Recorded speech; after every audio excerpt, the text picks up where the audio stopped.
Yo, what is up, chat? Hello, hi, how's it going? My name is Rednu. Thank you guys so much for checking out my stream. Today, we are going to be playing some Yu-Gi-Oh! Master Duel. Yes, we are going to be playing some Yu-Gi-Oh! Master Duel. Now that we have a schedule, it's funny. But now that we have a schedule, we actually, like, whenever I say today we're doing this or that, it could actually be different. It could actually be different. It could actually be, you know, maybe it's not Yu-Gi-Oh! Maybe today it's not Yu-Gi-Oh! No, but today, this stream is Yu-Gi-Oh! Don't leave. Listen, it's today is Yu-Gi-Oh! Day. Today we are going to be climbing with Skystrikers. Yet again, to Master 1. And yeah, I think last time we hit Diamond 4. And I don't think we were able to break out of Diamond 4, unfortunately. It's been a little rough. There's been a lot of different decks flying around, but I think we are going to. Absolute Truth, thank you so much for joining membership. Thank you. Very, very much want to thank you for that. Absolute Truth, you are awesome. Thank you so much.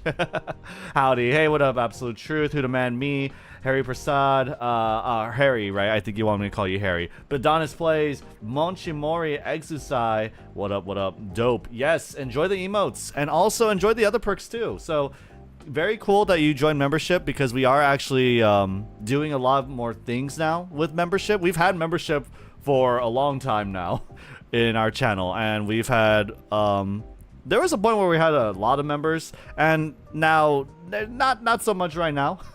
But it's no wonder, right? No wonder is because we don't really have a lot of incentives, or we didn't have a lot of incentives. Now we do. So let me go ahead and let's actually talk about that really quickly here. So give me a second here. Okay, and then let me also change my logo. We're not playing Guilty Gear Strive today. I'm not. It's not a con. We're playing Yu-Gi-Oh. Okay. So you guys, you are able to join membership. If you want to join membership, it is a paid subscription to this channel. You do have access to the following perks. For one here, you do get access to this early schedule. So this is going to be posted every Friday, right, at the latest. And this is what, you know, members were able to see. Basically, we're going to be doing, early schedules here. And on top of that, if you look on Monday, we're doing Members Choice Monday. And I don't know if you guys ever watch Lyric, but it's basically like Sub Sunday, right? Essentially, I'll have a post out in my YouTube community tab. And you guys are able to vote and, you know, comment on what games you want me to play, right? It has to fit within a certain budget of, like, what I allow. But, of course, like, you know, free-to-play games on Xbox Game Pass, right?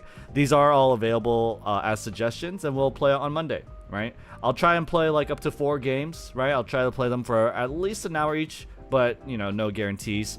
But aside from that, you know, we'll be able to try out games that you suggest. So schedule and Members Choice Monday as well.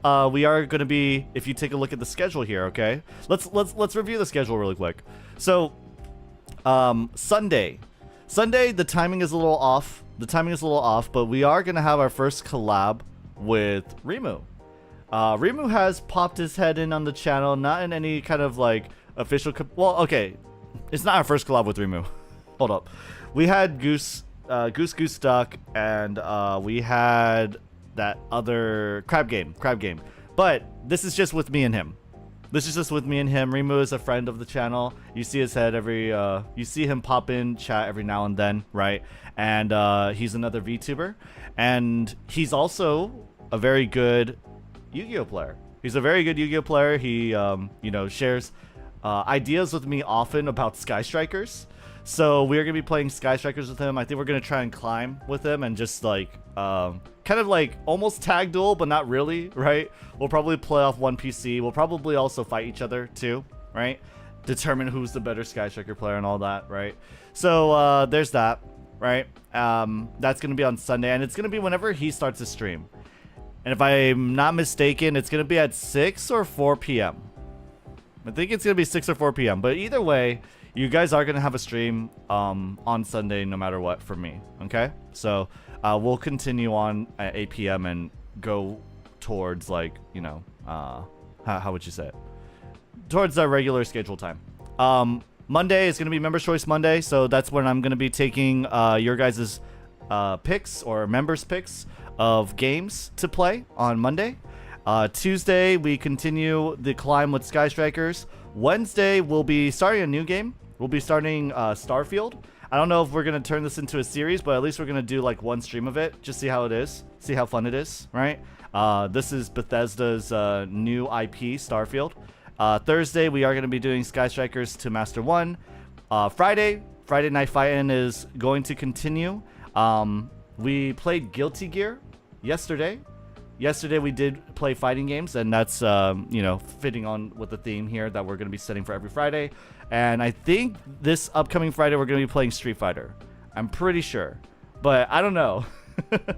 If you guys missed it, last time we played Guilty Gear, I learned Asuka, which is like some people would say is like the hardest fighting game character made, right?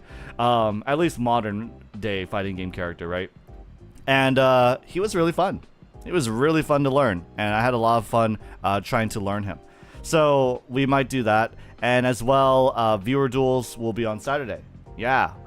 Viewer duels are coming back on Saturday, and members will have priority queue, right? They'll be able to, you know, join in and get into games faster with me. I'm still going to work out exactly how that's going to work, but members will have priority in terms of queuing up and dueling me. So there's that, okay?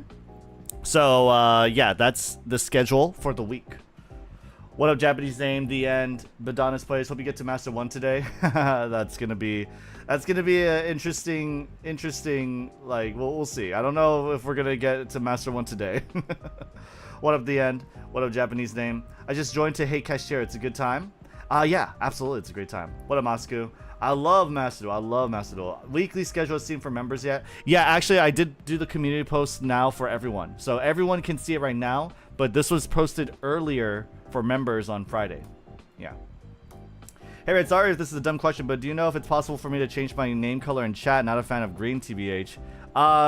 Unfortunately, no. I think no matter which YouTube channel you go to, unfortunately, no. And I think no matter which YouTube channel you go to, if you are a member of their channel, their names are green. It's not like my choice, unfortunately. I think mods are always blue. Members are always green. It would be really nice if like YouTube had like its own like YouTube could give you a choice on how to present yourself and your name. Maybe with Truffle. Maybe if you download Truffle you might be able to, because Truffle is like a YouTube add-on what do you call it, extension, but I don't know. I'm not too sure. I don't have Truffle, and I have nothing integrated with Truffle as of right now, unfortunately. But yeah.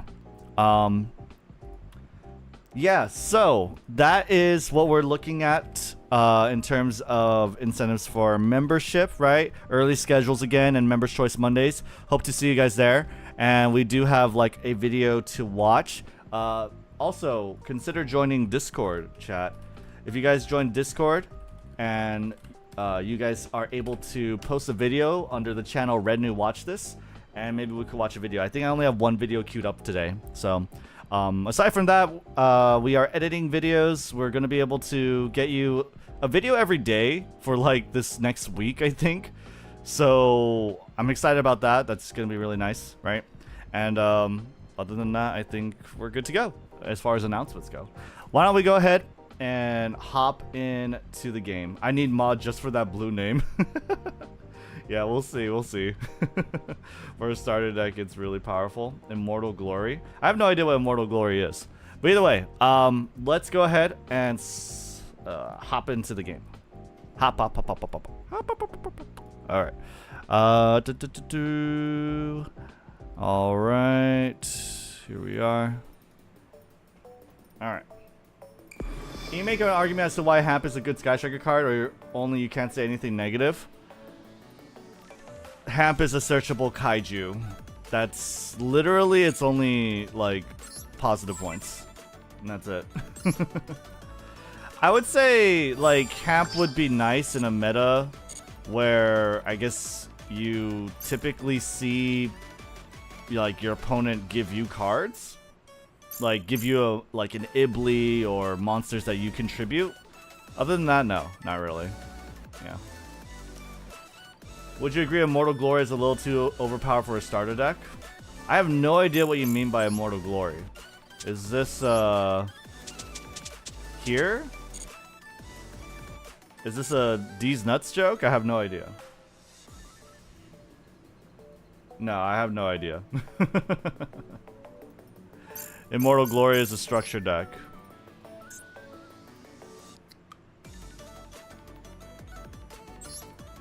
This one?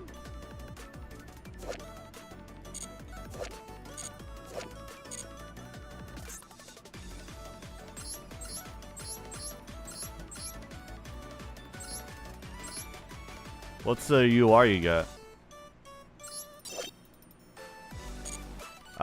This is a nice structure deck to get if you like zombie synchros.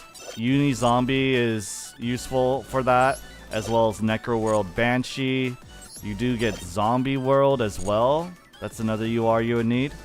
So this is nice if you're like a zombie simp. Other than that, I don't know if it's a good deck for beginners or... Like, zombie synchros are just wombo combo. If they get it, they're good. If they don't, then they don't. And they usually don't. So, I don't know. I mean, I'm sure you could get to, like, Masters with Zombie, sure. Zombie World and Unizombie. Luckily, I dodged all the Floodgate decks. Immortal D's Nuts, yeah. Yeah, the structure decks themselves kind of suck. You would like to buy 3 copies of the structure decks so that you could get 3 URs. I see that, like, structure decks in Yu-Gi-Oh! The idea of structure decks in Yu-Gi-Oh! Or in Master Duel anyway, is that they're not really playable decks on their own. Like, these decks aren't playable. They have a handful of cards that you need to make a zombie deck. So, like, Unizombie and Zombie World. But you want 3 copies of this in order to have 3 copies of Unizombie, essentially. And 3 copies of Zombie World. So, it's nice to get cards you need, right, for a zombie deck, but otherwise it's not really like a playable deck in and of itself. But yeah. With Grass at 1, maybe not so much. What is that 245 gift box? I think this one are Legacy Pack tickets. Yeah. Which I don't really care to open, who cares? Especially in my, like, alternate account. The only good one I'd say is the salad structure. Yeah. Alright, well, let's go ahead and get into the game. Let me take a look here at my match history. Let's see what we lost against last time. Lost against a... This is a weird-ass sprite build. This one, Elemental Heroes. Pendulum. Kashtira Punk. Another Kashtira Punk. That's Labyrinth. Okay. This one is Pendulum Kashtira. This one is Tearlament Punk Kashtira. Yeah, I think what we're gonna do here, chat, is we're going to put in some Nibirus. So, let's see over here. I think so, right? I mean, it seems like we're just losing to random decks. We won against Tearlament here. One against another. This is a Runic Tearlament. That's a little weird. This is Punk. Cash. Does Punk run into Nibiru? I think so, right? They get Zeamin, Wagon, Shirakusai, and then they Synchro, maybe for Chaos Dragon, maybe for their other dude, right? They either Synchro for Jam or Chaos Ruler, as well as this. So yeah, I think they would, right? Yeah. It's possible to make Baron early if they run cash cards, yeah.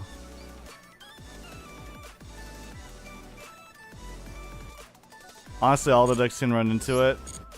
Yeah, well, I'm wondering like if it's typical. Labyrinth is not. Labyrinth is a no. Mathmech definitely, right? I would say Mathmech definitely does. Well, they do have an Omni Negate actually. Yeah, let's run the beers. We need like blowout cards.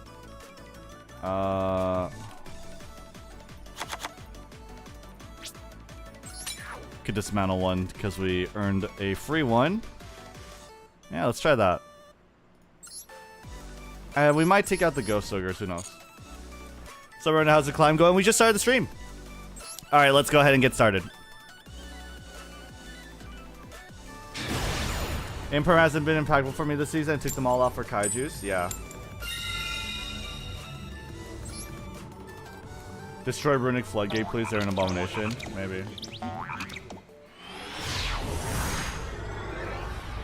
Would you recommend me trying to make a relinquish deck? No.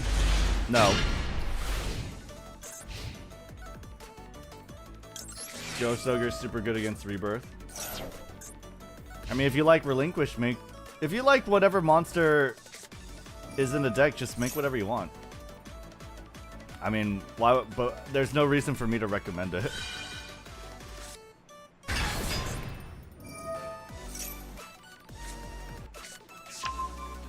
Where is Gogre? I know. No Ghost Ogre. So sad. Alright, sick. So we were able to kind of stop him. Let's see over here. Want to make sure to get rid of this before we get 3 spells. There's not a lot of good ways to do that. Except with, maybe afterburners. So I think we are going to go ahead and do that. Yeah, we're not going to be greedy here, I think.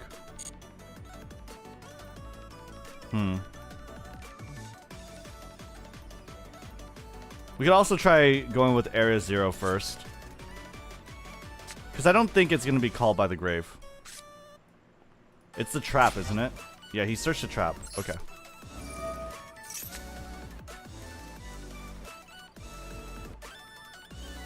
Think he bricked? Yeah, or he just respected my maxi.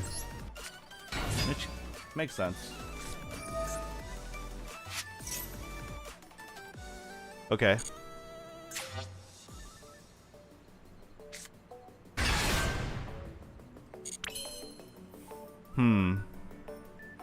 So, now, there are 2 monsters to contend with. If I do this, do that, he's gonna banish face down either Area 0 or my armor, after which I will be able to get Ray back. Never will there be more than 3 cards. He's gonna also banish Ray. I don't think he banishes Ray. He banishes the armor. Yeah. With Rebirth? Oh, with Birth, yeah. Yeah, no, the idea is hopefully I avoid running into Birth. Let's see here.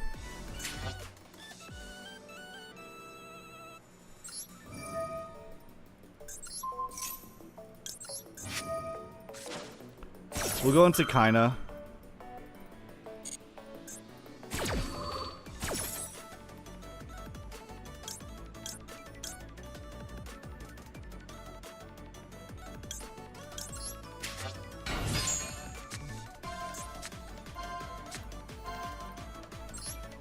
Okay, we get multi-roll here. Now he just banishes Ray with Link Striker. Well, the thing is, I don't have 3 spells in my 3 things in my grave just yet. But I guess I will eventually.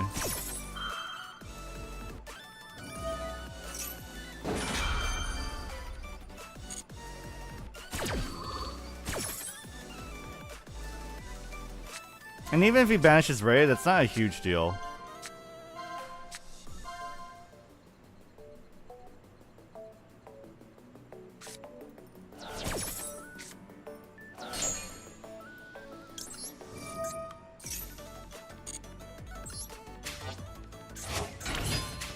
Okay. Actually, I think what we can do instead is we could get Azalea and pop since we have... Yeah. We can get Azalea and pop Birth. Which is better here. Yeah, let's do that. I will lose them, but that's fine. It's not a big deal. These aren't going to banish because it's not a spell. I'll activate the effect. Pop the Birth. Alright. Very good. Start. We can go Hayate, dump a spell, and then get a draw off the engage.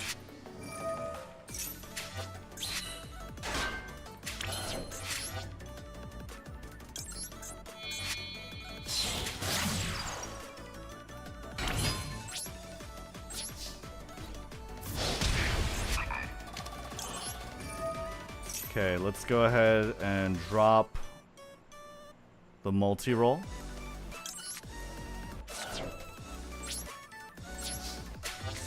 Engage. Get afterburners. Very cool.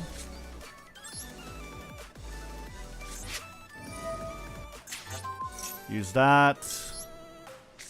Also use this. I'll take that. Yeah, that's a full clear.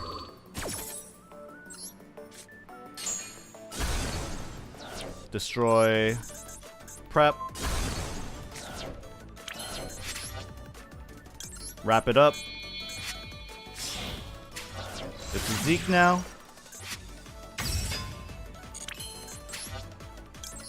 Kagari. Give me my engage.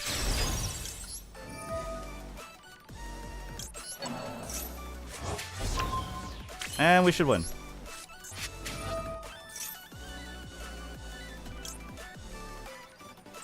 Yeah, we'll swap. We'll search for a Shark Cannon. Hopefully. Desires. Lost the second engage. One Widow Anchor. One Linkage. One Ray. Two Rays. Two Rays. So no more Rays. Not a big deal. Very good. I still have my Shark Cannon to Shizuku Shuffle. We'll set the Widow Anchor. Toggle on.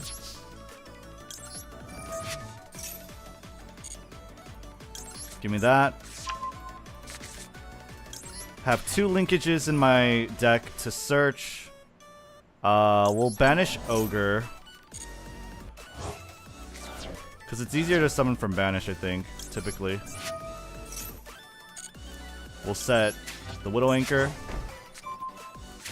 Also set the Shark Cannon. And...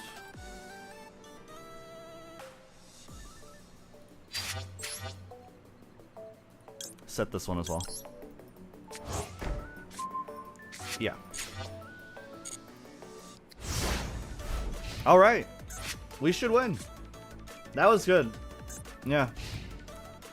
Area 0 helped us out. Definitely with being able to turbo out Azalea. And get rid of the Birth. That's a very good way to deal with Birth. Or like, I don't know. We usually run into Birth and forget that the fucking second effect will delete our graveyard. So it was a good way to finally play around that. Felt good about that one. In before Duster? Yeah, hopefully not, right?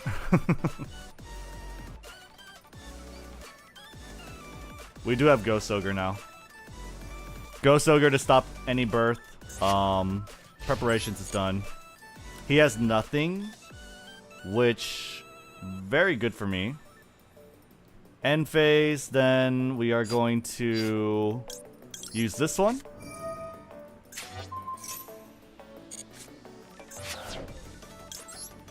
And reset. I want to reset engage, but maybe not. It's better. It's probably better not to, actually. Yeah, it's probably better just not to. Let's set, let's reset the second multi-roll, and then we'll send it to the graveyard. Like, I don't need to. Not send it to the grave, but we could target it, and targeting is all you need, really.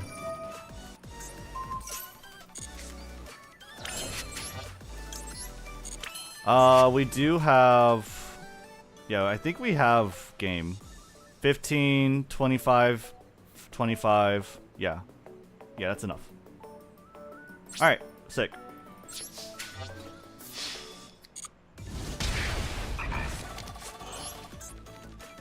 Please. Game. Thank you. Alright, first game, first win.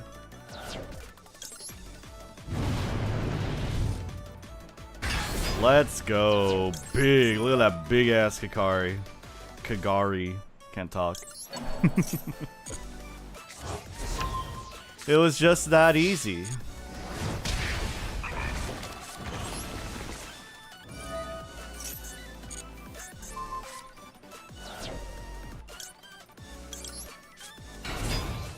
Boom. Easy clap. Let's go! Skystriker still very strong. Alright, cool. Diamond 4. First game, first win. Pure Kashtira, definitely not gonna be... How would you say? I don't know. I've been hearing that there's been a lot of Kashtira in Platinum. So I'm wondering if that's just going to be a running theme. If it is, then Kurikara might be good. Kurikara would have been a blowout too. Well played. Is there a reason why you don't play evenly? It's the best blowout card? Because it's not, really. The reason why I don't play evenly is because evenly requires me to give up my Hayate dump.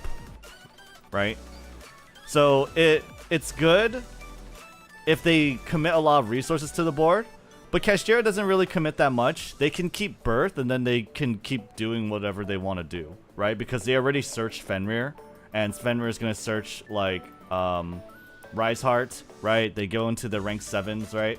It's only really good if they commit a lot to the first turn. And usually, even versus Kashtira, it's just not very impactful. You want to get to your Skystriker engine as fast as possible, so that's why I don't play evenly. We've already tried evenly a lot last season, and it's just not that great. That's unfortunate. Oh wait, no, it's not. We banished both of our engages here.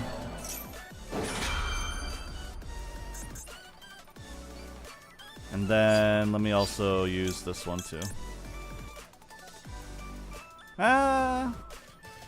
Yeah, just in case.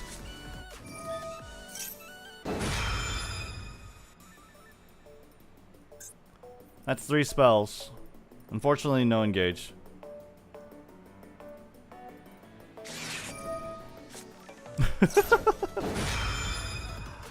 Damn. Look at that. Not even a monster on the board, and we got 6 chain.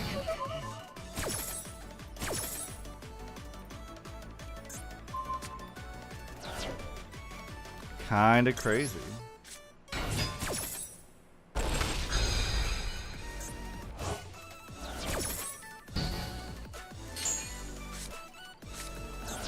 Okay.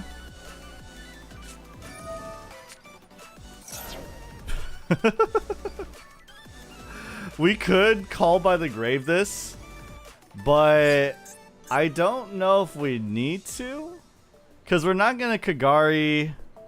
We're gonna Hayate for Ray for safety, and we do have Widow Anchor. Yeah, I think we're good. You can do that, that's fine. Shizuku doesn't search, but that's fine.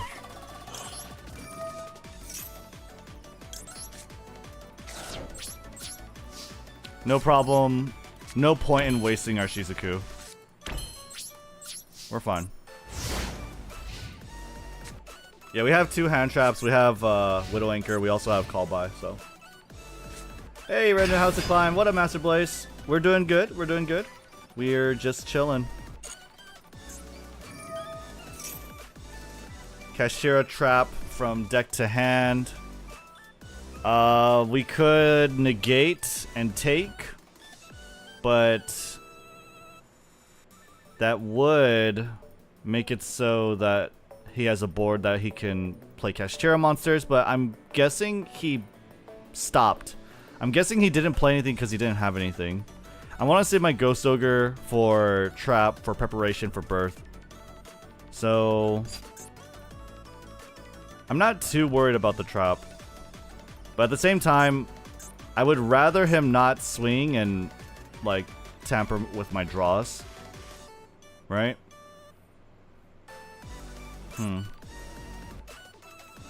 I guess I should try and deal with it though.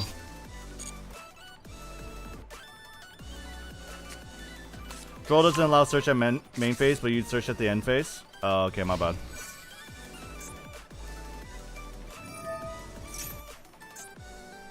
That's fine.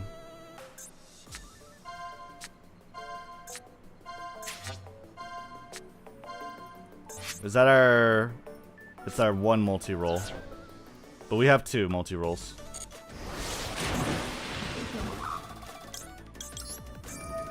Can dump Rose here.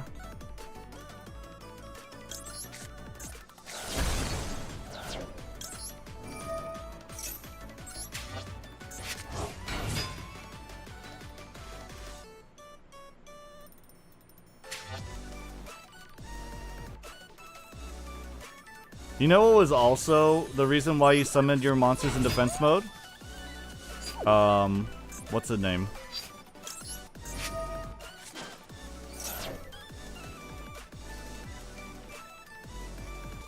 I think we're gonna probably just go with Kagari. Another reason why, at least when I was playing, why you would summon your monsters in defense mode is so that you don't get honor arts. Rednu, Rimu! How are you? You ready for a collab tomorrow, Rimu? Hope you've been good.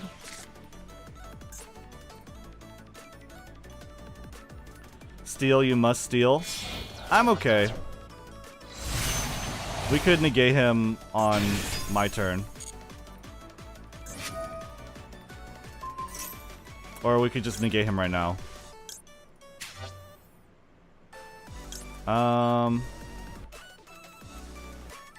If I take...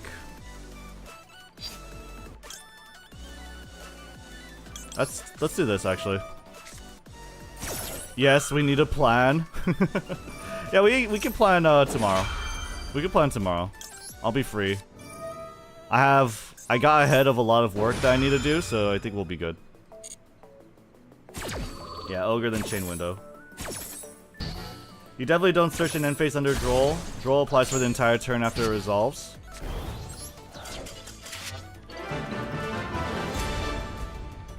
Let's see here. That's what I thought, instinctually. Because I thought I read it before, but... Yeah, it says for the rest of this turn. Yeah. But yeah, we got it. We should have definitely added with Kagari under Droll. I don't think we needed to, though. Should we have? Really? We could have set the linkage, I guess. Maybe. It opens up Shizuku search on their turn. Yeah. Yeah, I guess so. The exception is the draw phase. Yeah.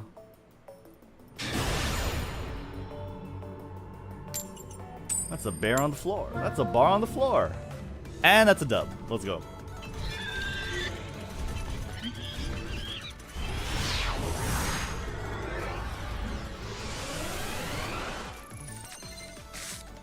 That's another Kashtira down, baby. Ghost Ogre coming in clutch again. Yeah. Ghost Ogre is doing the work.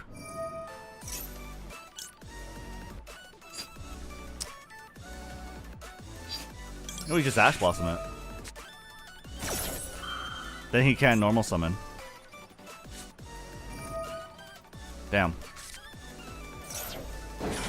Wait, that doesn't do anything. He adds a TTS Monster, but I still negate it. That is ass. That is actually ass. He gets the map, does he? Well, he gets a monster or the map, I guess. And I guess he opted for the monster.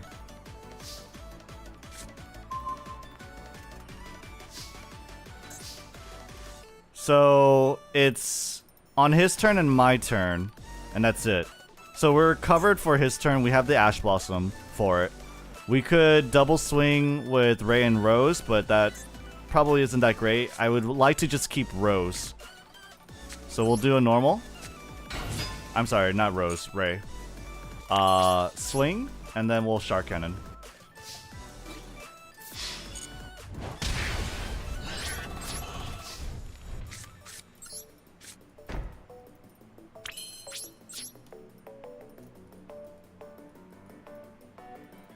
I don't know if you answered when I last asked, but what type of games do you like besides fighting games?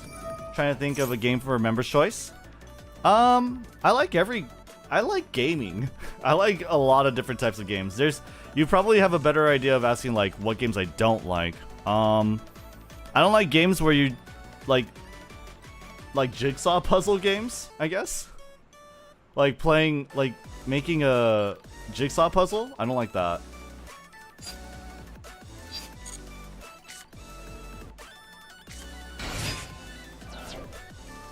I don't think I could stop this. Oh, wait, yeah, I can. Well, not that.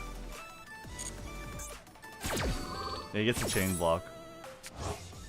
Age of Empires? Age of Empires, yeah, I could enjoy that. Sure. But even then, it doesn't have to be a game that I really like. Absolute truth, right?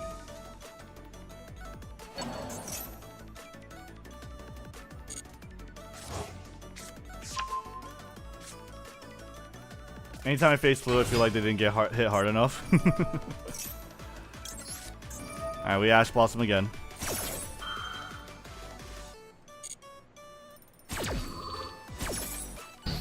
He still never gets the big bird. He skipped my battle phase, but that's fine. I mean, nothing I can really do about that. So hopefully he has nothing else.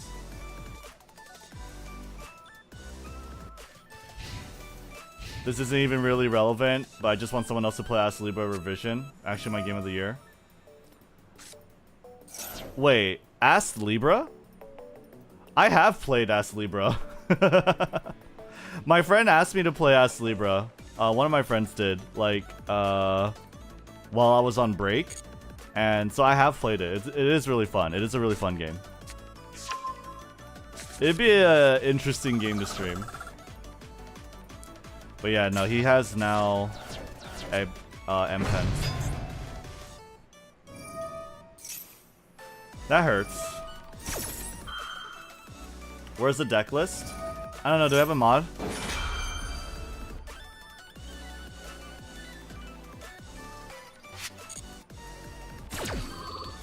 How did he have adventure? I have to know. Yeah, he had to top deck it. And with this, he searches what? Map. We have Ghost Ogre for the map. Ecclesia. Okay.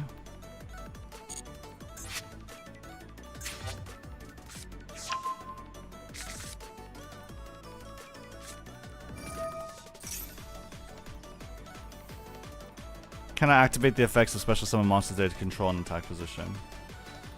Okay. I'd love to try your deck list, TBH. I have a deck profile on my YouTube channel, Taha.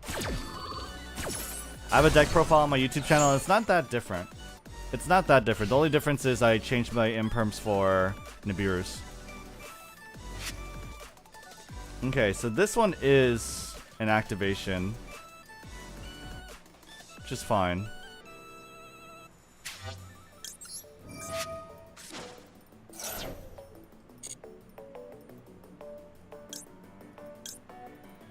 I can't activate Kaina. We'll do Hayate. We'll waste the Hayate. It's not a big deal.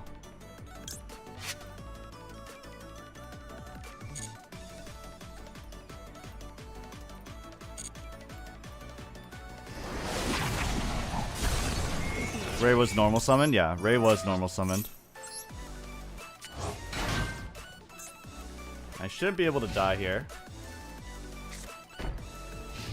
Okay, so we got rid of the field, and he has punishment. That's good. That works out very much in our favor. For sure. Okay. You can go Hayate, drop engage, anchor this before that. He has punishment. Punishment. We could normal summon this, run into this too. Just to threaten it.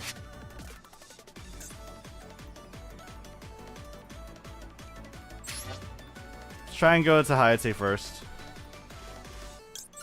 You don't have to normal Rose. I do if I want to kill this thing. And I don't mind normaling Rose to kill it. This thing cannot be killed by... Oh wait, yeah, I could. You're right, never mind, I could. Yeah, you're right.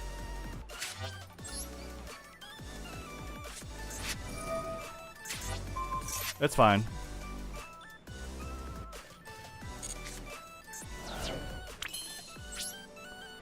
Normal summon Rose is fine, I guess.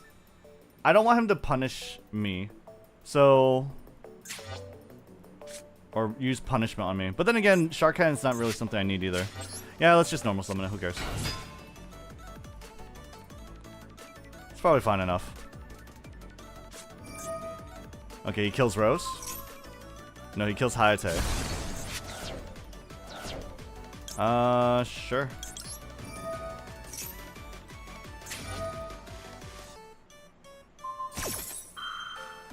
Okay, he kills Rose there. Probably should have seen that one coming.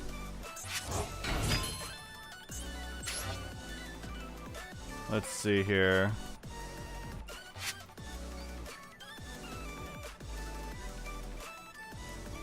We could stop M-Pen from attacking.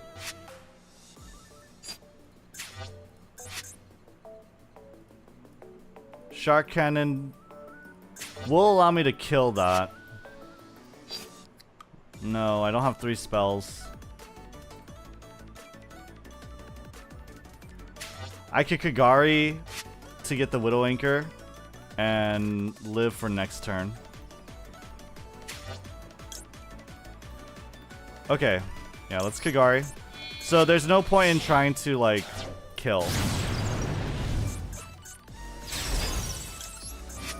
Or, like, even attack, really.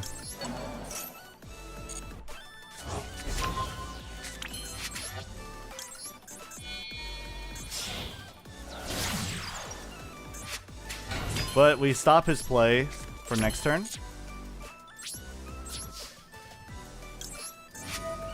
The normal summon fucked us up big time. Alright. That's unfortunate, but not the end of the world. Okay. We still have 2 Kagaris to get our... Oh, well, not really. Target one of your banished. Yeah, fuck that.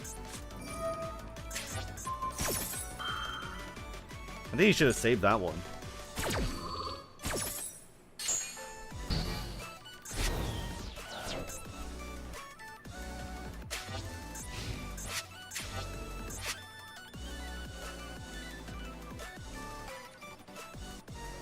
I see.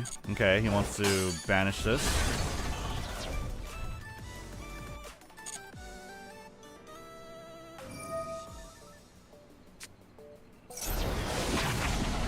Sure.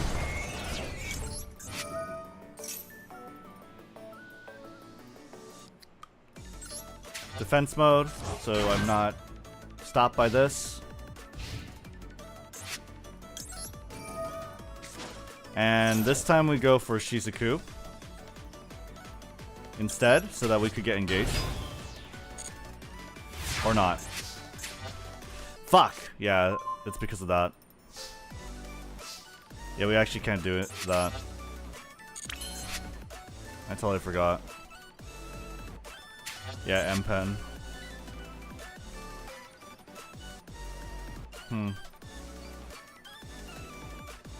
Yeah, M-Pen's really good. Nibiru might be able to save us.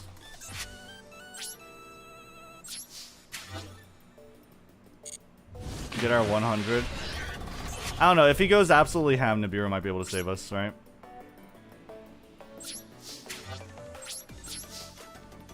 They only summon 3 times? No. Well, unfortunate.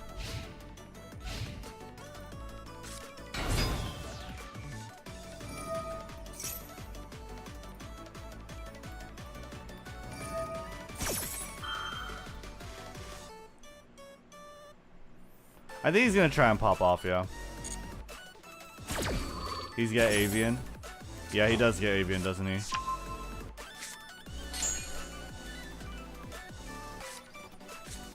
Yeah.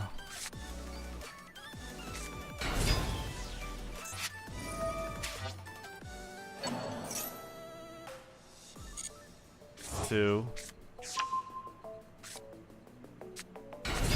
Hey Red, do you have / know of a game called Inscription? I do. I do know Inscription. I have played it too. It'd be nice to play it again.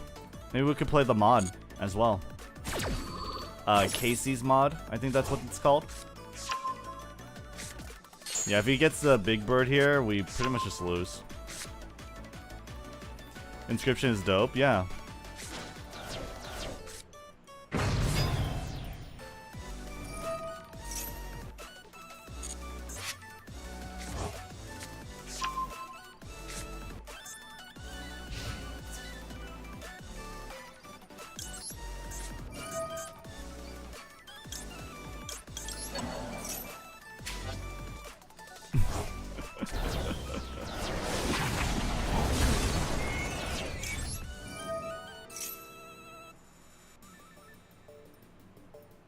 Let's see what he does here.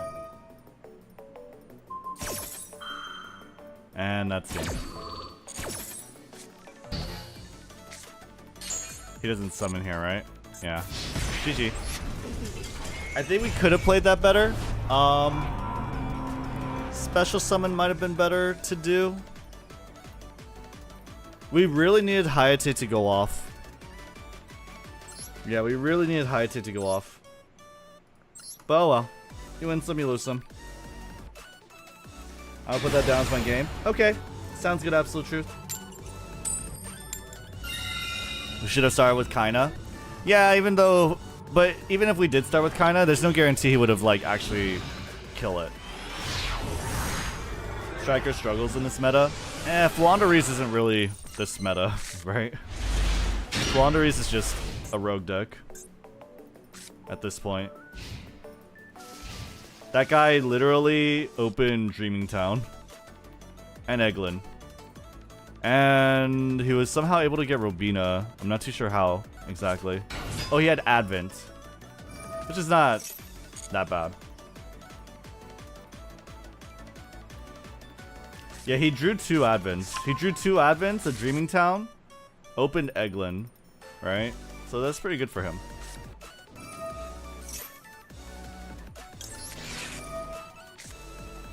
You have the call by? Ooh, I think he has it. Yikes. Okay, we have Triptach. Triptach versus Branded Despia. Hopefully we're okay. But yeah, this guy's gonna pop off.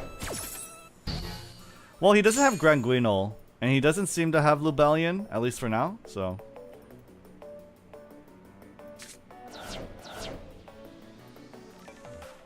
Yeah, we have Call by the Grave too.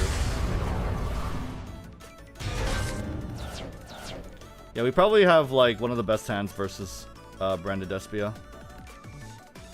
You just have to be aware of this one. This one is face-up fusion monster you control is destroyed by or leaves the field due to opponent's card effect. Yeah. Okay. Gotta just be totally aware of all their stupid little graveyard effects.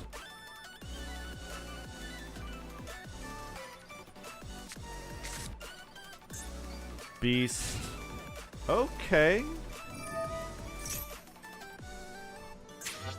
It's a little weird. Is he gonna set Branded in red? Wait, what happened here?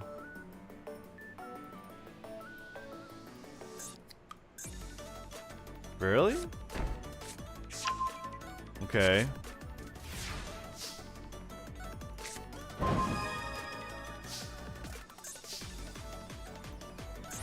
Interesting. We have Call by the Grave for the Brandon red, so we should be fine. Unless he has Ghost Spell. Which would be kind of tragic, but not that much still. Hornet Drones.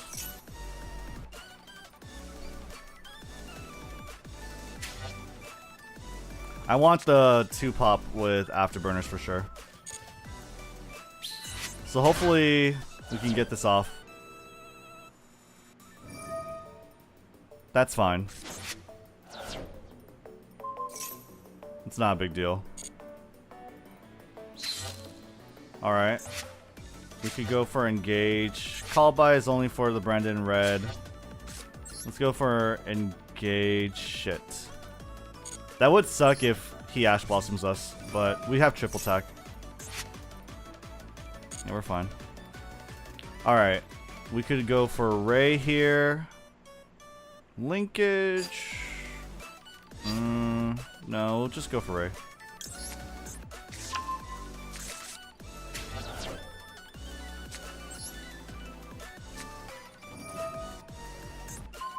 Since he doesn't have Brandon in red, we're good here.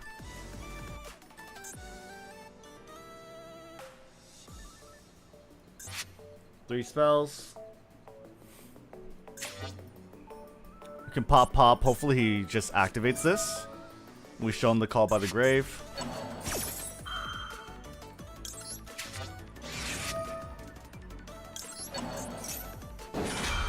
I don't think they play Ghost Spell, do they, chat?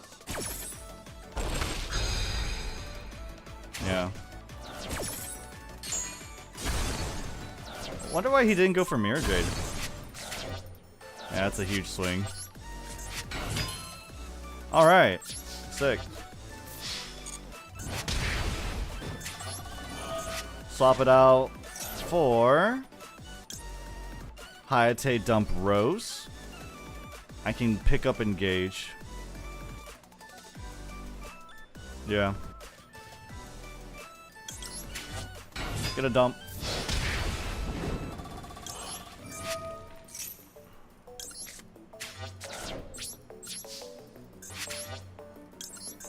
Pick up Engage, get multi-roll.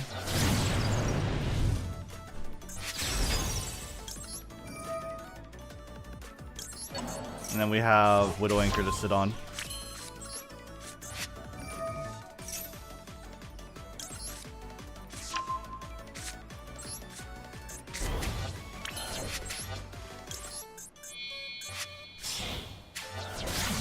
It's kind of interesting that he didn't go for Mirror Jade. I'm still not sure why.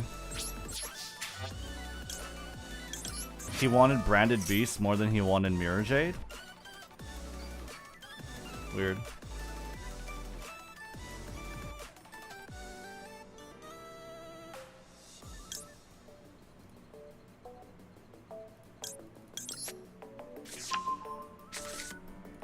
He's stream sniping? I think he would have been better off having the Mirror Jade. What up, Rudy?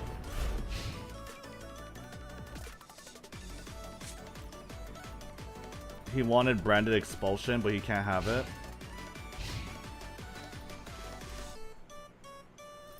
He did not need a beast there. He doesn't know the matchup.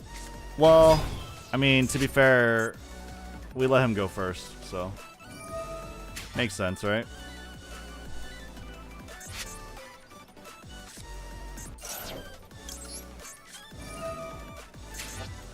Oh. Well, he duped me. Wow. What if he actually baited me? I totally forgot that I called by the Gravit.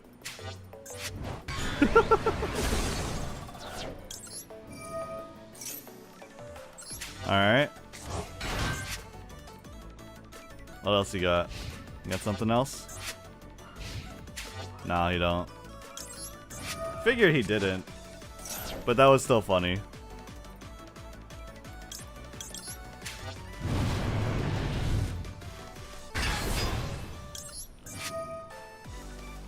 I'll take the engage.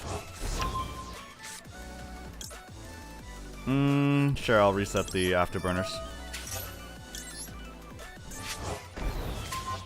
And we should be good. He really played well if that was the case. Yeah, that would have been like Giga Brain.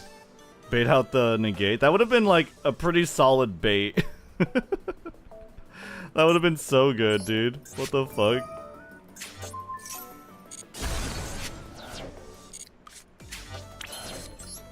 Like, I would have been impressed if he had like a backup play after that.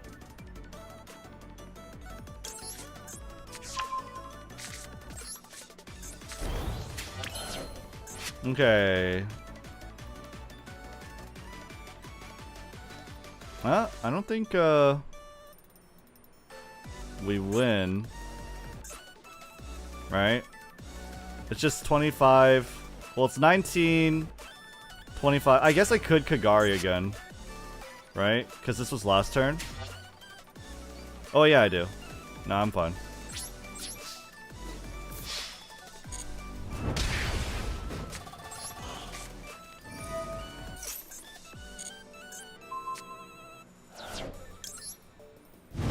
Yeah, we could Kagari again. Sheesh, look at that damage.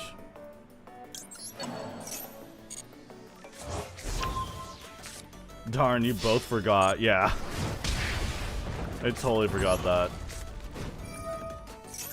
We need a visual reminder for call by. A la the imperm call, maybe like a ghostly after image or something. Yeah, that would be nice, right? Or just something that says... I don't know. Yeah. No, that would be nice.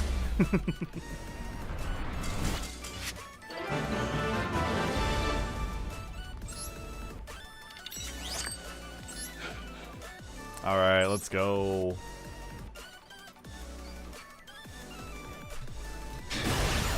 Had me fooled. I forgot the call by too, yeah.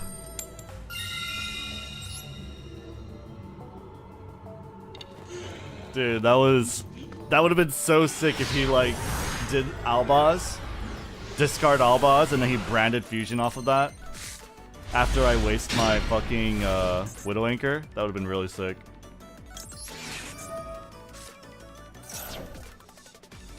A little less of lingering effects could be nice on the side, yeah.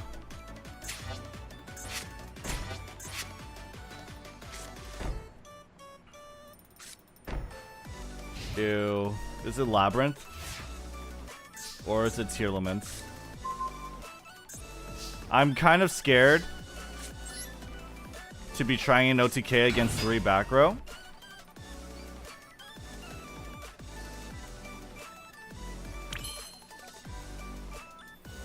But I do have backup. It's just very costly.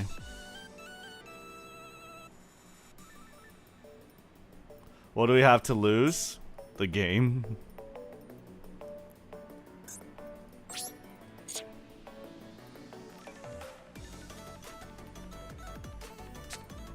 I would feel safer if we had like a different starter, I guess. No guts, no glory. He's gonna trigger Havness regardless. Yes, he will. But Havness and Called By would fuck me. Called By itself would fuck me. Ah, fine. Let's try it. Fine, chat. You convinced me. We haven't been losing that much anyway, so let's go ahead. Let's try it. Let's go down the dangerous route. Yeah, what if it is Labyrinth, right? Ooh.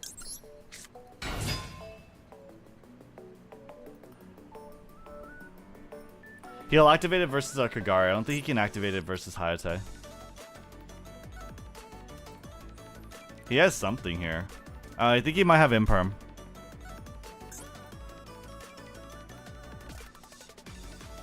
He might have Imperm here. Sulliek doesn't matter because he doesn't have a tier limit on the field.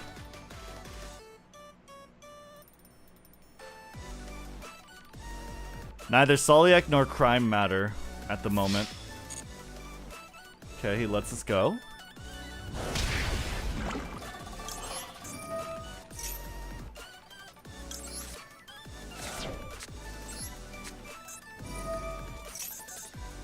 What do you got? You got anything now? You got anything now, sir? Hmm?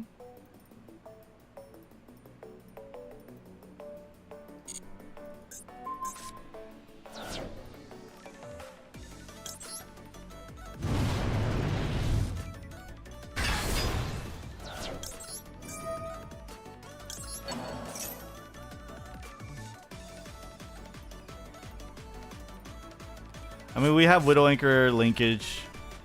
That's a good back row. It's decent. It's not the best, though. Oh. Yeah, same type. Okay. IDP's a little rough, but we get our Ray back. So it does look like he's playing Labyrinth.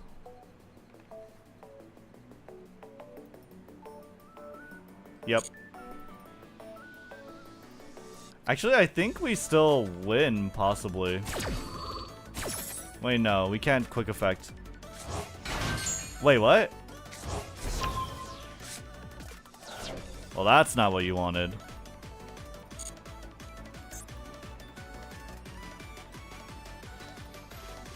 That wasn't gonna stop me.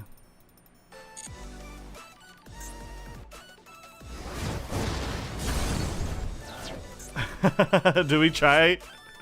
Do we try keep to keep going?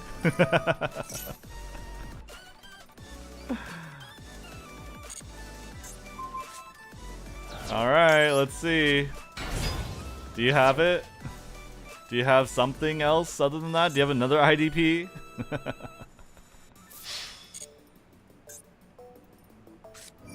Ah, here we are.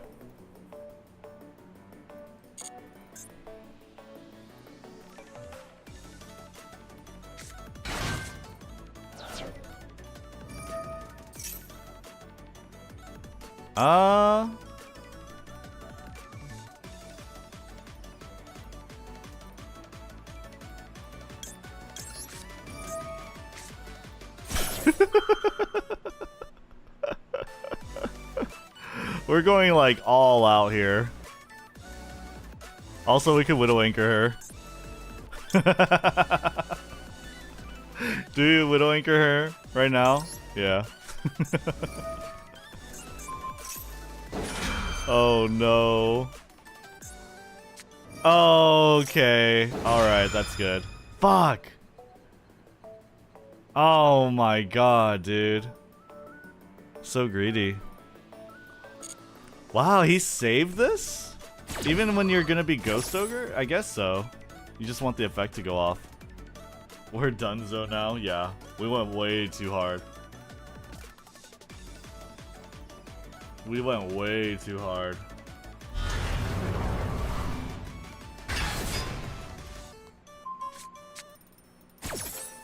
Oh, I needed to use this.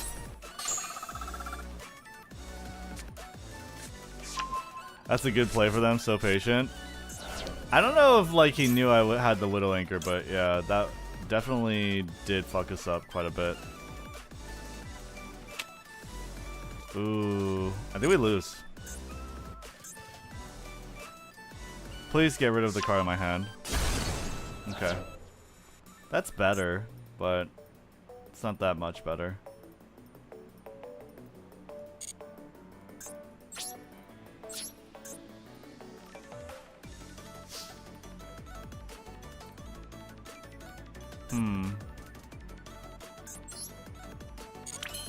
Alright.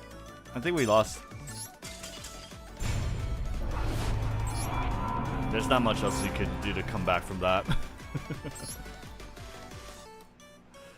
Dang, we had game?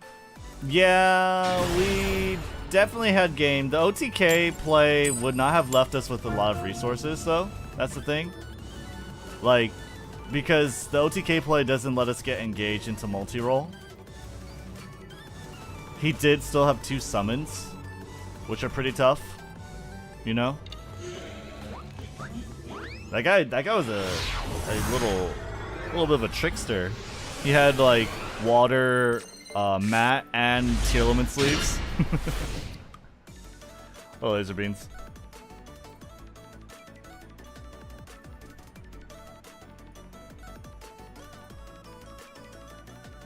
Yeah, we went way too hard. Oh well, that's our first loss. I think, right? Is that our first loss or is it our second?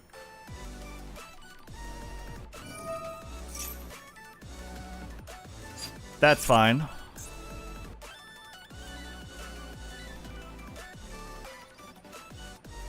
We can Ghost Ogre Birth, but I don't really think... Because he'll not get all of it, right? Let's see what he does. I can't stop this. Oh, we might actually get a Nibiru. We might actually get a Nibiru. No, he's not doing Rise Heart. Unless he already has Rise Heart in hand. Oh, we might get a Nibiru. Hold up. Yeah. That's a punk.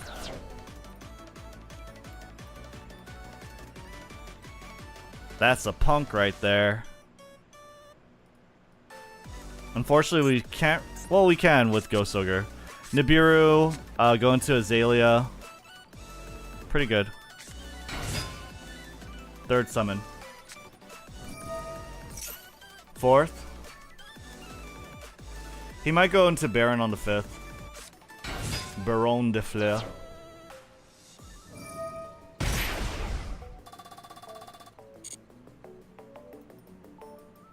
Yeah, he could start with Baron.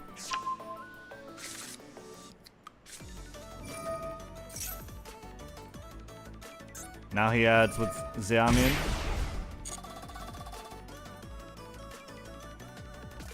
He should go Baron.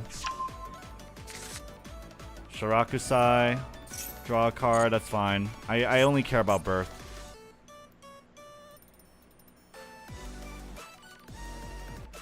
If he goes Baron right now, I'm screwed. But then again, can you activate more? No, you can't. Yep, he's got it. Man.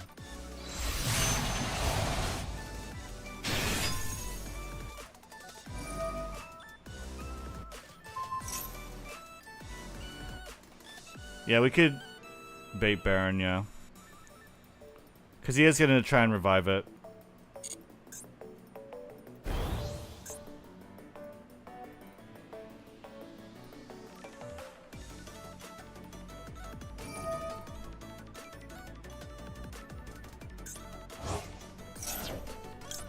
We could do this as well.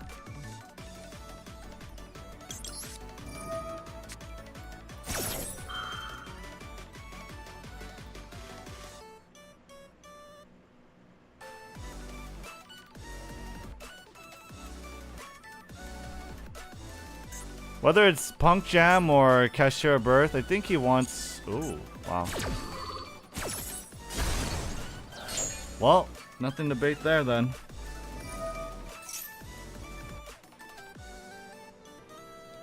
That's fine. I think you can nib twice. Baron is a negate activation, right? Yeah, but the thing is, so actually,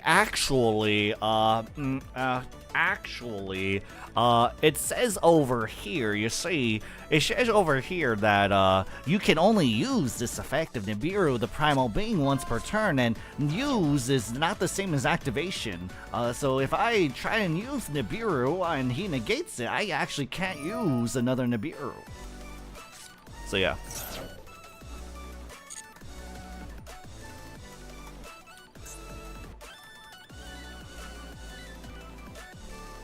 Isn't Yu-Gi-Oh great? Use your MBT voice. I don't have an MBT voice. I don't know how to do an MBT impression. The wording in this game is just wow. Yeah. It is just wow, for sure. You just did? No, the nerd voice isn't MBT. MBT has like a baritone voice, doesn't he? Yeah, use not activate. If it literally, guys, if Nibiru said you can only activate this effect of Nibiru, the primal being once per turn, then it'd be fine. Then I could double Nibiru him. But because it says use, and that's something that they use. Use is a word that they're using nowadays. It's a word that they're using nowadays. It's almost as if negating the activation or negating the effect was supposed to do a permanent negation, but who knows? It's Yu-Gi-Oh, baby.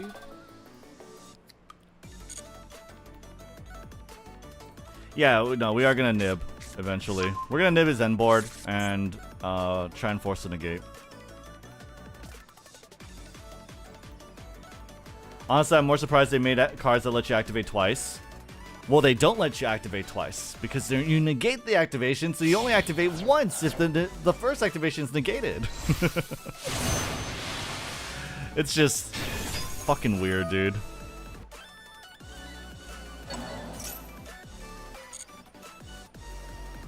If you ham it up, then you're doing an MBT.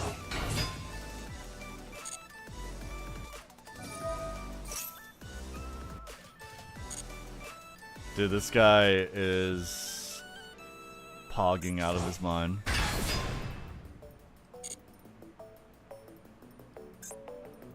Wait until you see cards that say thrice per turn. Yeah, holy fuck.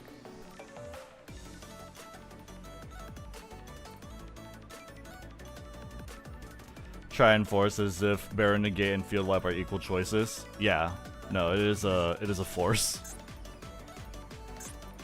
It's absolutely a force.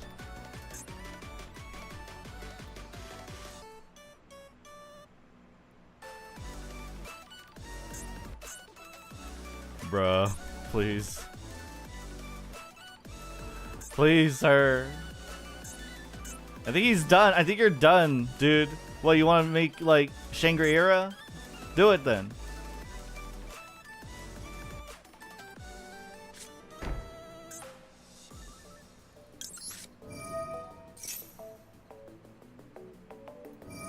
Yep.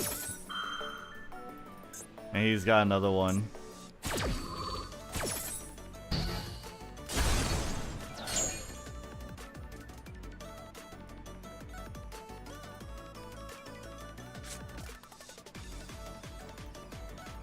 Come on.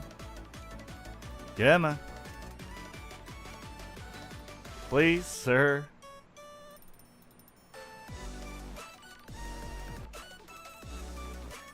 Please, sir. Yeah, he has a negate monster effects, which is pretty bad for us.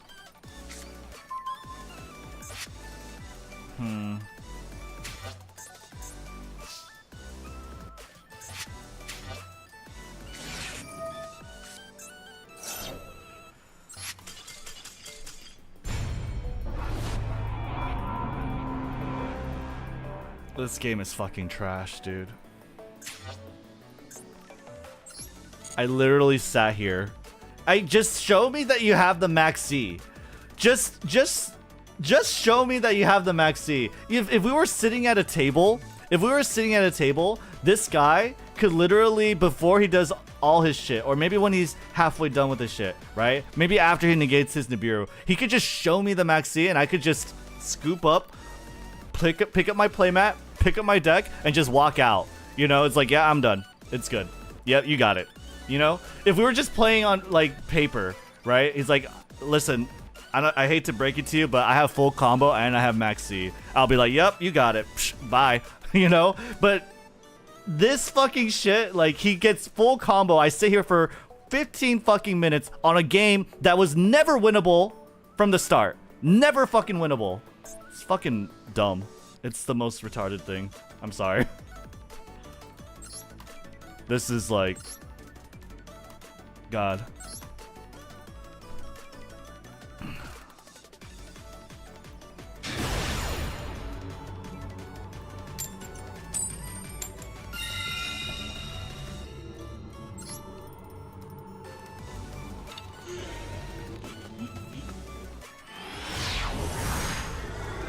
Rednu using ableist slurs. Oh, come on.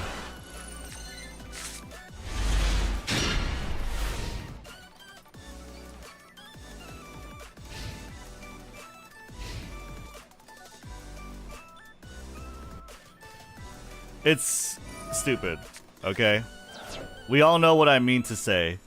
Obviously, when I say that word, it means I hate people who have less mental faculties, right? Obviously. That I discriminate against them, right? That I'm prejudiced against them, right?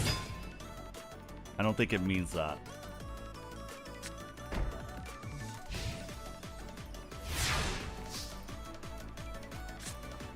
But you can think what you like. Do you despise? The only thing I despise is Max C and shitty game design.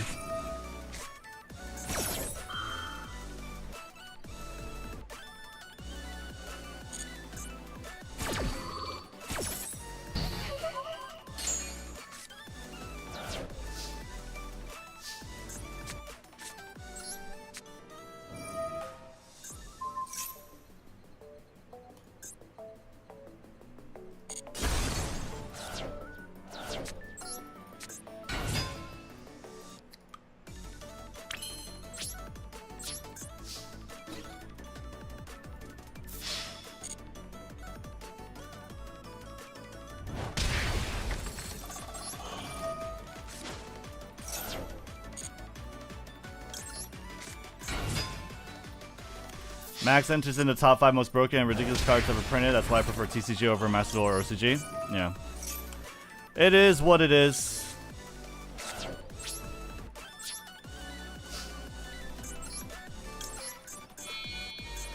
It is what it is.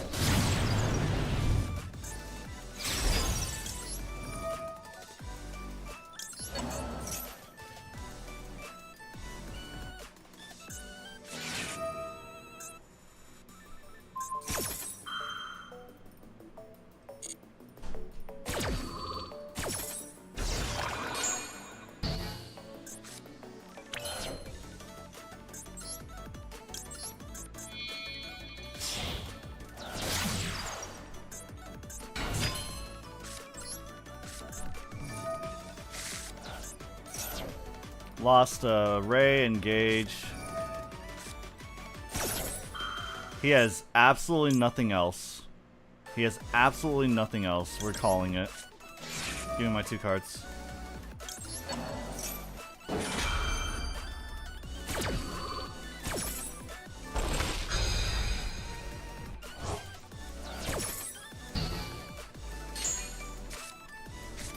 That's unfortunate, but that's fine. I am searching Shark Cannon to banish the lovely. You're negating your own Ash. I know. I don't like negating my own Ash to draw 2 cards is a more worthwhile trade. Not in this instance, but in most cases it is. So I'm gonna go with the play that favors me in most cases.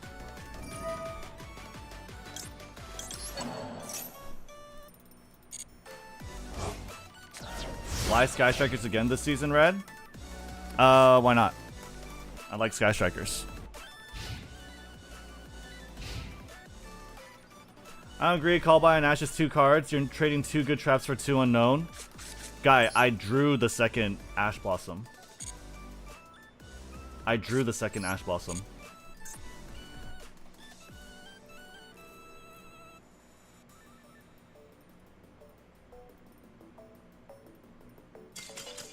Hence unknown. Yeah. Hence unknown, I have 3 Widow Anchors, I have a Shark Cannon, I have not the other Engage, I have a Ray, I have Nibiru, I have my own Maxi, I have way more cards that I could draw that are better and would warrant the Call by the Grave. Like, there's no question I would always Call by the Grave that.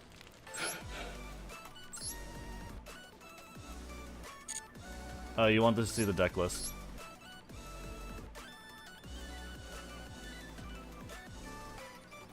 I literally have triple tactics, I have Widow Anchor, I have another Call by that I could draw into, I have Shark Cannon, I have Nibiru, I have Ghost Ogre, I have almost every card in my deck is worth turning off my 1 Ash Blossom.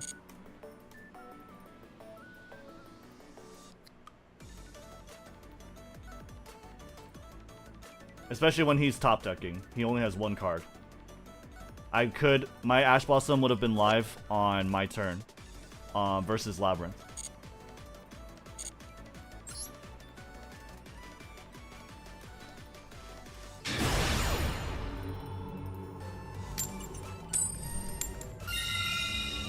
Do you like old school RuneScape? No. I never got into RuneScape. Alright, it's so good to finally be able to play Master Duel without having half my deck in the grave. Oh, you mean like what? Versus Tournaments? It was fine in the end, just not what I would have done. Yeah, that's fine. I'm saying that I'm not wrong for making that choice, and I think it was the correct choice. I think objectively it is the correct choice. There's just way more cards in my deck that I benefit from drawing. I'm not gonna let him negate my Pot of Desires just so I could rely on 1 Ash. That will be on by the time that it's relevant. Like, even if he gets the Ariana Grande searches a trap, I'll let this trap go through, and then he'll set the trap, and then my turn comes around, and I'll Ash that one. Just doesn't, yeah.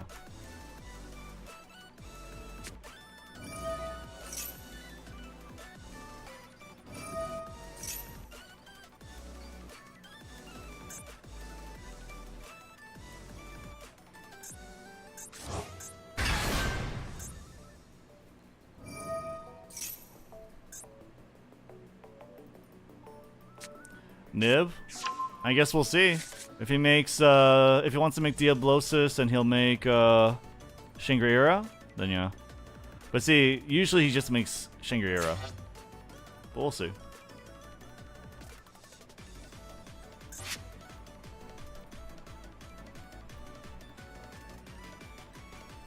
He needs 2 more summons here. Right now I can only see the 4th.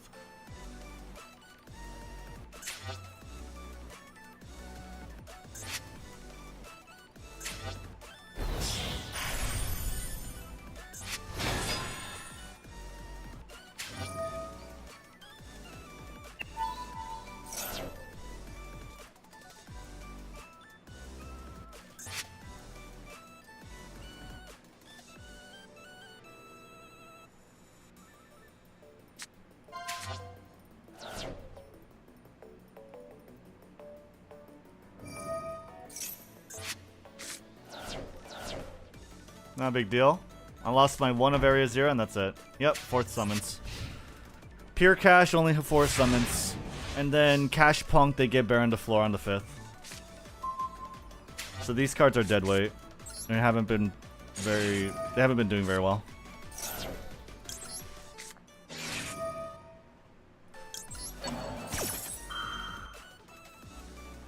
Kashtira Bird special summon? He already did that. He special summoned Ogre.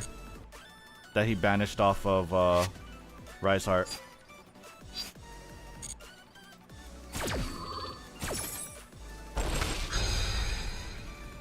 I dropped my nibs because of how much cash I was saying, yeah.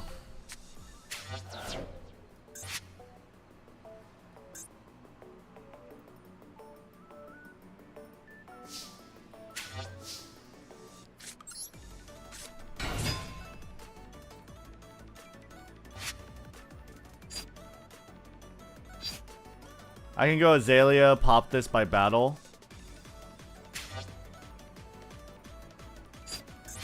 Getting rid of this would be a good idea. It's just a big swinger.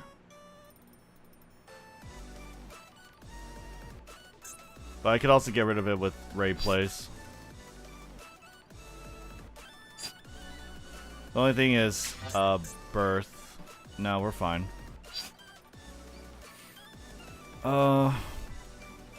We can get rid of it with Zeke. But I don't need to summon Rose right now.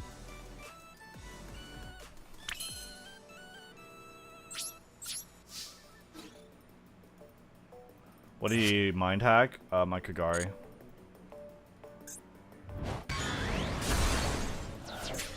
I don't know why you would put Ogre in defense mode. It's definitely not a good play.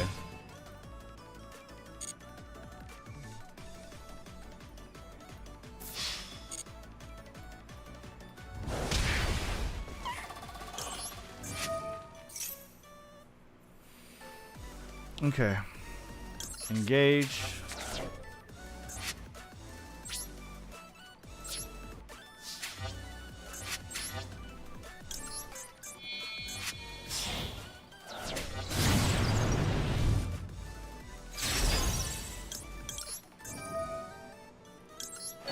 Probably no, he has no Kashtira, so we're fine. No, Birth doesn't work with this. This guy is not a Kashtira. As red as he is, as red and like stupid looking as he is, this guy's not a Kashtira card, so we're fine.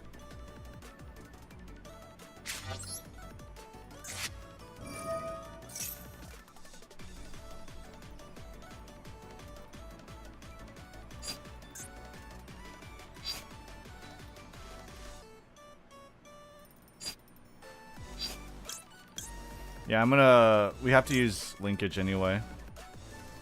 Well, I'll use linkage with multi-roll. Oh, wait, no. We can't. Yeah, we just do this.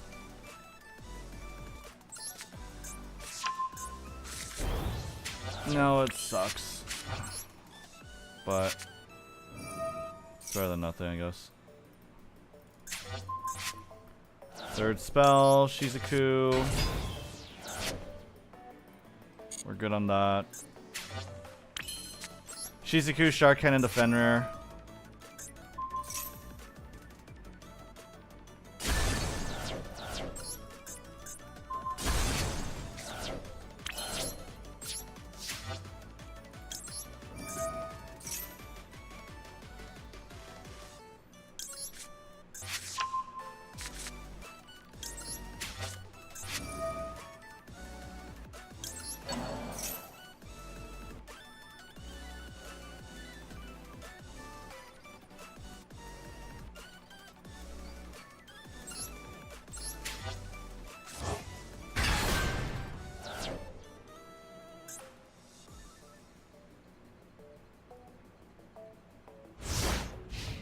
Diablos is an honorary Kashtira? No.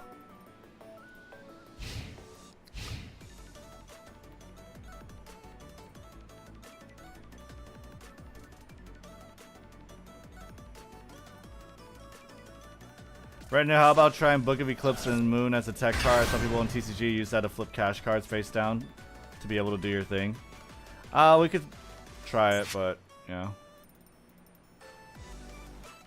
No normal, but he could still special. Okay.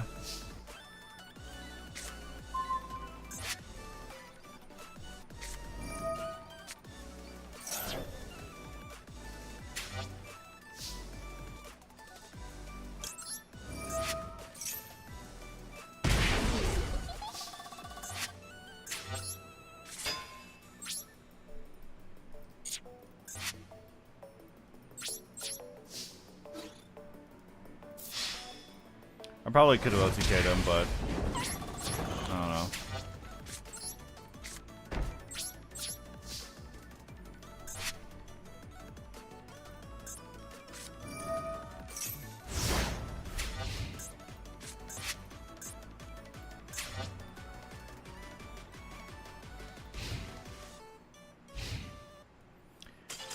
Yeah, he had no cards.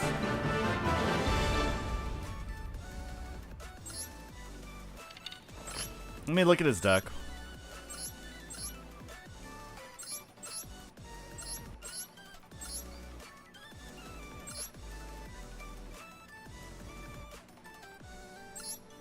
Yeah, he has Ash Blossom and Imperm. None of which I've seen in the game. Ash Blossom, Imperm.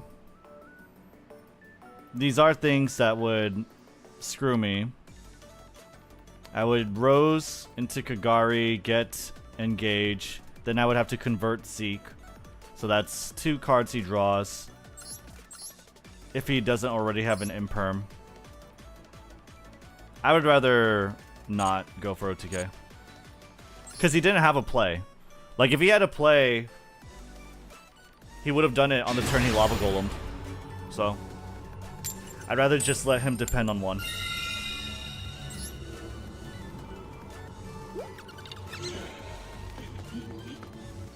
Would you consider Skystrikers to be like a rogue deck? Oh, absolutely. Skystrikers are absolutely rogue tier. They are not good. They have to work so much harder for the win. Because you have to understand, like, every other fucking Yu-Gi-Oh deck doesn't need what Skystrikers call a setup. Like, Skystrikers is a setup deck, right? It's a deck that requires build-up in order to become strong. Before Skystrikers have 3 spells in the grave, they're the weakest deck. They're weak as shit. Like, nobody gives a... Like, they can't do shit if they have no 3 spells, right? Nothing they do is good. Widow Anchor negates 1 effect. Okay, who cares, right? Afterburners trades 1 for 1. Who cares, right? Before 3 spells in the grave, Skystrikers are the weakest deck. But it's only after they have 3 spells, then they become slightly more powerful than most, but not really.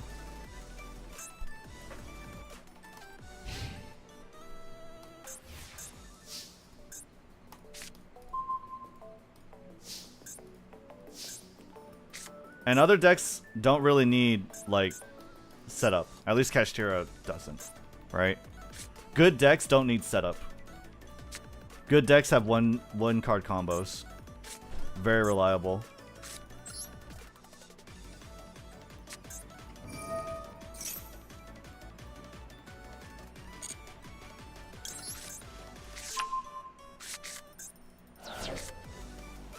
My bad deck has 1 card combo. I mean, yeah, I mean, it doesn't... 1 card combos don't make your deck good. I'm just saying, like, the best decks have 1 card combos. Right?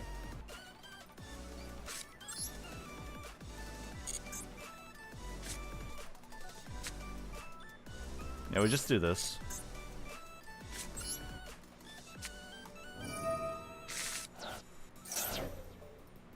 Lost 1 Engage. Lost 1 Ray. 1 Widow Anchor. My Rose. No TK. That's fine. What do you think about Exosisters? Exosisters are fragile and they are really only good in a meta where there are a lot of tier limit players, and that's about it. Otherwise, they're pretty mediocre.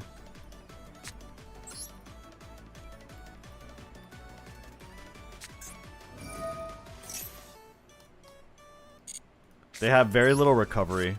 And in this form, in this modern Yu-Gi-Oh, recovery is very, very important. That's why Birth is good. That's why Bestial Regained is good. That's why Branded is good, because Branded just... they kill everything. This guy fucked up.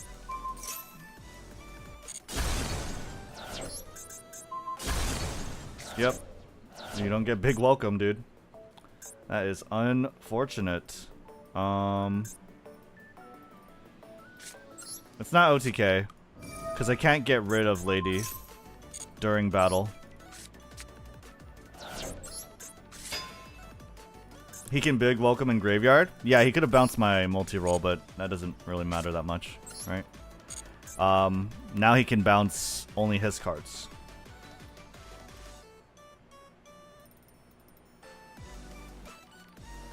Yeah. He missed his chance. Well, I mean, the only thing he could have bounced was multi-roll, which is not a huge deal, right? I don't think he could have done much. Right now, have you tried Change of Heart and Striker? It's great versus Fenrir. Yeah, we might try Change of Heart more. We might try and build our deck more versus Kashtira. Because it seems like the Nibiru's aren't very good.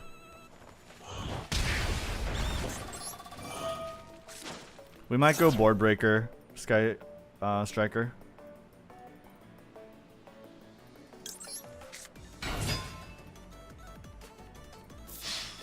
Throw more Board Breakers. Game? No. Because I can't get rid of Lady. I can't get rid of Lady, and Rose is not in my deck, so I couldn't go for any linkage OTK. And I couldn't get rid of Lady from defending her field without taking it. So I don't think it was game. But maybe I'm wrong. Kurikara? Kurikara might be good, yeah. But Kurikara still requires me to bait them, right? That's still a thing.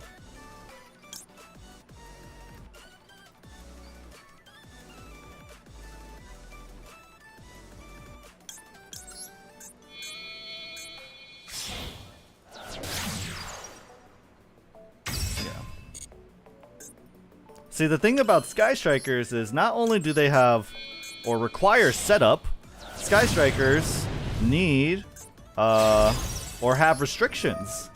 I can't have things in my main monster zone.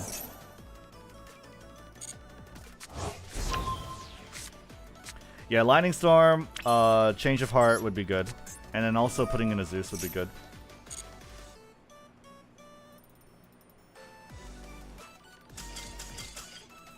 Sky Strikers is too fair. Yeah, Sky Strikers is a very fair deck in this modern day and age. Sky Strikers is a super fair deck. There's nothing like broken about Sky Strikers. Right? It just they require too much. Oh, we already have Zeus.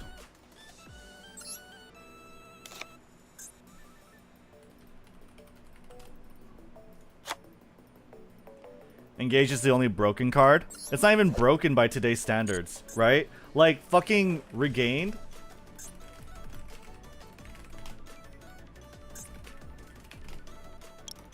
Regained, literally, Monster Reborn if they decide to play Yu-Gi-Oh! Monster Reborn or Bestial Monster if they decide to play Yu-Gi-Oh! If you have Magma Nut in the grave, then Magma Nut gives you a card. They use the Bestial that they had, search with Magma Nut, then they get to draw a card. One on their turn, one on your turn, then one on their turn again, right? You have Birth, literally destroys your graveyard, lets you normal summon level 7 monsters, break the rules of Yu-Gi-Oh! Normal summon level 7 monsters, and you have a Monster Reborn every turn, right? It's like, there's like, it's not... Engage is fair at this point. It is like their winning piece. It's like why Sky Strikers are good, for sure. But there's just so much more consistent cards that are very close to this card's power level. And then like it's supported by an archetype that just does insane things. They do insane things. Yeah, Birth and Regained are custom as fuck.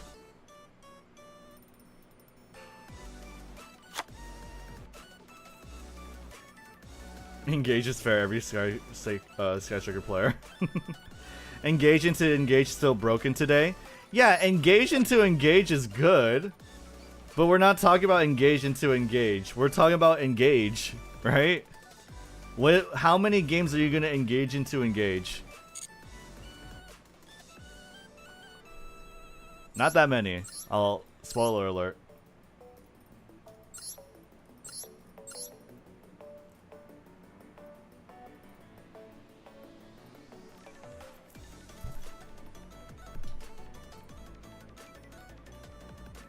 Right, I didn't know you were engaging. Congrats. Thanks.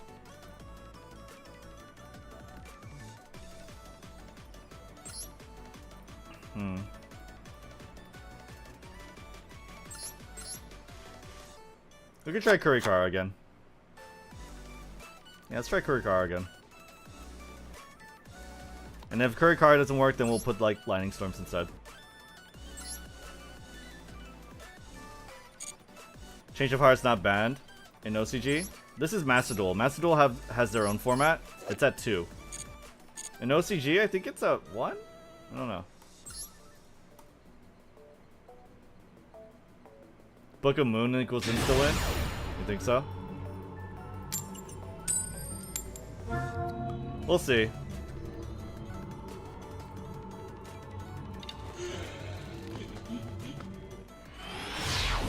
Yeah, Book of Moon might be a fun card to play.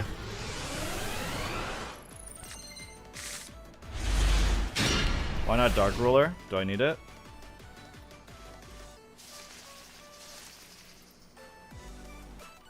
Unfortunately, no starter cards, but hey, both my Kurikara are here.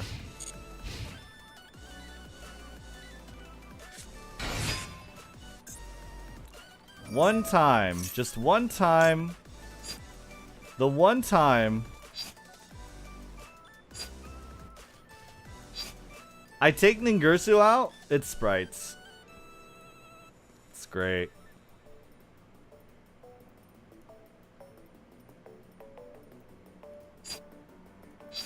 I think I have to save this for Gigantic. Why no evenly? Evenly forces me to give up Hayate Dump, so I don't like it. It's not good. We've tried it before. Maybe we'll do a video on why no evenly.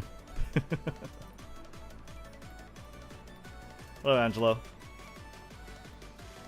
You can Kurikara fine next turn? True. Triple? No, I have only 2.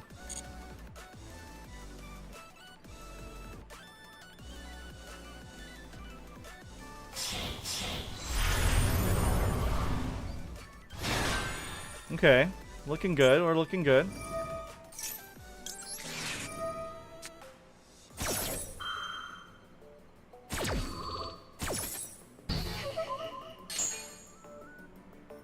Okay, Eclipse might be better for going second.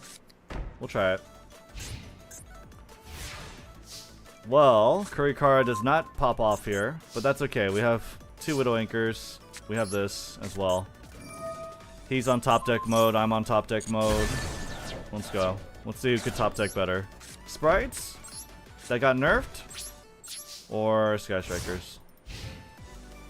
Why not Kaiser? Because it's not a going first deck. Kaiser Coliseum sucks in going second builds. Because it sucks to top deck, and it doesn't solve a problem on the board.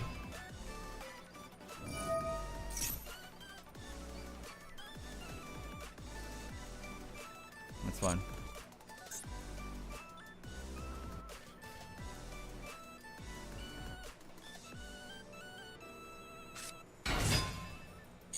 I think Kurikara is good without Raisar because the Raisar has mandatory effect to attach if something got banished, and that's where Kurikara come in. Yeah, maybe.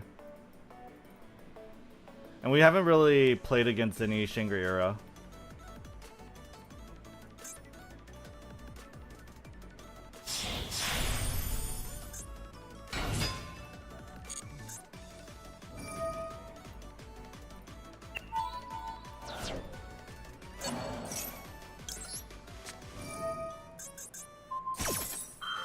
Yeah, no, I know, we have to.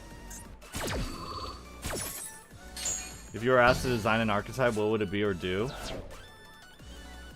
Why? There would be no reason or incentive for me to design an archetype unless it was the most powerful thing. Because no matter what I design, it will not be used. And no one will care about it or love it. Because that's what happens to garbage archetypes. They get put in the trash.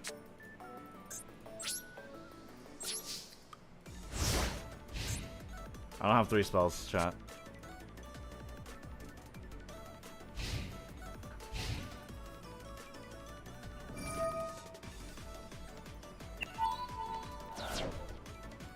Why Sprite didn't go to Zeus? Don't ask me. Don't ask me.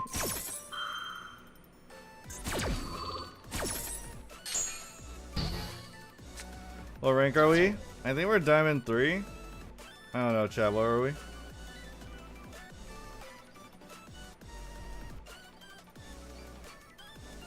Maybe he didn't make Zeus because he thought I'm in top deck mode and he really wants Mannequin to go off. That could be a reason why. Gigantic here. Ash Blossom. Hopefully.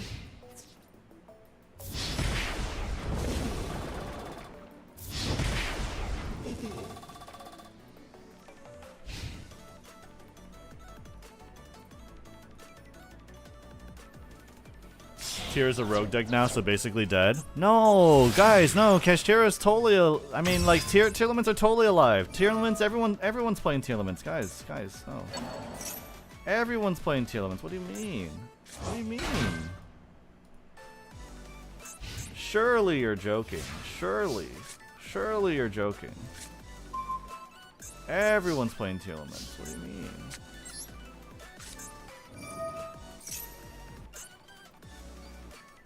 He does have Ash.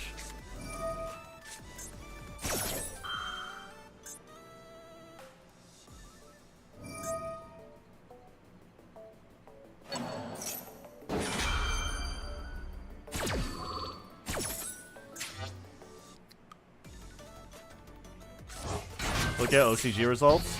You're talking about OCG still has 3 names that they confuse.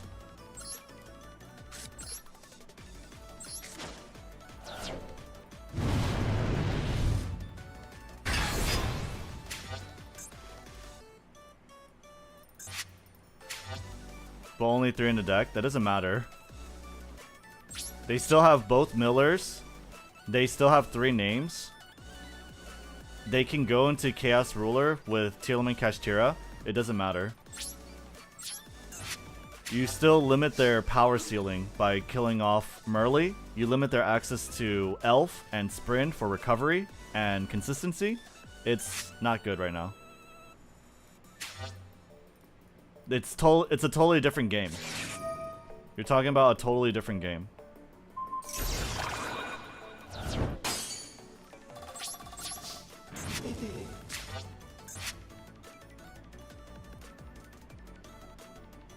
Yeah, we lost. I do have Ash Blossom though.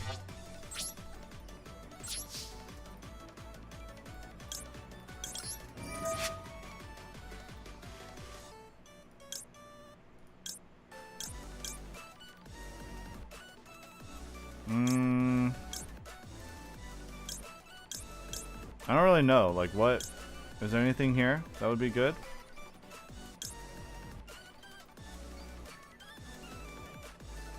You're impermed? Oh, it doesn't matter then.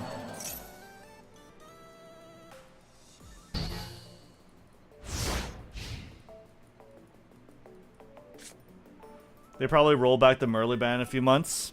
I don't know. Who knows? That would seem silly. I would... that would just seem really silly to me, personally.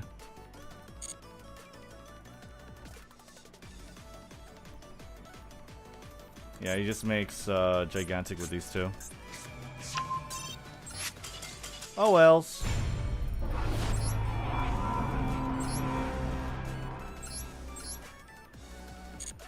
Keep going.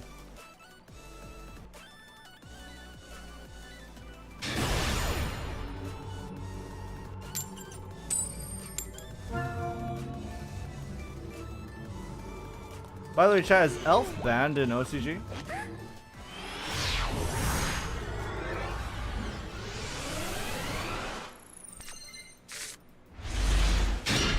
Yes. But Sprint isn't, right?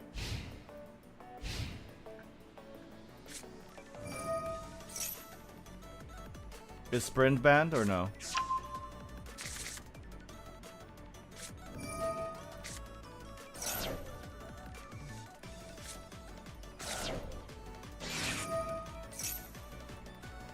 Sprint is good still? Yeah. Okay, so if you have Sprint and you have Merly in OCG, it's no wonder Teal'c is still fine. Because any level 2 can make Sprint. Right? What the fuck are all these Sprite players? Where are they coming from? Why? Sprint is fair compared to Elf? Yeah, but Sprint is also Teal'c's lifeline. Because Sprint is able to be made in Teal'c, and Sprint can dump Merly for a fuse, it makes Teal'c and OCG way more consistent than Master Duel Teal'c could ever hope to be.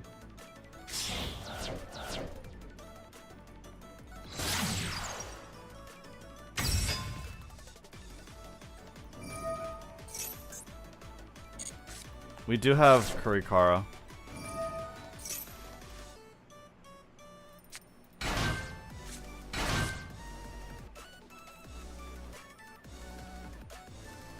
Sprint is just Lavalval chain for tier. Yeah, you're right. Yeah. Just you can't go extra deck fusion. That hurts the consistency so much. Can Kurikara do it? If she don't, then we probably take her out. But yeah, she's probably not the call. Dark Ruler no more? No.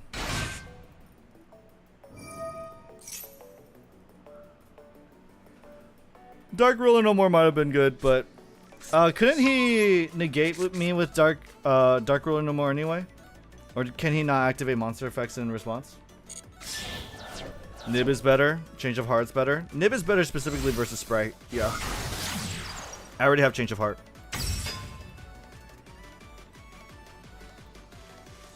Evenly matched? No. I'm gonna put I think we're gonna put out a video on why we don't play evenly matched. Why I don't like evenly matched. That way I can always just point to the video. That's why I don't play evenly matched. It's not that good. Y'all did it to him again. I mean, the reason why I don't play evenly matched, if you guys are not familiar, is because you are... If you play evenly matched, you are giving up your Ray dump. Your Hayate dump. Sorry. It's not worth it. They have to really overcommit and extend on the board. And then you also have to make sure that they can't negate evenly as well.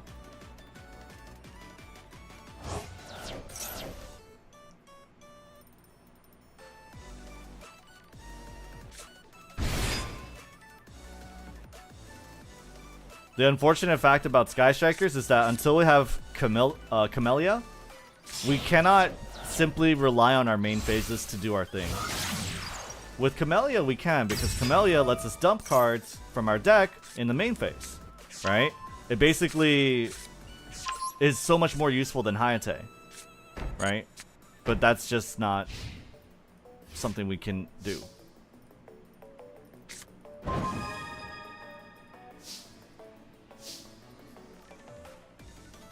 We could probably bait.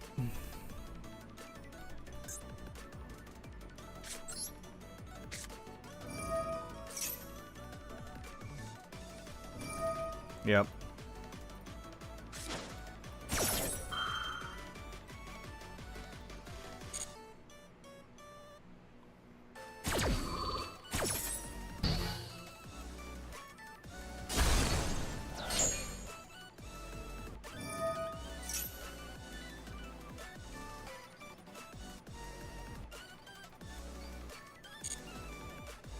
Sure. Nothing else we can bait with this, so we're going to threaten that we have evenly, and we baited out his carrot. He's gonna want to elf, and maybe he wants to revolt. I don't know.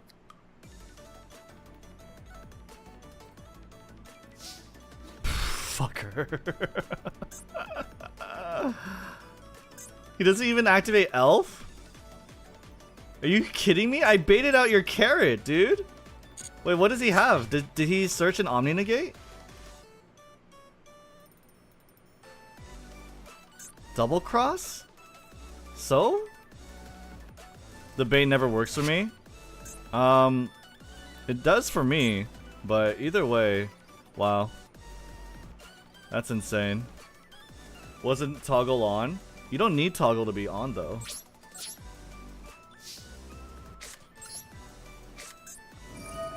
You don't need to be you don't need toggle to be on. You just need it to not be off.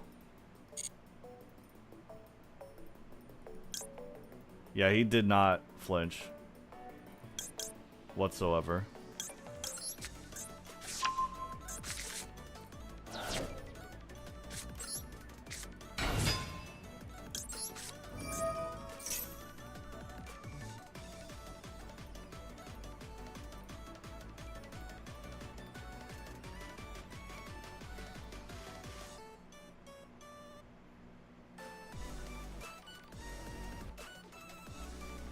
You reveal that your strikers early, so if you have the out, you have the out. Maybe, I don't know. Okay, cool.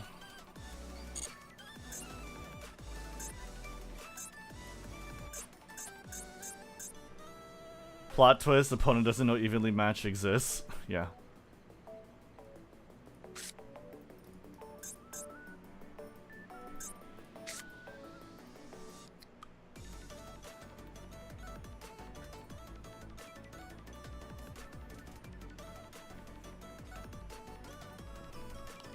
He gave up early? I have no idea.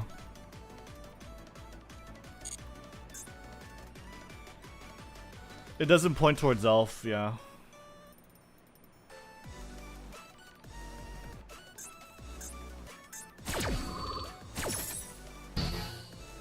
What does he want to do?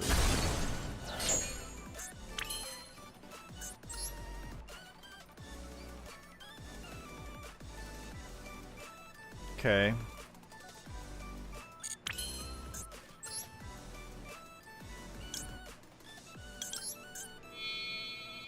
I'm gonna do this. I'm gonna set. There you go.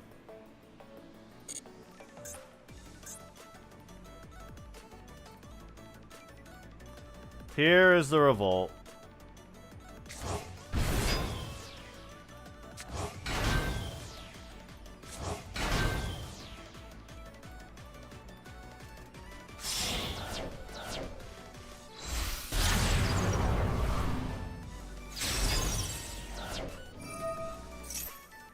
This is good enough. Like, I shouldn't try and force Elf, right? You actually probably had OTK at this main phase 1. But would he have done all this if it was main phase 1? I don't know if we could say that for certain. Also, it wouldn't have been a bait for evenly then.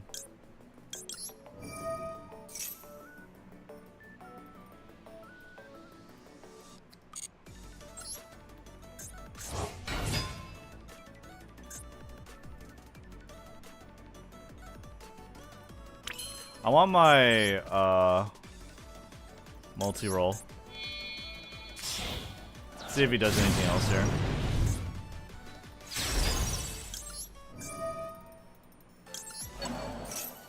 Shark Cannon probably baits Elf. I kind of doubt it.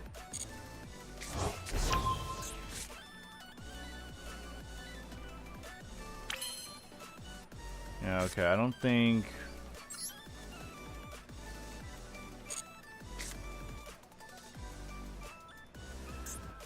Oh.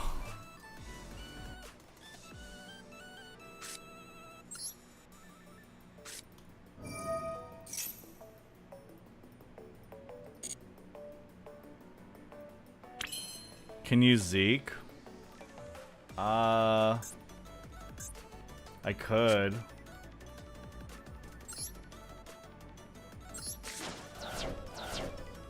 Yeah, Zeke would force the Elf.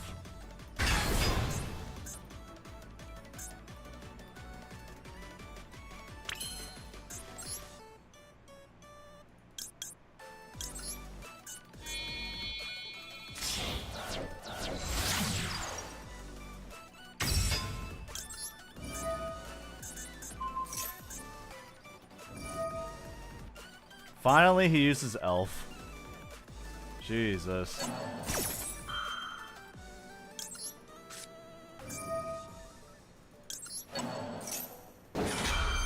We don't have Shizuku Shuffle, unfortunately.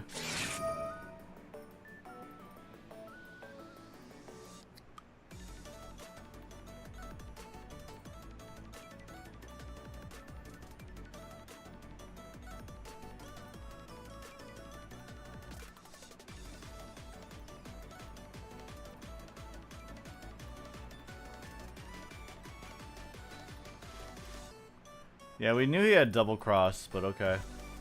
So he's just gonna revive it. That is unfortunate.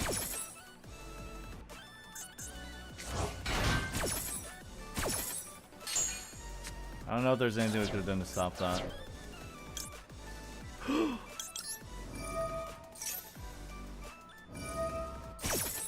Fuck! Why do I have to be turn player, man?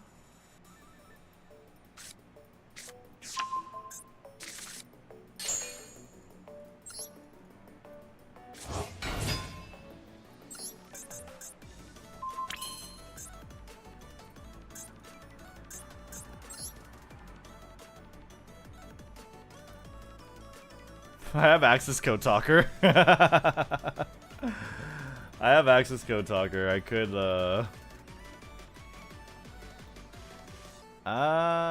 wait a minute. He doesn't actually have a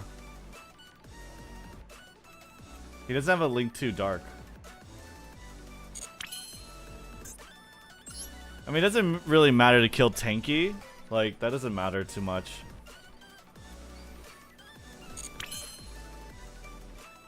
Kit and Pixies in hand, yeah.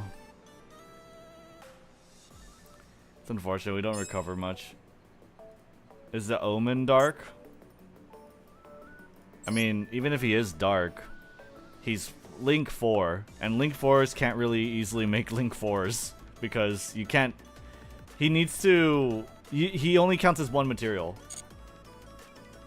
He can banish. That's true, but...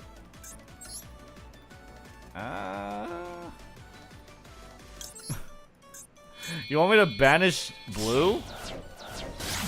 I mean, fuck yeah, I don't know. We lost this game anyway.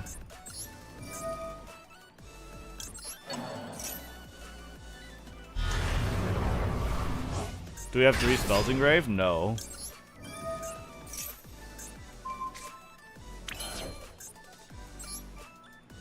We do not. We're not activating this.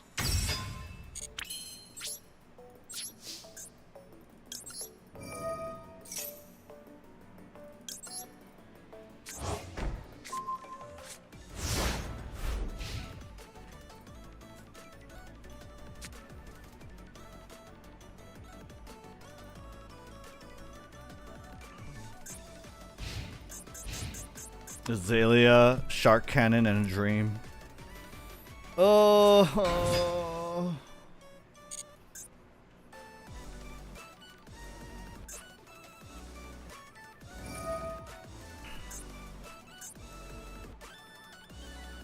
I think no matter what, he had enough material, right?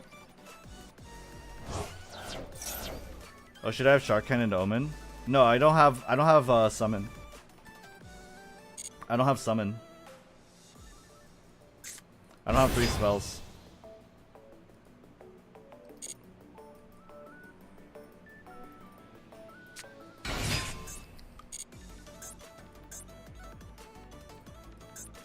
Chameleon TCG when? I don't know. That's a good question. Yeah, I think we lose. I mean, he can't really get Jet, can he? Oh, does he have Jet? Oh, he can get Jet. Wow. No, he can't get Jet. So, he doesn't have the OTK. Is Camellia live in OCG? Yes. I'm pretty sure she is. Yeah, you can't OTK me.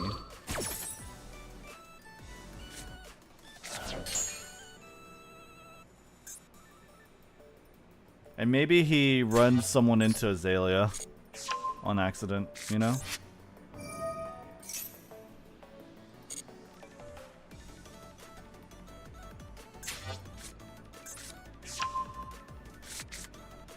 He doesn't have Carrot, surely.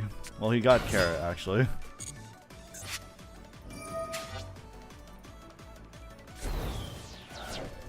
Dude, this is so dumb. The fact that you could just send Tanky. Fuck that shit.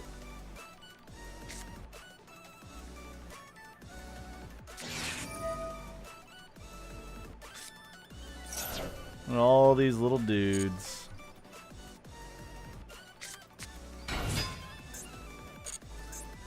Alright. Don't diss the Dragon Lords, they're cool. No. Who is this guy supposed to be? Is that supposed to be Liu Bei? Liu Bei and Zhuge Liang, right?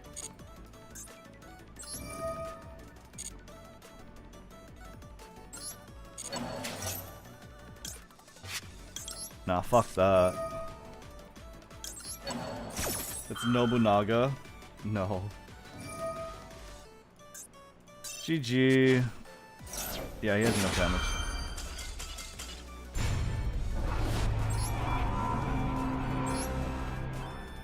Damn. Oh my god, we're not Diamond 3 yet, chat. What the fuck? Yeah, Kurikara's not doing it. Nib would be better, but it was only in that matchup it would be better. Well, it's only in that matchup it would be better. Imperm would be nice. Valor would be nice. Yeah, we could do Imperm again. Oh yeah, Lightning Storm. Lightning Storm would not have been that great there.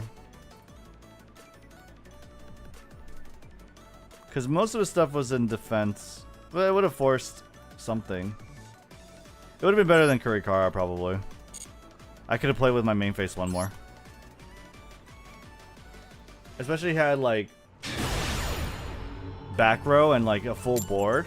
So he couldn't flip Revolt, right? So, yeah, it would have been better. It's Liu Shen and Zhuge Kong. Howard does reference the team up between Liu Bei and Zhuge Liang. Yeah. They're not. They for whatever reason they don't actually name the actual people. Great, I fucked up.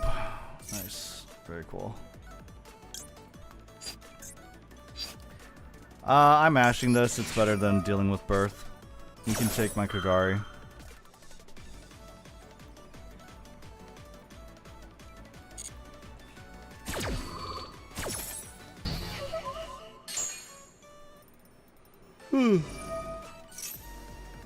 That's fine.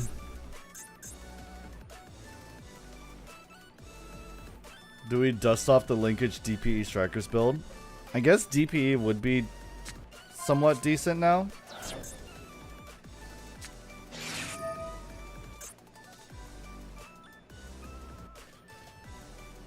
What?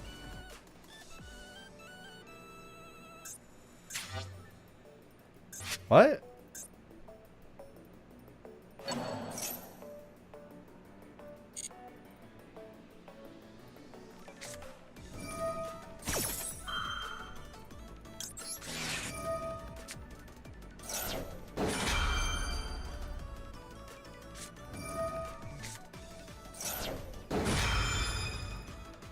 What the fuck did I just witness? So you're telling me if I let this chain resolve, I would have been able to resolve Maxi. Okay. Cool. Just hold, bro. Don't tell me just hold after he did his play. If you tell me just hold after he did his play, fuck off.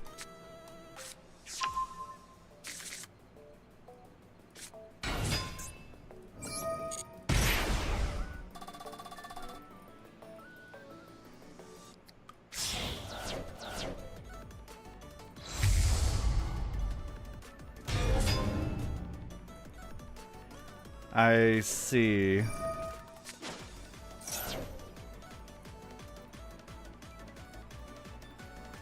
You can surrender, he won. I'm good. I have triple tag. We'll see what happens.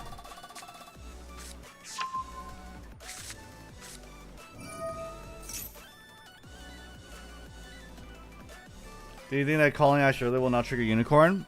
The reason why he called Ashe early is because he wanted to guarantee his Rising Carp.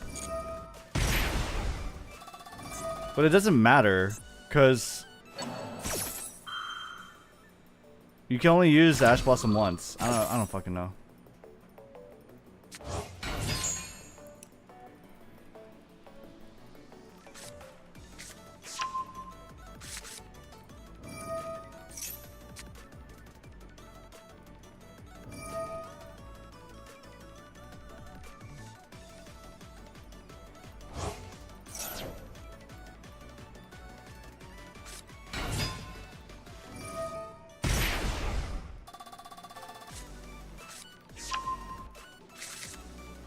Yeah, I have no idea. That was the weirdest play.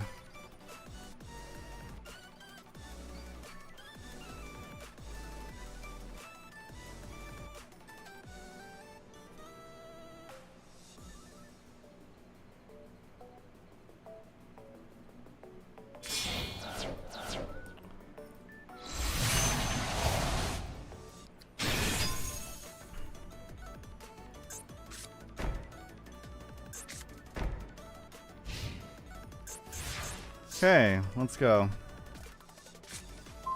6.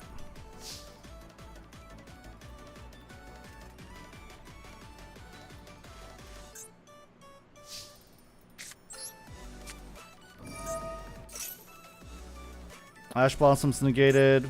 He needs to Baron de Fleur. He won't Baron de Fleur.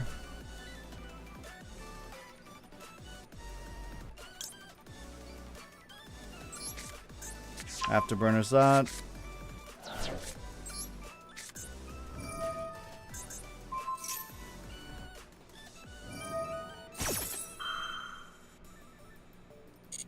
It's fine.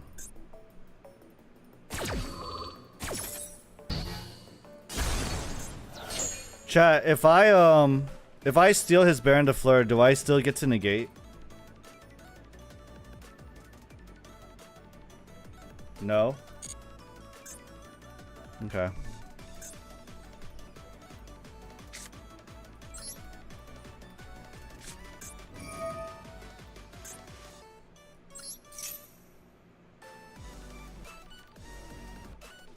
Yeah, I could still pop cards.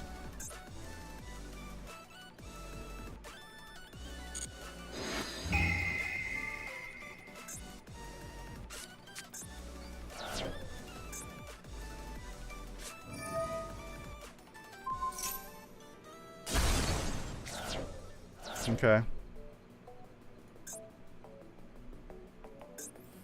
Synchro for an 11. He bounces my dude. Is this bounce a target? What's the bouncer dude? Bounce. What's the bouncy dude? It targets. Okay. So I could threaten this by battle. You can read it? No, I can't. It's literally here. How can I read his bouncing dude? Does he have it in his grave? You can see card related? Oh, wow. Okay. I can read it then. You're right. Cool. Thanks.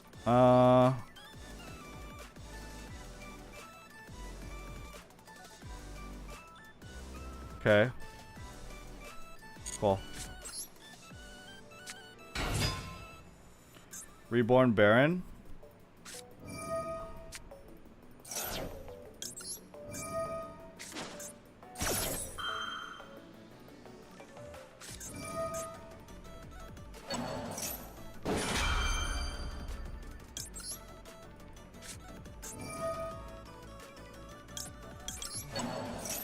Did he call by the grave the Maxi or what?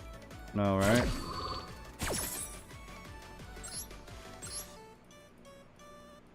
He called by Ash. How did he negate my Maxi?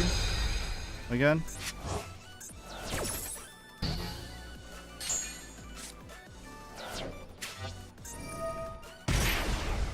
His own Ash? That's actually really good for me.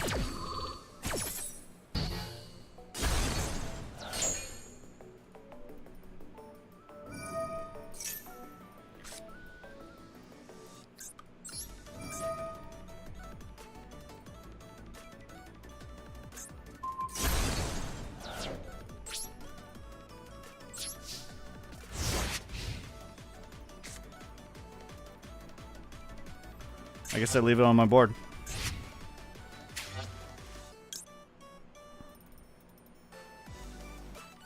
Field spell might have been better. Yeah, you're right.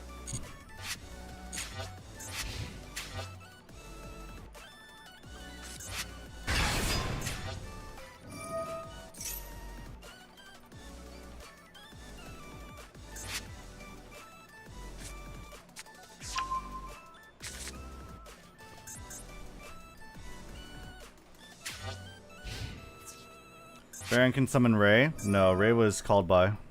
So she's not in my graveyard.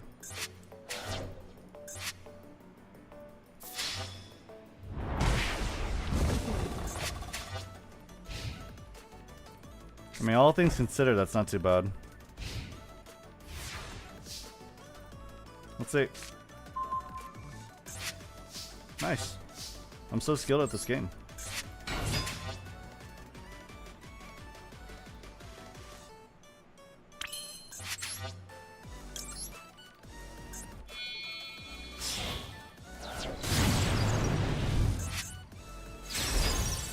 Watch him Ash Blossom me again. I think I literally go Afterburners so that I don't lose to Ash Blossom. I don't insta lose to Ash Blossom, but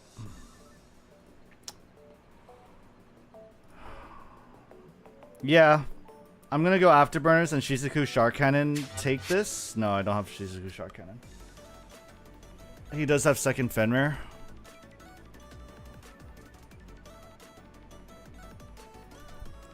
Imperm?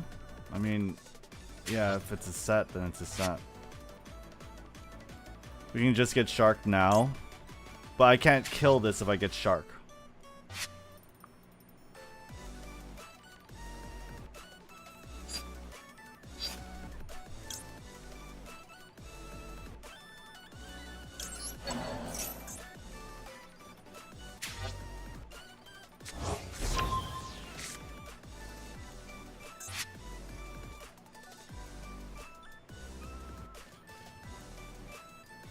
He has another Fenrir in hand. Yeah, I know. Yeah, this thing's not very relevant.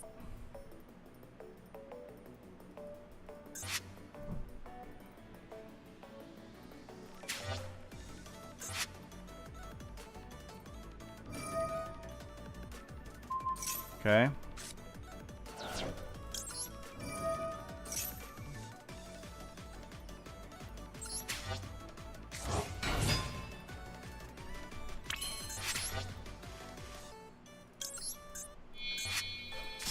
I could dump Rose to enable linkage OTK later. Probably want to dump another spell. Maybe not.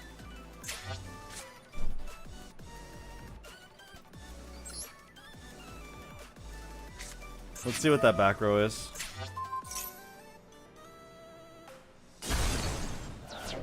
Okay, it's nothing. I don't know what it is. I don't know what it could be. But it doesn't seem very relevant.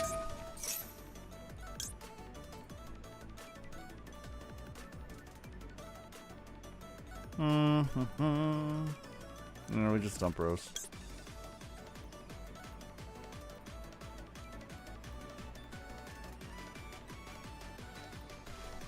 Because I don't think he has another called by. Oh, probably evenly. Well, yeah, evenly doesn't do anything versus me, so that's good. Third spell is not good. Let's just dump the Rose here. It's fine.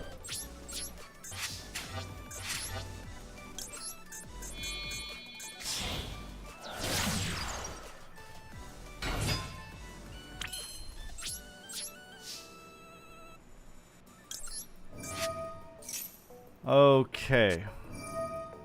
See, he had the Ash Blossom. Let's fucking go. Not really, though. This still hurts, but still. He still had the Blossom.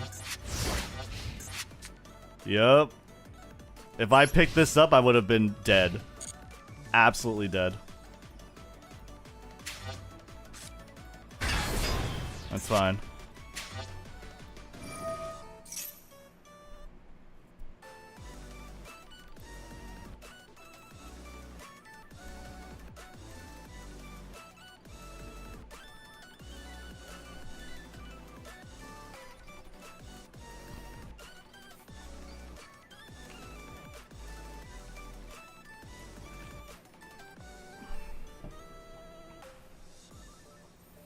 Love watching your streams. Common Master 5. Last season off a 10-game win streak with Striker. Thanks for putting me on. Hey, no problem. Thanks for showing up. Are we watching videos tonight? And what's our record looking like right now? We have like one video to watch, and I'm not too sure if it's that good, but oh, okay, someone.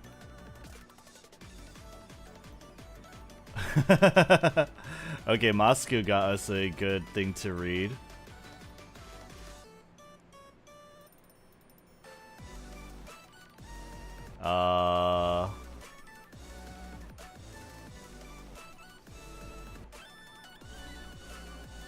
Moscow got us a good thing to read. What is this?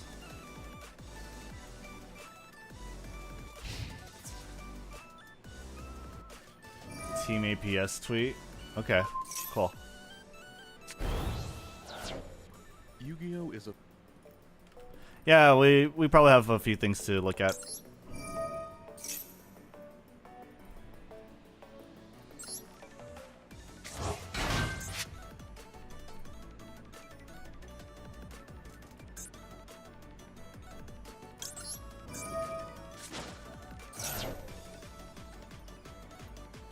Kinda to stop him from attacking, and I keep my Ray, or just Kagari, and he very likely, he doesn't have Imperm, and I can have recovery anyway. I Kagari. I lose Kagari from battle. That's fine.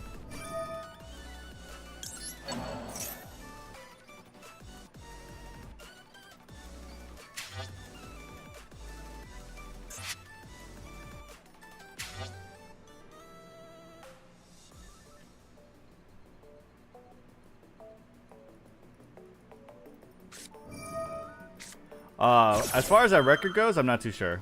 Wait, what? Why? Bro's just wasting cards.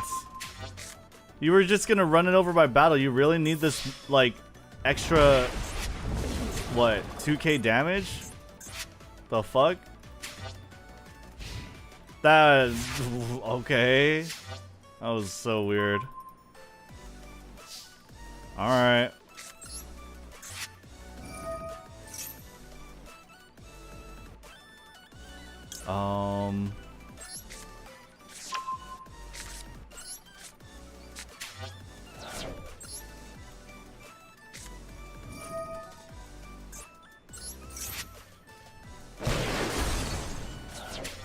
Okay.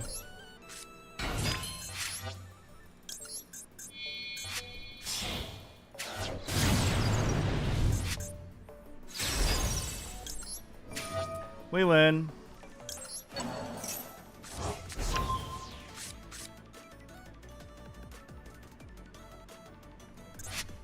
That's fine. Yeah, banish me.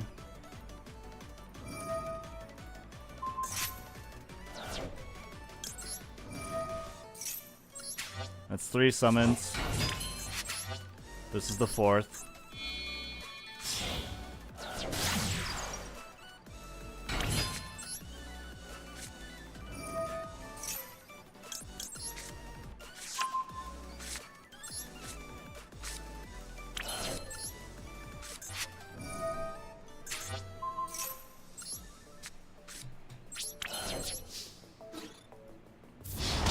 And there we go. Sick. That was a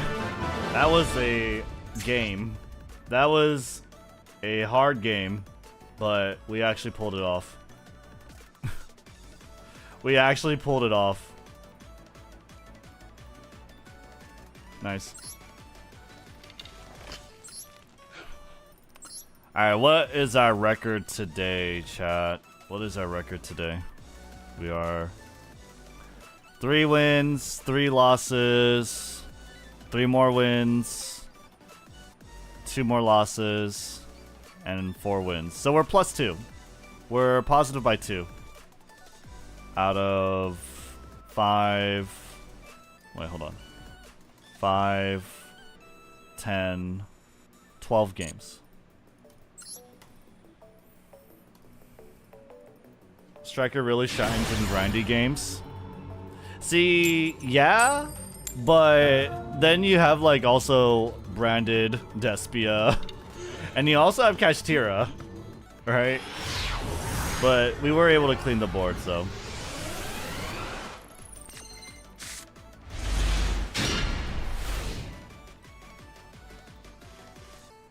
Whatever happened to your Medolce deck? Did you just fall out of interest with it? Oh, we still have our account.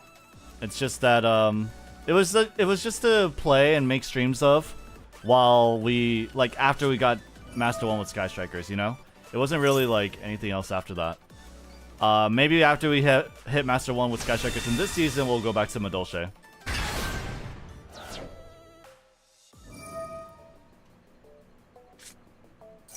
I'm just trying to find positives, dude. No, you're right.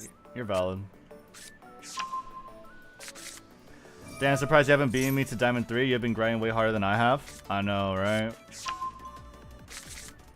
I mean, I only play on stream, but still, yeah. It's tough. We've been getting some tough matches.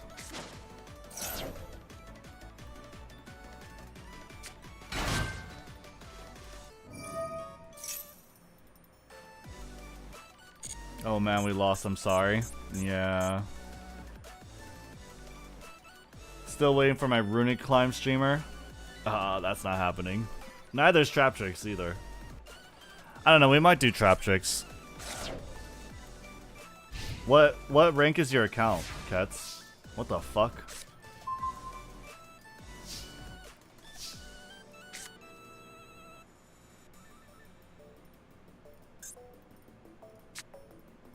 Well, Lightning Storm Call spells is... Oh wait, hold on. Yeah, I can't. Destroy Fountain I can't. We have this.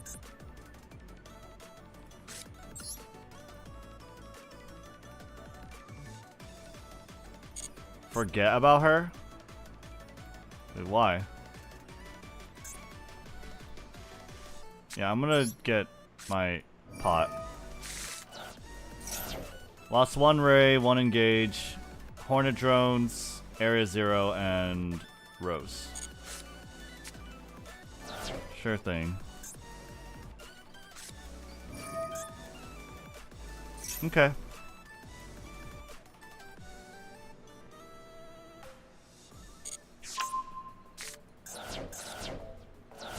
That's our second Ray, unfortunately.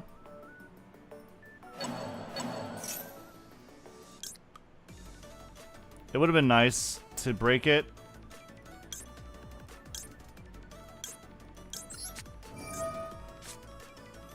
Now he hug and protects that. And then I can Lightning Storm it, but he still draws 2.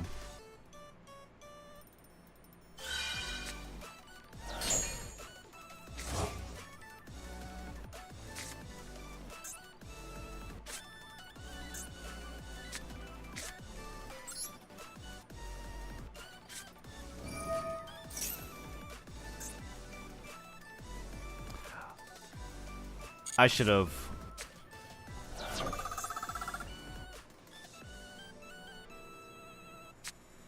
If I do this, he could still hug and protect.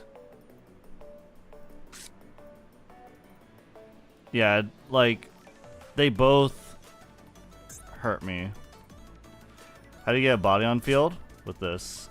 Lightning first? You think so? Alright.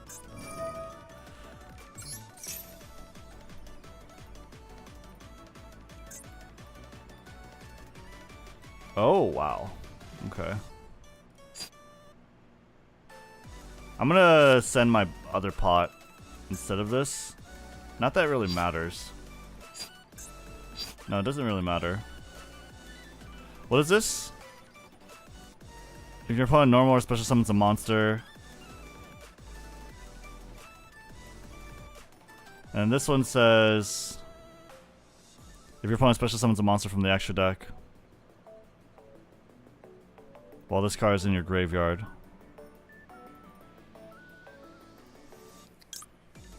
Oh, I'm just gonna handle it one by one.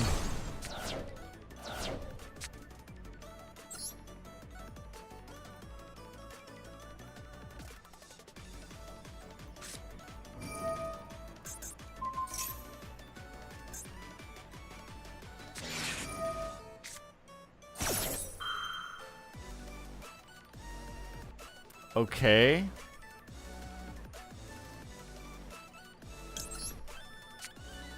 I think I'm gonna do this. Wow, really? Nothing?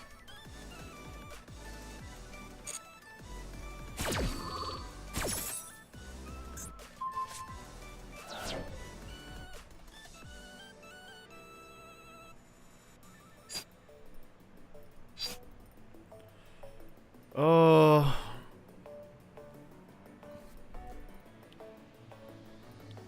I think I dump Ray. Shizu couldn't deny them the draw. Yeah, but I don't know.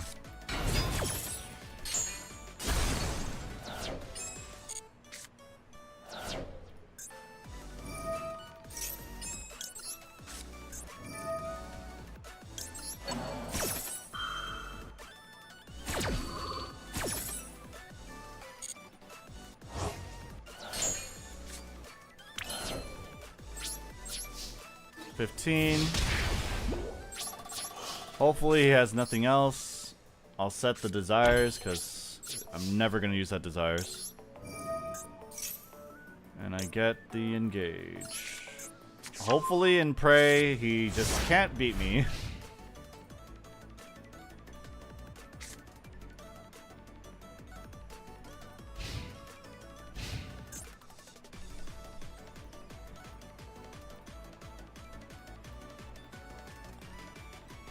Help them deck us out. Bro top decked his second fountain and runic tip.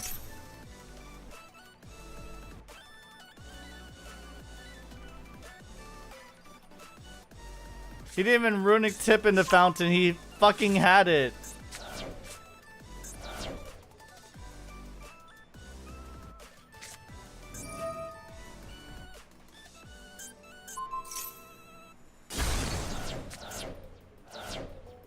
That's one of my Widow Anchors. I have one more in my deck. Gets to draw 2. So fucking cool. Wow. Wow. Woo. Woohoo. Just watched a reaction video to Rauran. I'm subbed. Hey, thanks a lot. I appreciate you. Oh, so cool. Wow. I love Runics, guys. Runics so cool. He literally top decks into fucking fountain. He top decks tip. He finds Naturia Mole Cricket, probably from the draw too. Like, it's so. Oh god, love Runic. Love Runic Naturia. Holy dude. What the fuck? It is cool. I agree, Red. Shut up. Yeah, he won with Maxi. Because he had Maxi, I couldn't go into, I couldn't dump engage, Kagari the engage, use engage, right? Sucks. Fountain is the most toxic card. It all just funnels in, it comes down to Maxi. It all comes down to Maxi, and it's just, ugh.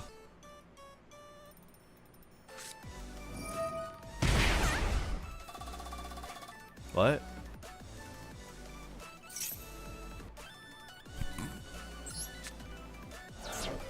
Hate to break it to you, dude, but I don't have that one.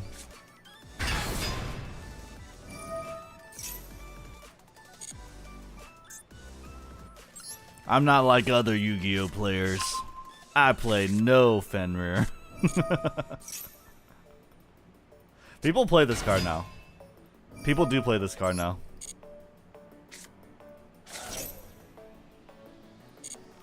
Oh, I should have done it. Oh well. Yeah, I should have done it. If he makes Diablosis, I can go Sogrit, but... Ooh. I thought maybe he would have made Shangri-La.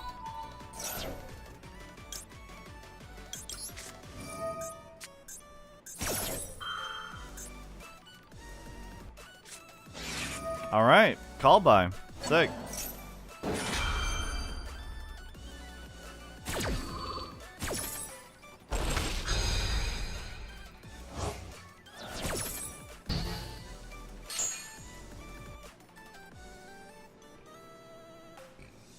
Why is no one making Shang?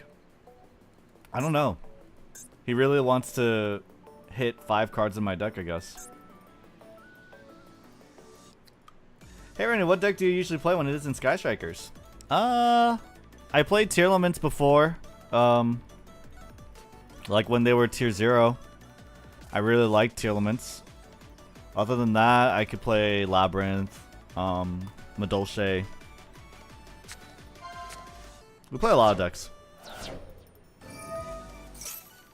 All you have to do is play cash to hit diamond, guys. Got it, Konami. Yeah. Buy the new pack. Sick. That wasn't a bad. That wasn't bad banish. Look, we only lost an Afterburners, Area Zero, and Ray. Not bad. And we got a Ray. Thanks for thinning our deck out, dude. Very cool. Well, today's just been a shit show, huh? We love that. But hey, you don't really have that many resources, so.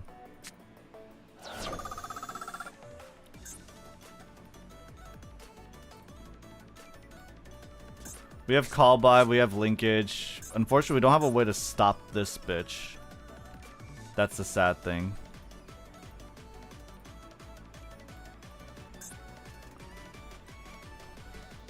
Honestly, I think I almost want to pass. Call by is good. Shizuku Shuffle. Yeah, Shizuku Shuffle would be good. No, Shizuku Shuffle's good. No, Shizuku Shuffle's really good, actually, yeah.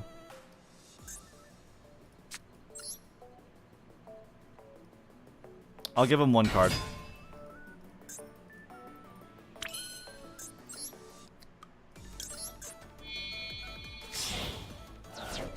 We have like really good back row if we Shizuku Shuffle. If we don't Shizuku Shuffle, our back row is pretty mediocre.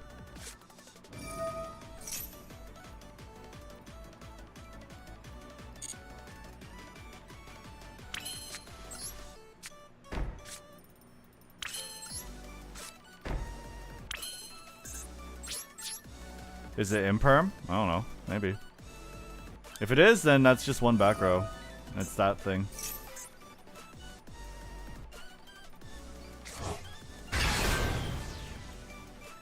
Is there a way to bait that? Not really. He's gonna banish me.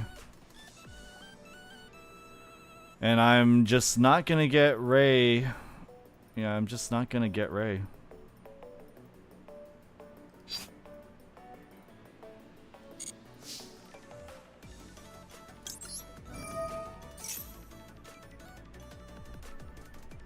Yeah, we have linkage for next turn. It's not a big deal.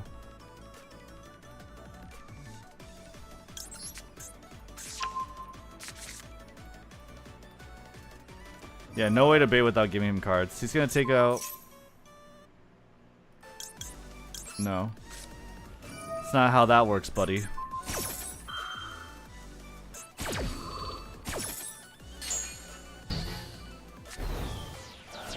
Probably should have just banished. It doesn't matter. Yeah, it literally didn't matter. Cool.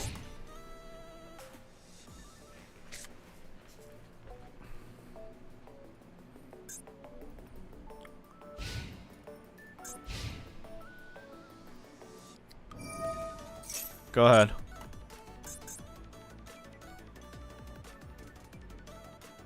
I've been interested into playing Skystriker for a while now for TCG and Masterduel. Nice, yeah. Click too soon, yeah. What's your best advice for going up against Lab? Save your ashes for big welcome. Other than that,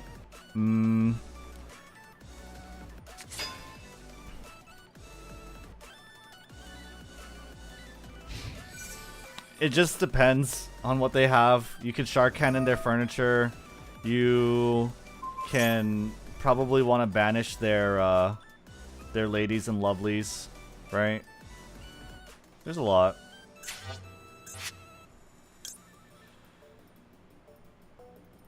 Multi-roll is going to be banished face down. Yeah, I'm gonna have to let that go.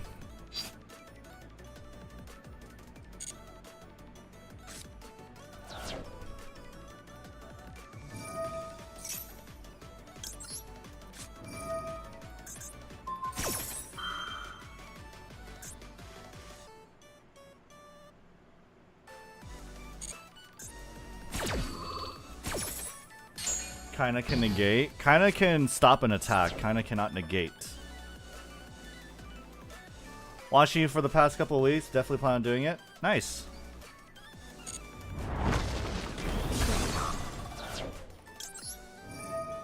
Yeah, we have plenty of Skystriker content coming up, guys. For sure. I need to start editing games. And streams.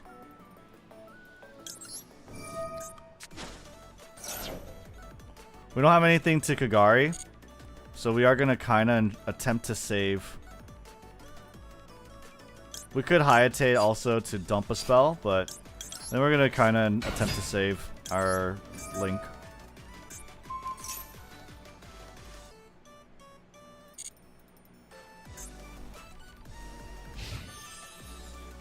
Yeah, you can't Zeus.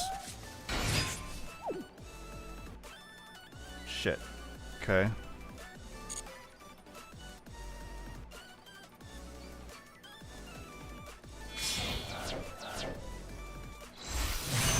He's got Baron de Fleur.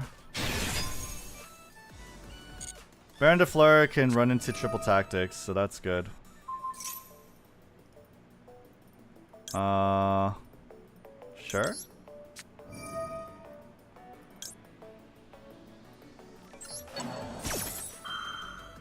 Hey, Mr. Kill Jr., thank you so much for the super chat. Sorry that there's no notification. I have no idea why. Let me. Oh, there you go. I like just had to Cash click it. cause they have no negates, so I wreck them with my speedroids.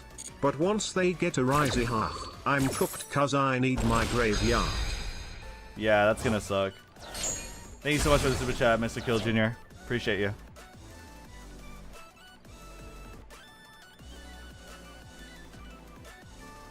Thank you, thank you. That's okay.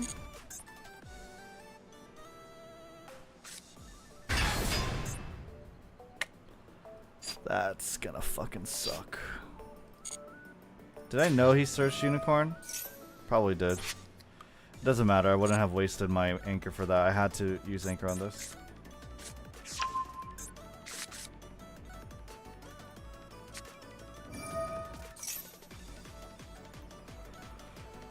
Oh boy. We love that. Fuck. Do you run Zeus in this list? I do.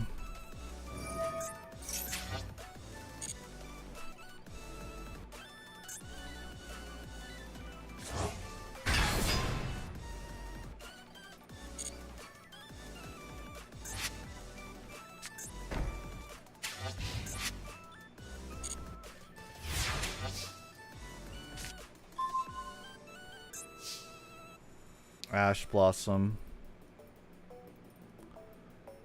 Okay. Our goal here is to take over Diablosis with triple tactics. And for that, I need a battle phase. And for that, I probably needed to search for Shizuku. Ash is negated. Yeah, Ash is negated. But Ash is a normal summon. Zeke, I have Ray. We'll do that. Did he Baron negate? No.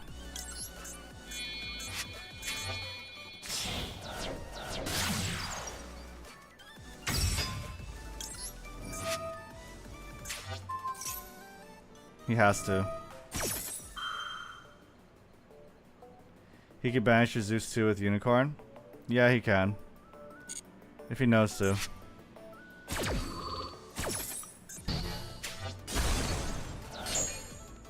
He's gonna have to do it now. Chain Unicorn? No?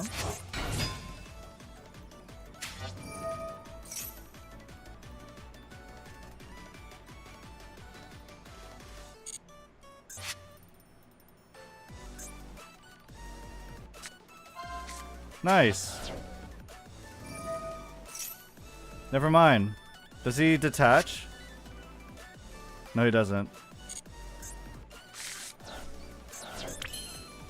Cool.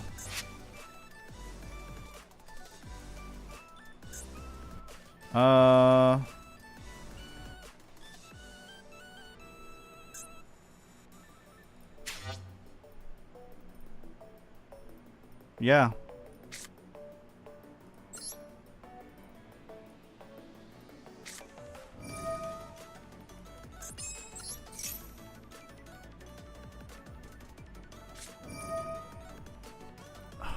Does he have it? That's good. He already knew. Oh well. Take Baron? No. The play was take Diablosis, kill Fenrir, then I would activate Ray and chain Zeus. And then I would be able to keep my Skystriker, Shizuku, and wipe the whole board.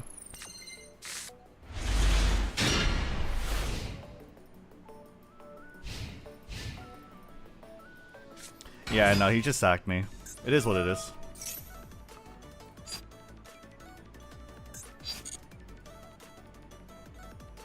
He plays Zeus? Yeah. He's just better.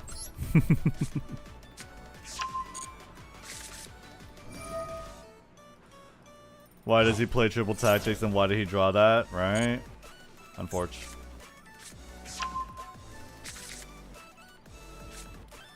It's Cope, but it would be good in that one case. Nah, I don't think so. Triple tactics into Zeus.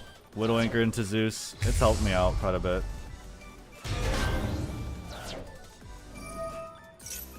Or it's definitely coming up a lot more in this meta.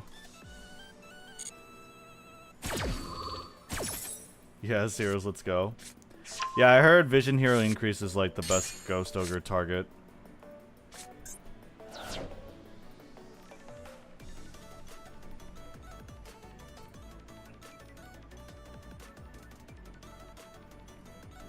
Yeah, I mean, definitely when Cash was not as played as much, like last season with the tier limits, can cut it out. But I think now with Change of Heart and more Kashtira, it's definitely very viable. It's very... It's game winning if you could wipe out like Birth and Preparations and their board, right? Even just Birth, it's really nice.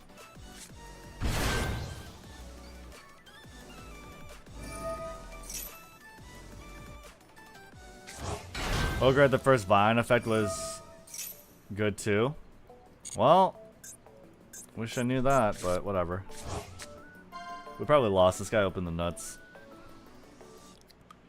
Yeah, his board is all shiny. And 2 of them are URs too. Like, this is an SR, but still. This guy really loves his heroes.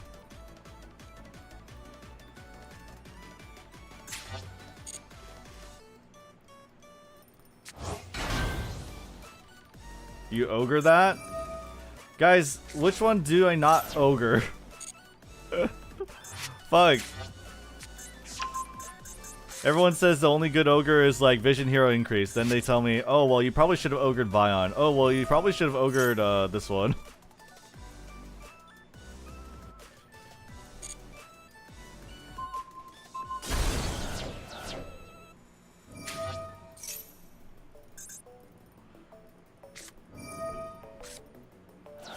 Oh, fuck off, dude. He literally gave me Dark Angel. I can't fucking Shark Cannon. You fucking kidding me?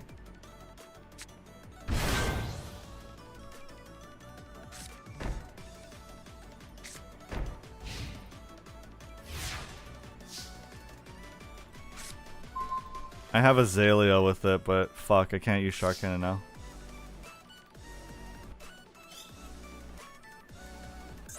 What does it say?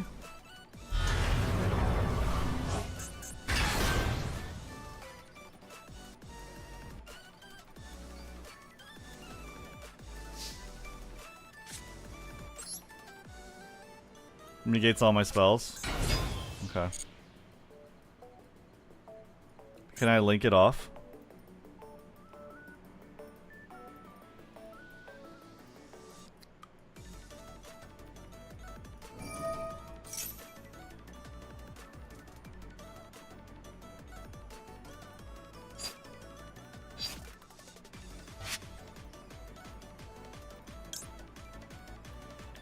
Okay.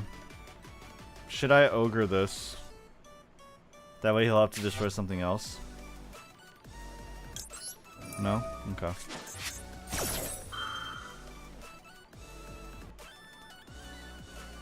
We use kinda as a dummy.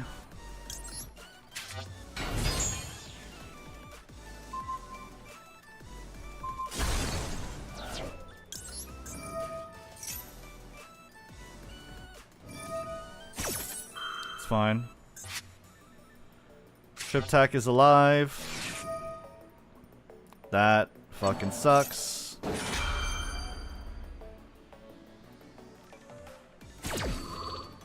It's okay.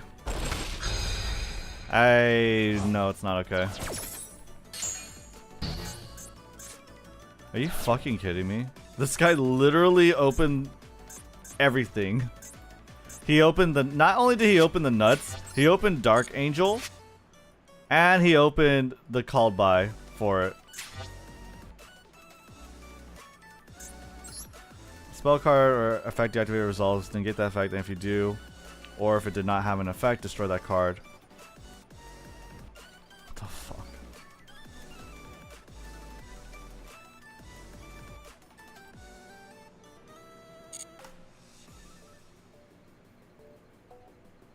Oh. Summon Azalea? With what? Can't do anything. Yeah, I think this one's done. It's not even once per turn.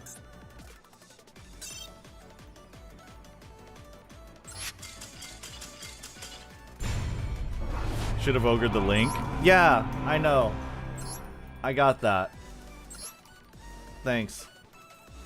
Can you attack with the Dark Angel to get rid of it? Attacking into defense position monsters does not kill your monster.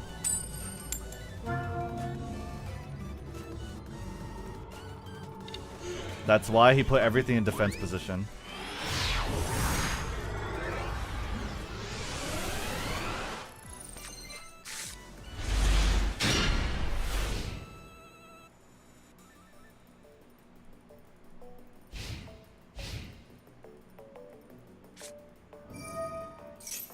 Fuck you.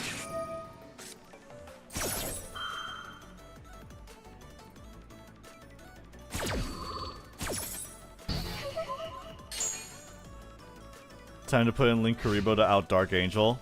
Nah, I don't think that's gonna happen. The absolute state of tier, chat. Usually, even if I ash this, they still have other things to do. The absolute state of tier limits right now. Oh no. Oh no. Tier limits. Tier limits, no. No. They are so devastated. They're so sad. How can they come back from this? That's fine. That's fine. Oh, the absolute. Oh, the absolute. From Baldur's Gate 3. Go into Hayate here.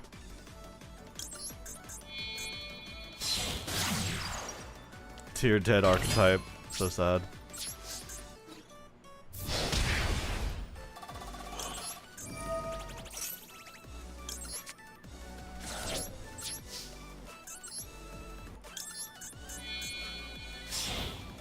So sad.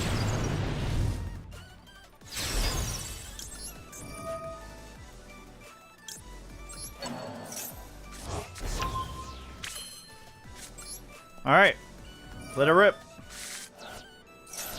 That's one of our engages, one of our rays, one of our multi-rolls, and a shark cannon, which does kind of suck in this matchup, but whatever. Not the biggest deal.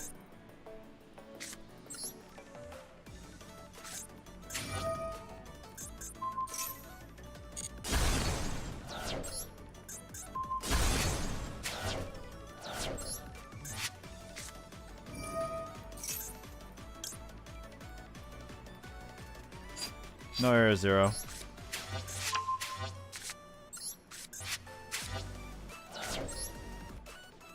Widow Anchor, Ghost Ogre. Ghost Ogre, admittedly, not that great versus them, but okay.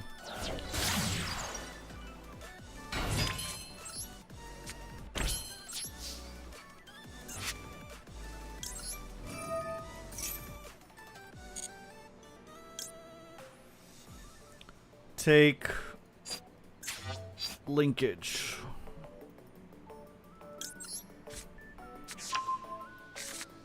Nice. It's tier 3 now. Yeah, we'll see.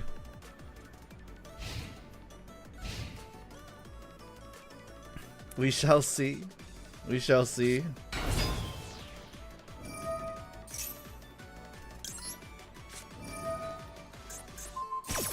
I'll be taking that.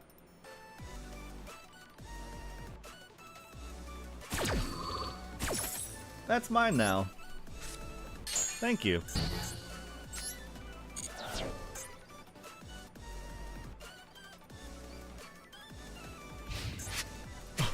Oh.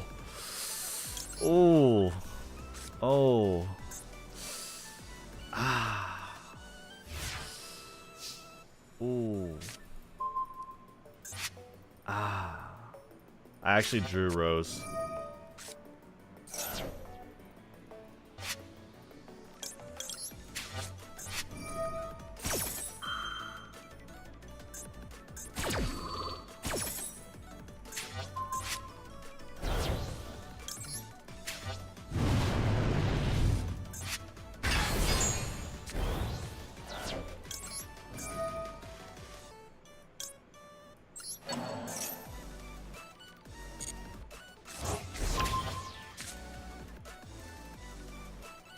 You know, it is GG if he has like a tier limit in hand.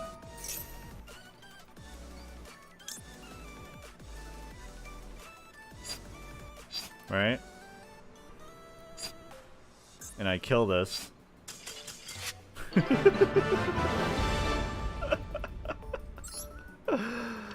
Oh no, dude. Oh no! No! They're playing Edge Imp Chain. They're playing Edge Imp Chain, chat. No! They're playing Frighper Patchwork. He's playing 41 cards. No. Oh no, he needs more fusion spells. Oh no. Oh no.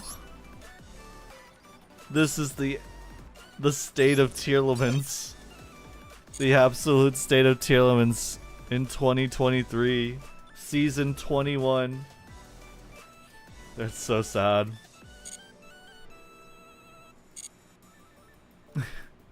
Right now, I just got back to Master Duel. I'm ready to build tier limits. Let's go. Don't do it. Don't do it. Don't do it. You think the Punch Engine would be better for Magic Dragon? For Chaos Dragon? Yeah, I don't know, like... Yeah. We did fight against one tier limit player who played, like, Punk. And he popped the fuck off. He really did. But I feel like he got really lucky. Personally. Look away. This is not the state of tears. The guy just cooked too hard. That list makes me want to cry. Oh god. Here are the Dragon Links. Here are the Dragon Links. This guy wasn't playing. He didn't play last night. He didn't climb. He didn't get a free climb to Masters. Here are the Dragon Links. Here they are. Here they are. He's dragging his feet. He's dragging his feet.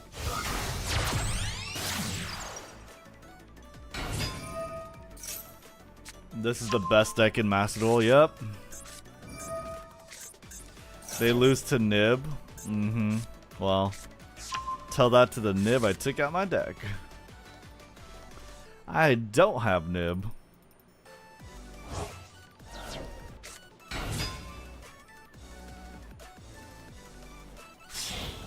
Time to go touch some grass so they are done comboing. Yeah.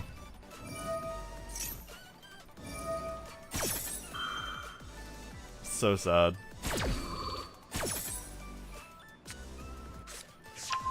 I had Ravine. Branded versus D-Link. It's pretty fun. At least we have gas. We do have gas. But I mean, like, it's not that bad. Like, usually they end on, like, Baron de Fleur or the Borolo Dragon with the Borolend Dragon. Borolend isn't bad. Borolend, Baron de Fleur, Borolode is a little bad, but I think our hand can play it, so.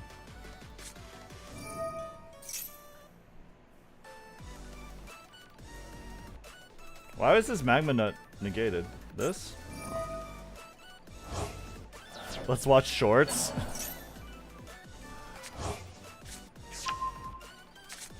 We need like a... Let me copy and paste this.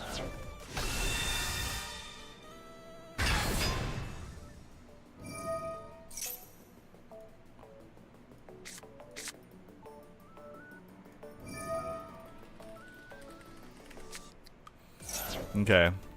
Yeah, let's watch shorts. Let's watch shorts. Yu-Gi-Oh is a fast-paced card. We're gonna be watching shorts, chat. Oh god. This is cringe.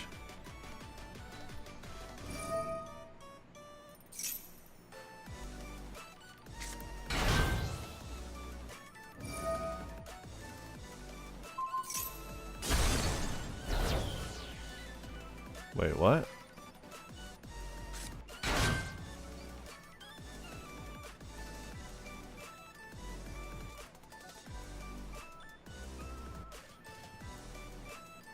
Watch TikToks and shorts.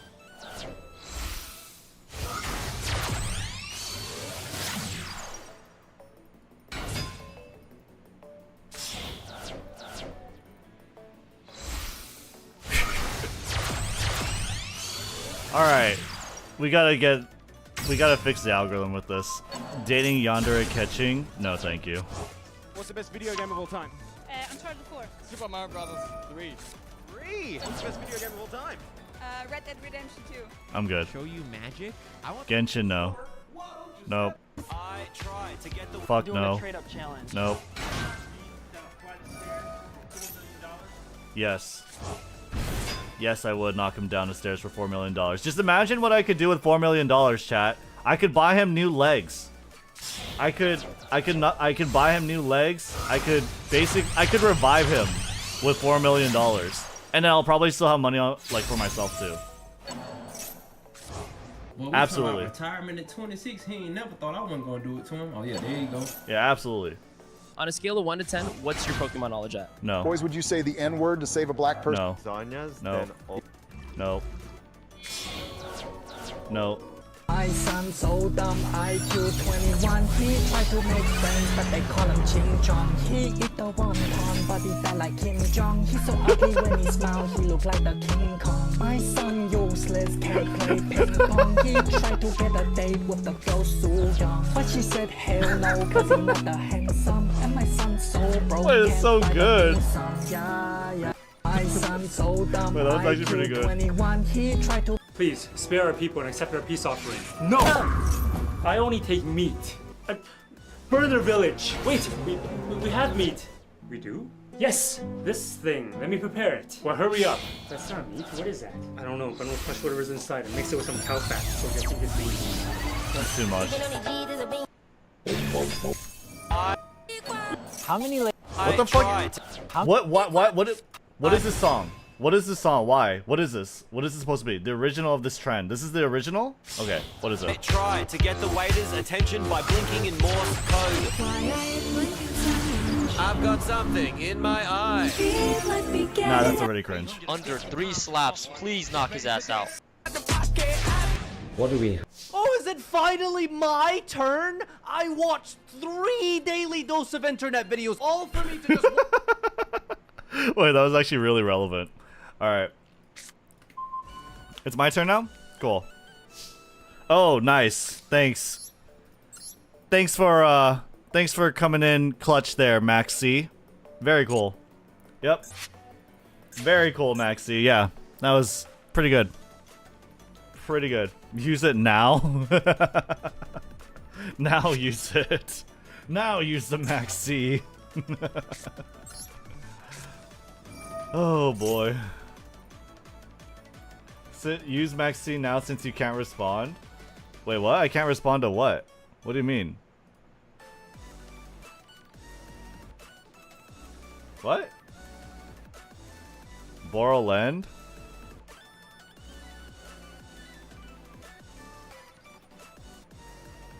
It's only that card's activation.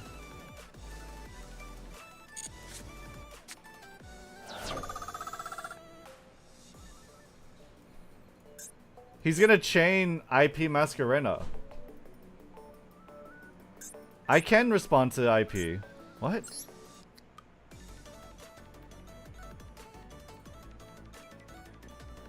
Target one effect monster on the field.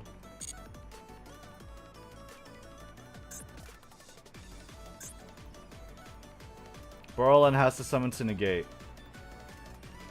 Yeah. So I don't have a monster, chat. I'm good.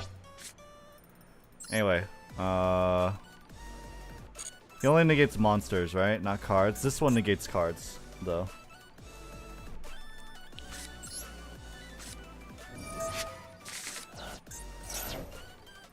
Lost one Ray. One Widow Anchor. He's not letting it slide. That's fine.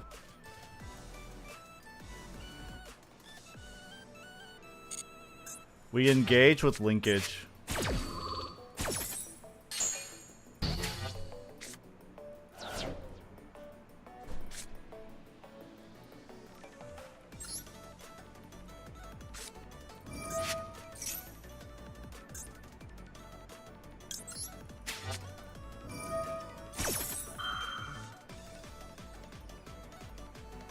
You can dodge that to draw two. Oh, you're right. Whatever. I get 3 spells engraved.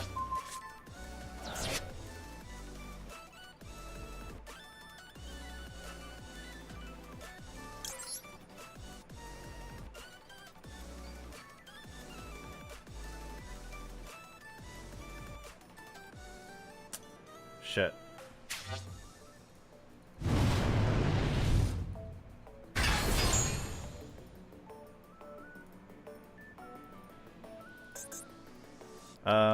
That's not good.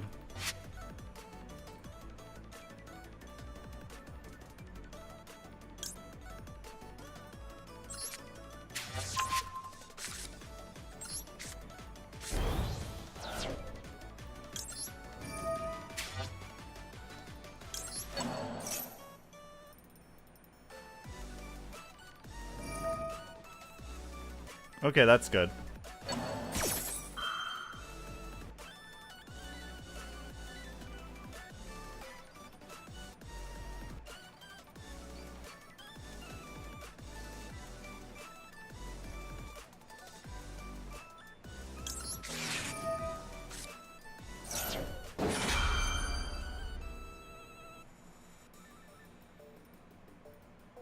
Yeah, I can't stop him from negating.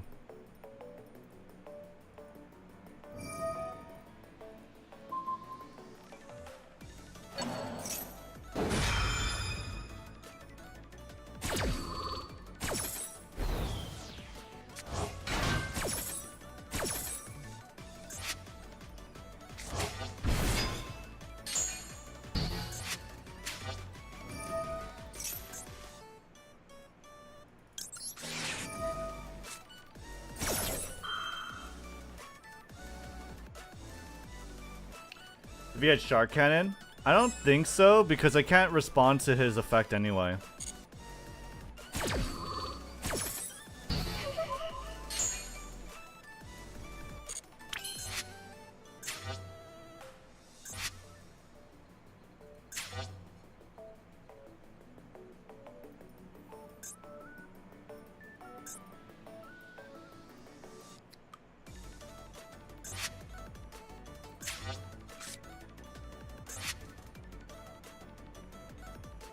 I think he wants to goddess me.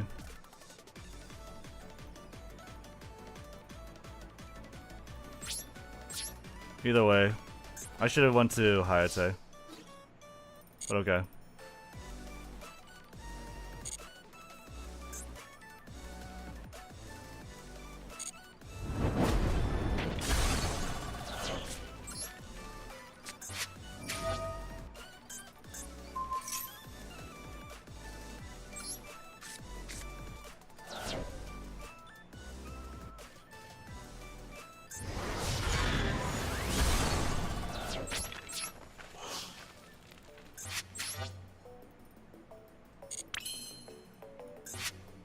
I have 5 spells.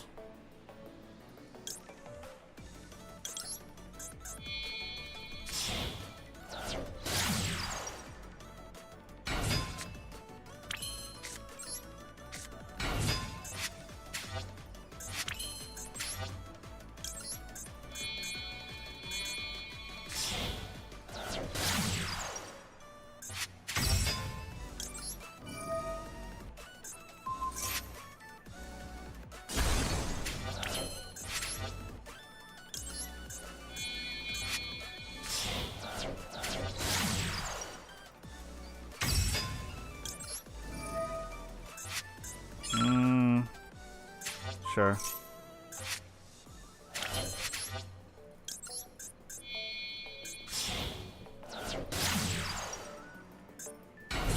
Then we summon Hot Red with Shark. Yeah.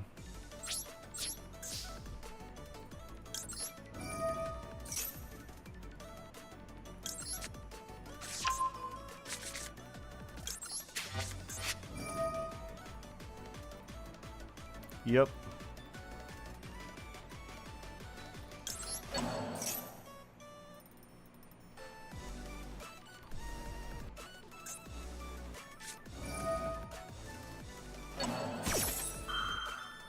That's unfortunate.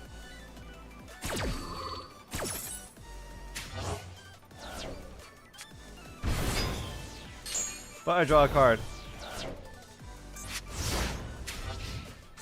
So, let's see if he can kill me. He can Baron, yeah. We have Ray.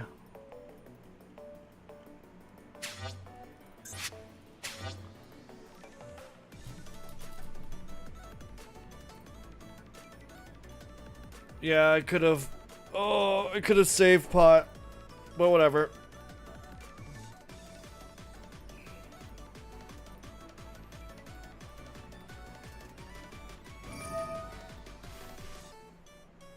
Would running 1 pot of Avarice be an option? Nah, I don't think so.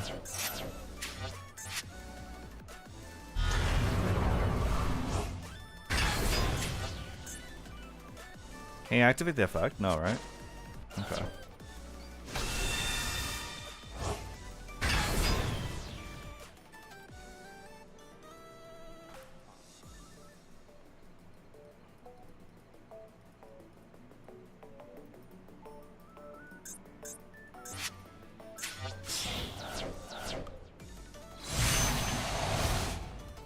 Bear on the floor. That's fine. Do we have Raingrave? Yeah, we do. We also have Kaina.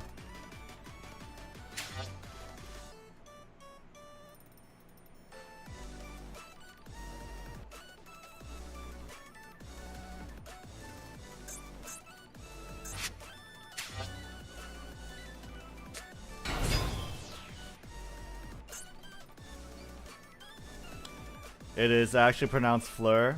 I know what it's pronounced like. I will still call it bar on the floor. Bar on the floor. Bear on the floor. I'm not playing a Biz Doctors.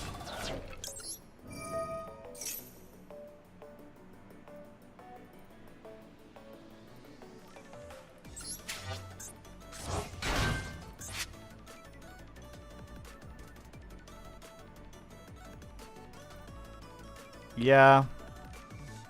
But then again, I could get over the negate. Yeah, I'm gonna try and prompt the negate. I'll take more damage. In order to get rid of the negate? Sure. that's not something worth ashing, but then again, if I could get the negate here, it's actually fine. Like, if he negates that, if he negates Ash, I'm happy. Then I can definitely get Kagari.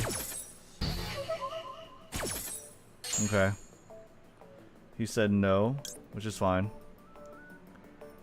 Then... would he negate this? Probably not. He'd probably just negate the Kagari. Which is fine.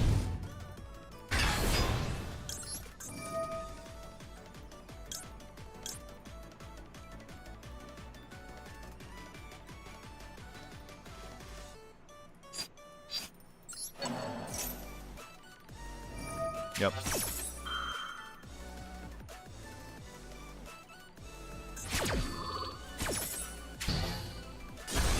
Cool.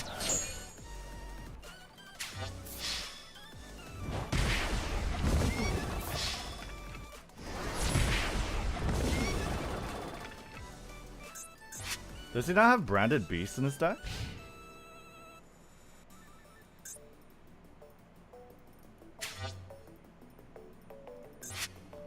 Probably resummon Borrowland. Borrowland is not really... I guess Borrowland is an issue. If we don't have anything else, it's an issue. Sick. See where he goes.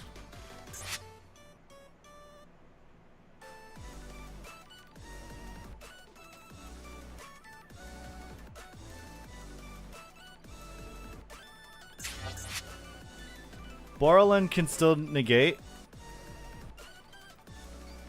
He needs a rocket monster engrave. Yeah, he does. Okay.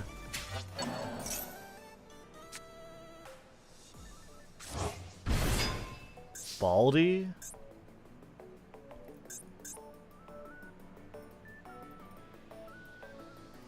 Okay. I'm still gonna get my effect though.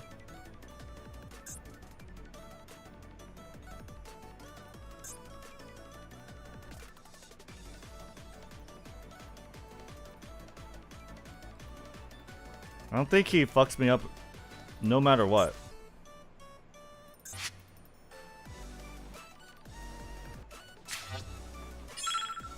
You don't get the effect? Wait, why?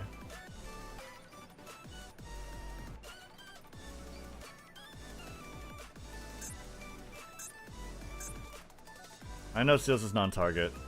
I'm not talking about that. Why wouldn't I get my effect? What?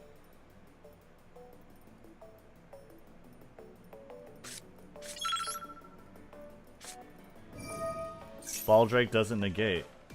Because of Baldrake negating on summon, that's fine.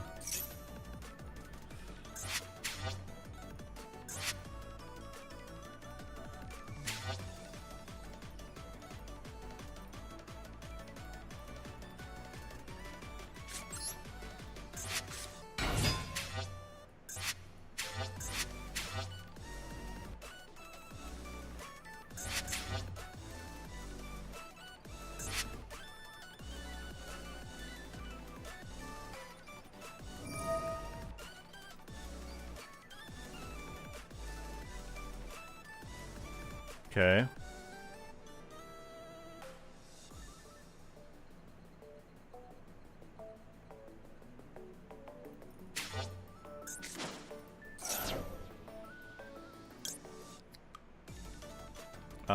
Sure.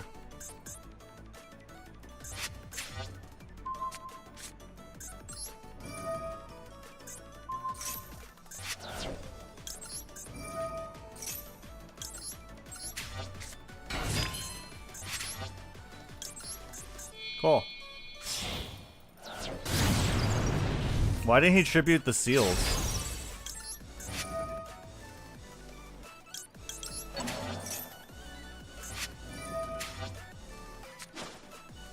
Oh, that's why. Okay. It's fine.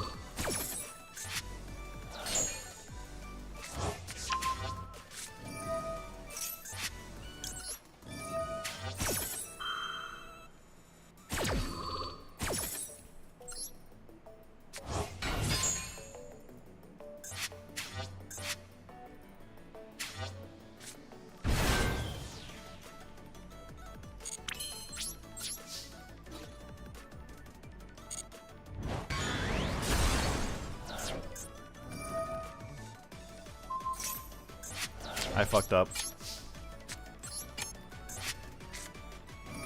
It's okay.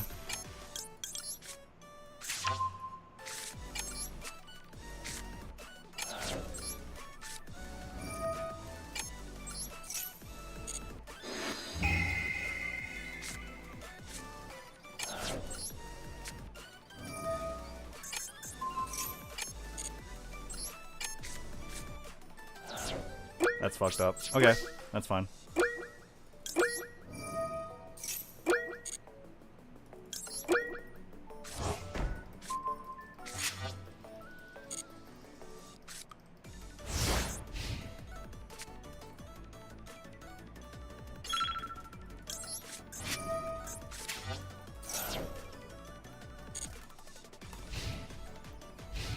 Okay. We should live.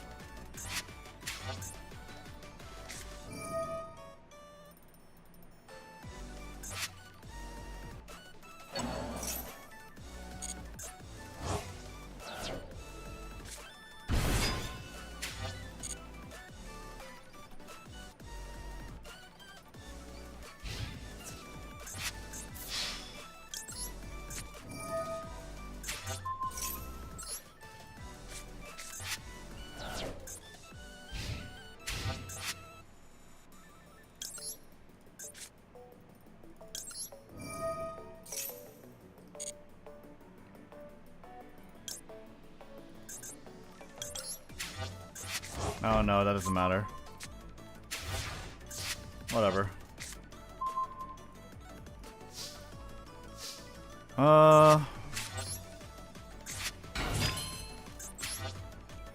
We don't have Kagari.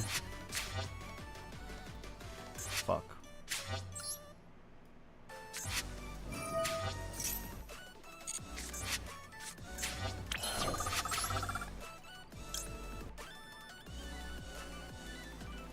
I have to bait it with this. Heal tribute, banish it, that's fine. I have Ray back. I Ghost Ogre his Baldrake. That's fine. Ghost Ogre it.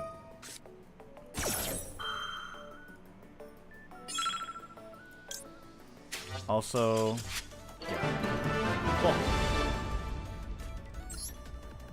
Nice. GG. Ooh. That was stressful. But, saved game. G freaking G, yeah. We had like, we misplayed the first turn really badly, but you know what? Game saved.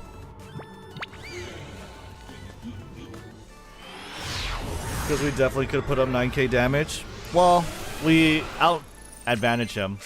I use Shark Cannon, get an Omni Negate, set up a Baron, a Widow Anchor, right? I have an Omni Negate for one turn, goes away. I have Widow Anchor. I'm gonna win.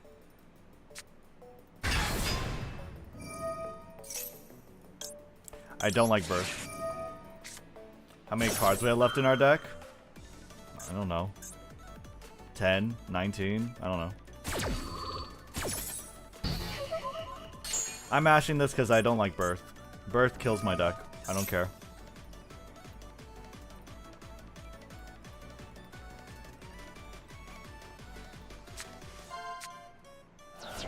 Strong mental wins games. True.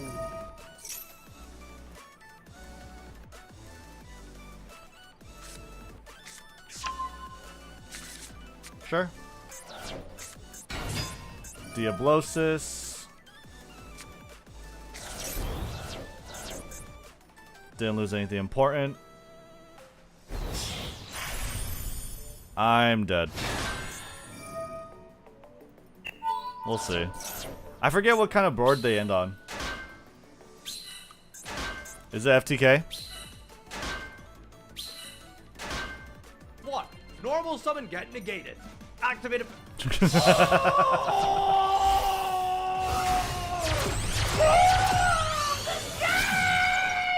Oh, is it finally my turn? I watched 3 daily dose of internet videos, all for me to just what? Normal summon get negated. Activate it. That's so good.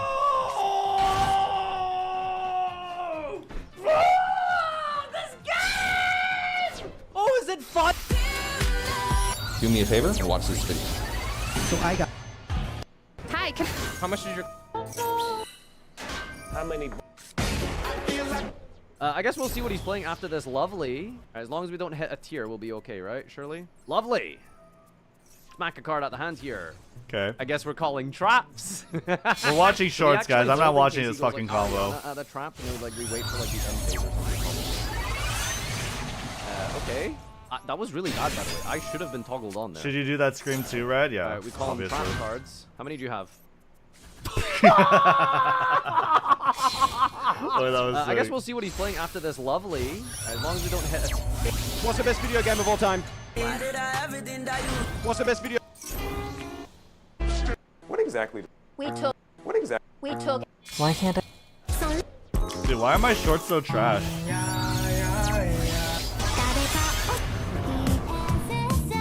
Your best friends? Who had the best? Excuse me, sir?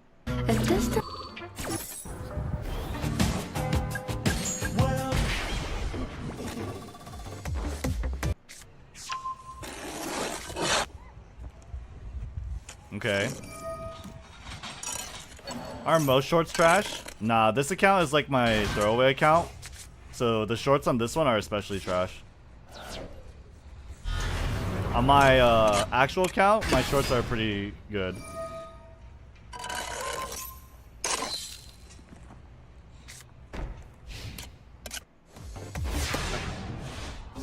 It's like this. Like, what's your? I tried to get the. Fuck Boys, we got triple that magic cylinder. meme. We can't I lose. hate it. He's on 39. He can't lose. Magic cylinder. Do you have a response? Oh, we have it. Nice. I can play now. Okay, 2 Omni Negates. Let's go. Let's see. Colossus, yeah. Cringe. Did he activate? No, he didn't activate this, right?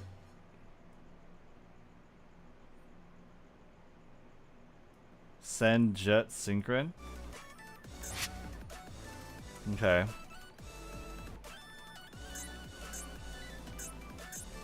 I don't think I could do anything. I guess it depends on what he searches, but...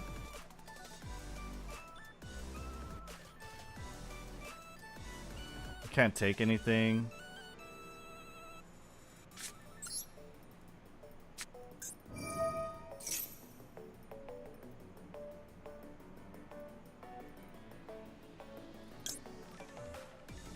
Linkage Hornet Drone?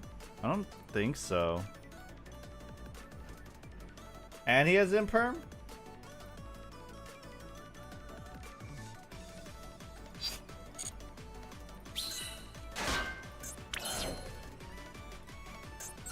Yeah, how do you know the face down, chat? You trolling.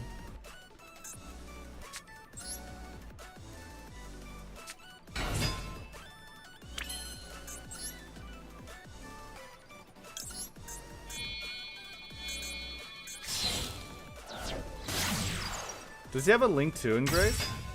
He doesn't.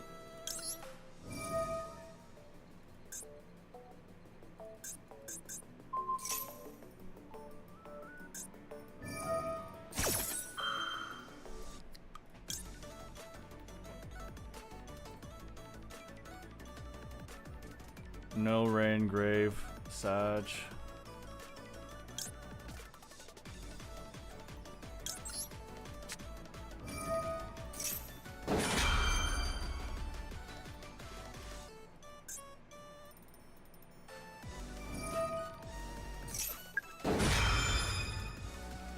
Okay. Can I take anything? No, right?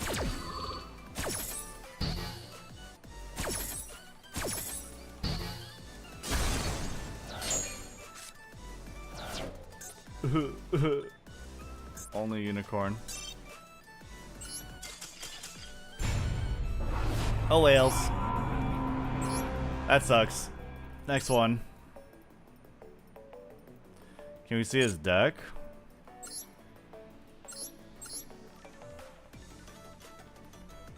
There you go, pure Kashtira in all of its glory. 2 preps. Interesting.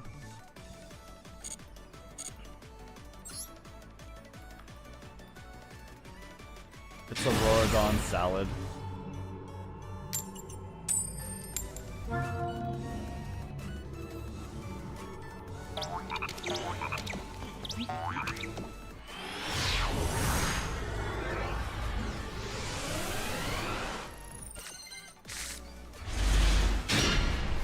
Disgusting.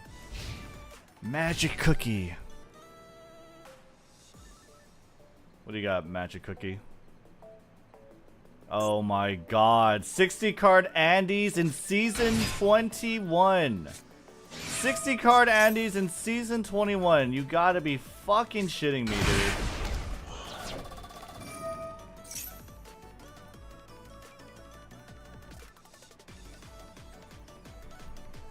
I ogre this because if I don't ogre this, then he gets Jet, and Jet comes on the board. If I ogre this, then he needs another. He'll get Gigantic, but at least I don't have to contend with the monster negate. Ogre Gigantic? I'm not gonna be able to ogre Gigantic. He still gets Jet. I'm not gonna be able to ogre the Gigantic, guys. He's gonna search another monster.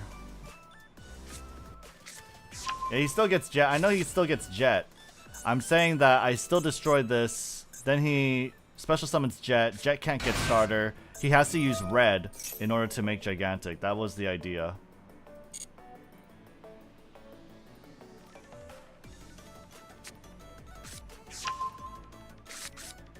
He already used starter.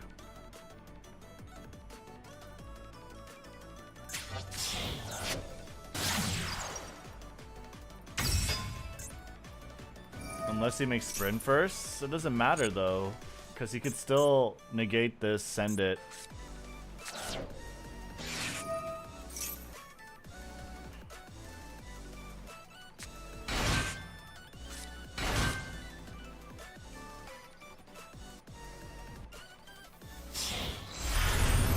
Alright, Gigantic.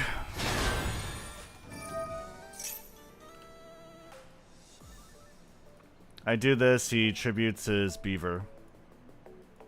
Can't do shit.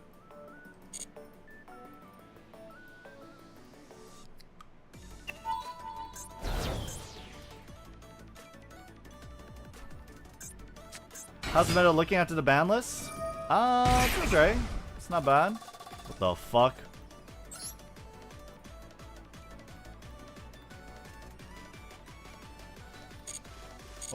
Okay. A lot of Kashtiras.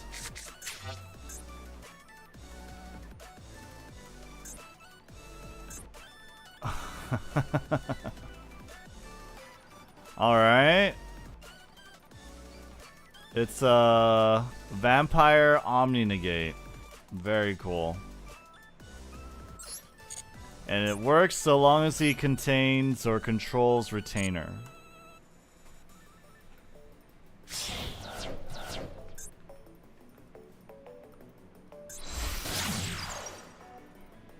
Whoa.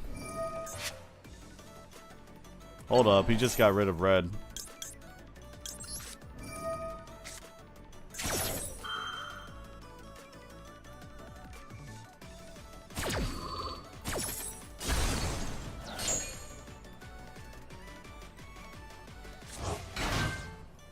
All we need is a good D-Link and Sprite hit, and the meta will be great.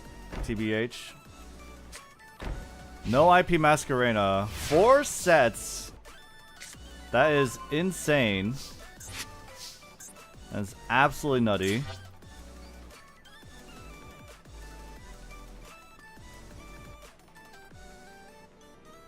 I can't Lightning Storm. He will Omni Negate.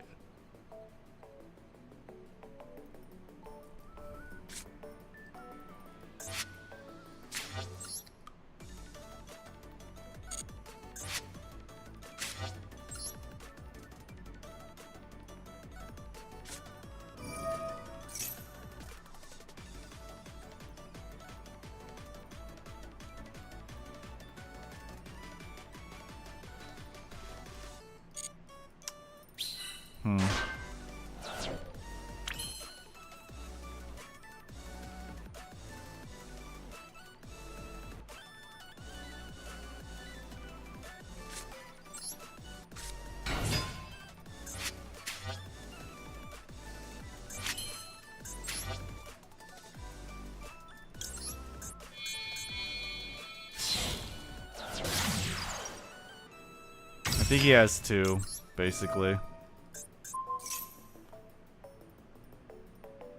If he uses the vampire, I'd be happy. Then I could Lightning Storm blow out the back row with linkage.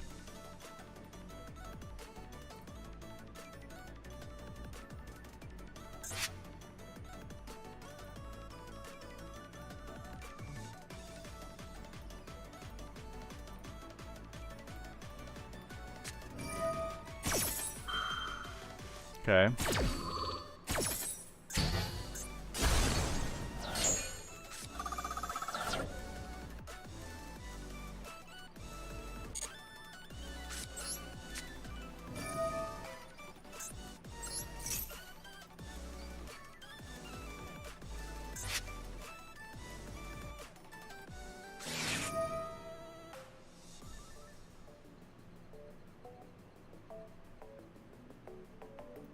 Which one? My Ray? Okay.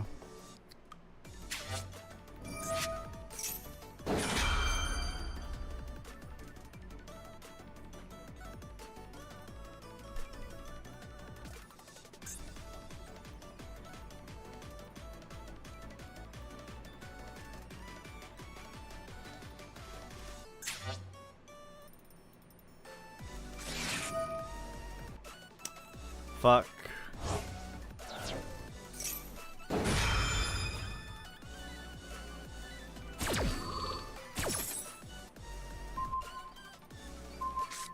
What? Wait, no. No, dude. Oh, he fucked up so bad.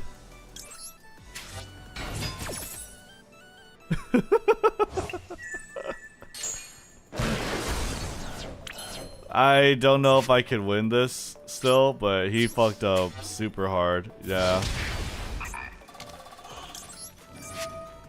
I'm pretty sure I still lose this, but he fucked up very, very hard. He gets rid of his gigantic. So, I mean, that's nice, right? I don't know. Dump Ray. Oh, yeah. Oh, well. Yeah, if he banished the Lightning Storm, he would have been fine.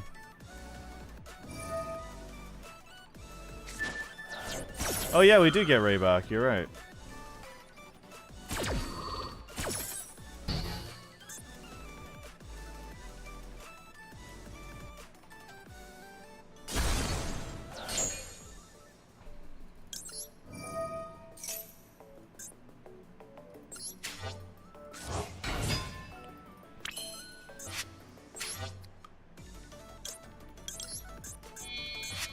He's just making every misplay possible.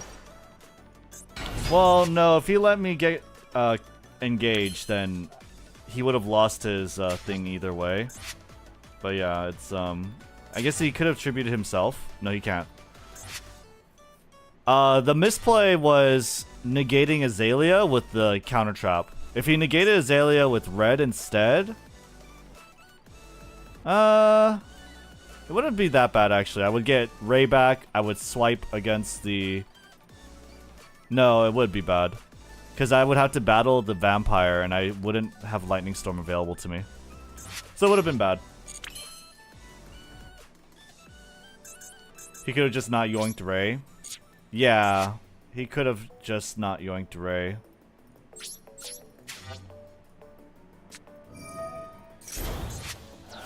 Bro, you just cleared your only level 2. Now you can't even top deck a level 2.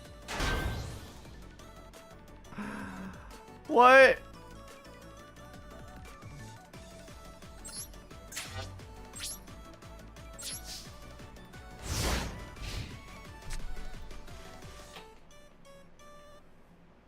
He could go elf? Wait, how? Bro, there's no fucking way. There's no way you could be this lucky. There's no fucking way that just happened. Like, what? He still gets to win? He gets to win? He's 60 cards! Oh my god. He's a fucking 60 card Andy, dude. He's just topped like the... He even used starter. He has another... He fucking... Wait, where's the starter? Yeah, he used starter. That was the one of starter in his 45 card deck. Fucking A, dude. There's no shot. I can't win this, yeah. Wait, Gamma Burst? Hold up. Oh, yeah.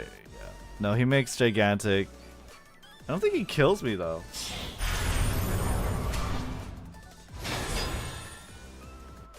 Wait. Oh, does he? Wait. But he has red. He has no interruption. He has red. No, actually, I could kill red. I could kill red. Oh my god. Bro.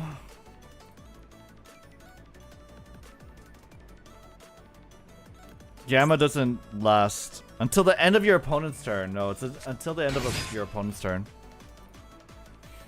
What the fuck?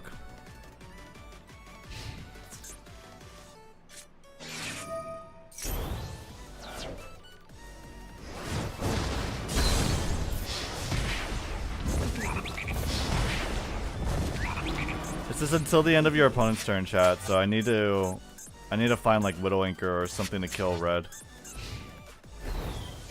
Wait, what? Am I? Okay, I'm just dumb. Whatever. That's fine. Can I add one beast monster? But that's okay, right?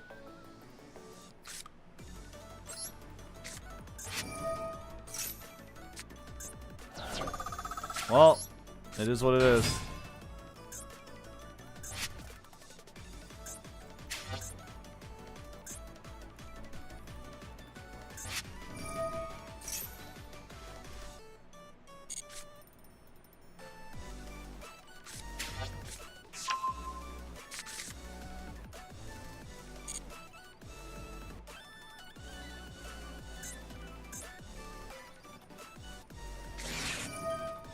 Okay.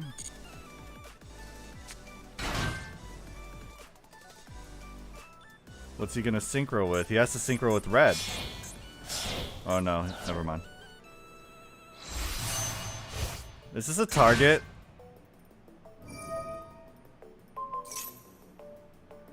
Okay. Then I do this. He negates. At least I get over the monster negate. We let it. Steal gigantic, make Zeus. Oh yeah. Alright.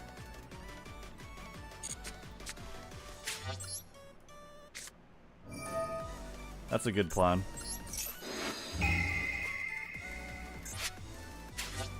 Good save, chat.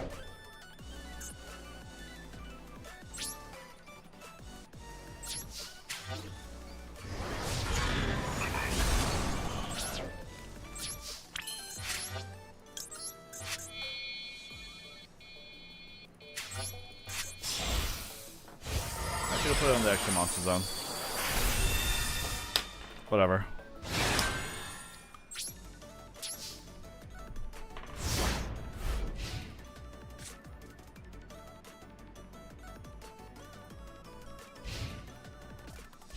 I swear to God, if he top decks right Geki,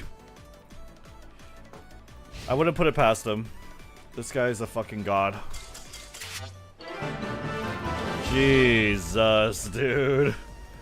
This guy misplayed so badly, so poorly. That was insane. Oh my god. Check the deck? Yeah. Check the deck and then I'll go take a quick pee break, okay? I'll be right back. Oh my god.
Oh yeah, I'm back. What did I miss? Let's just stick all the engines.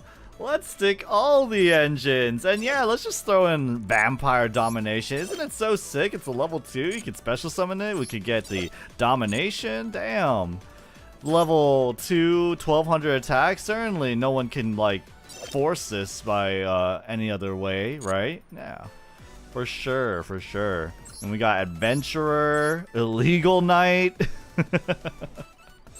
We got the 1 Gamma Seal. 2 reds. It's interesting. The Kashtira, the Sprite, the Droll Unlock. This guy's on absolutely everything. He's like, let's just... All of these cards are good, right? All of these cards are good, right? Surely. Surely nothing can go wrong if I put them all in my deck. Obviously, it didn't really... Honestly, like, it didn't really go that wrong for him. He should have won. He had all the rights to, like, win, but he just didn't. Because he just top decked like a fucking god. 60 card, no grass, yeah. When you draw well, you can just put every card in your deck and just draw what you need. True. True. When you just cheat, I mean, why not? When you just cheat, why not? Bro, cooking too hard.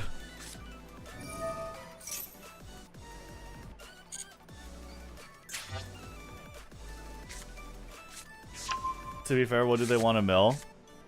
Well, no, it's just they shouldn't be playing a 60 card deck probably.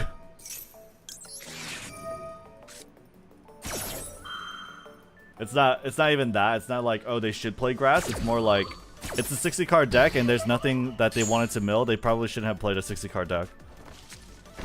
Because it's fucking trash.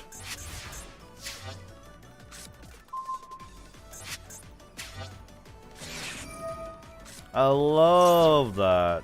Let's fucking go. I fucking love that, dude. Very cool.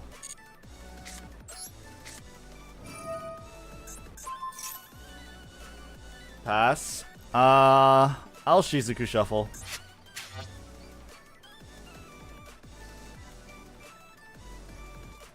I mean, we could try and go for OTK, but OTK is vulnerable to Called By, Imperm. Not Ash Blossom. Called By and Imperm. And Nibiru. Ray, Swing, Ray, Hayate, Kagari. Actually, no. Yeah, he can't nib in battle either.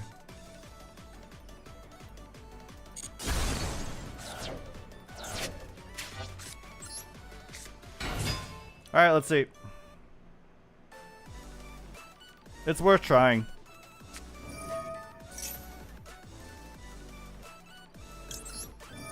Well, there's your answer, chat.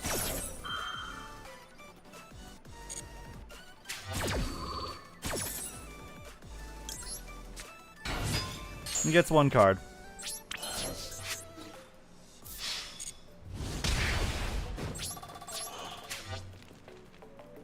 $60 card heroes, by the way. Oh. No wonder he opened shit.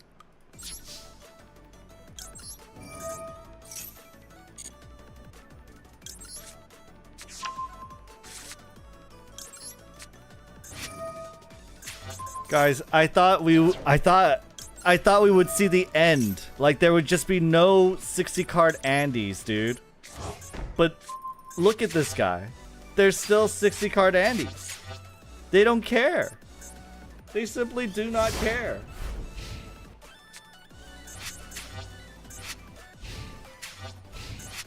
I bet he's playing grass because he wants to mill malicious, right? OCG players like 60 lists? Yeah, well, that's shit. It is shit at the end of the day.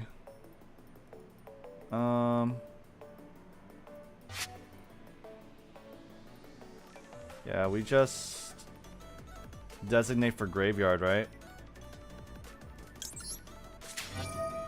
And keep multi-roll.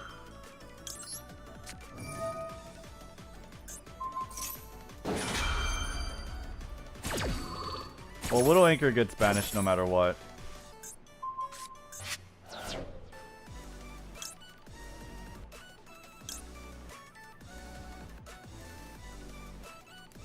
I should have used Anchor. And then just banish a linkage.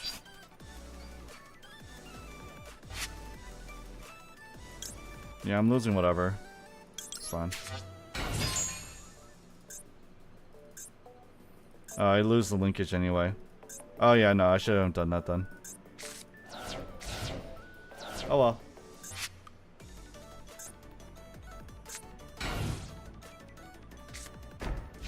Wait, no, I needed to keep my skystriker chat. I don't have a starter.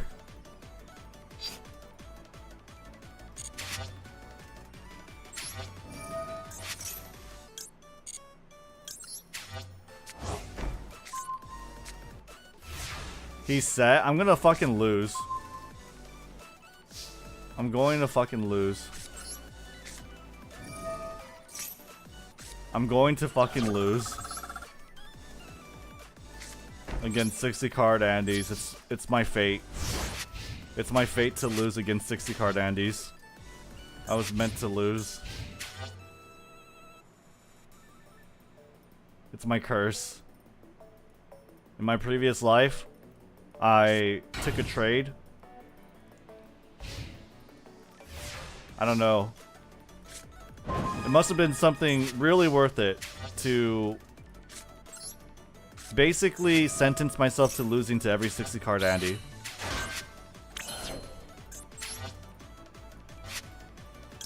But it looks like we were okay.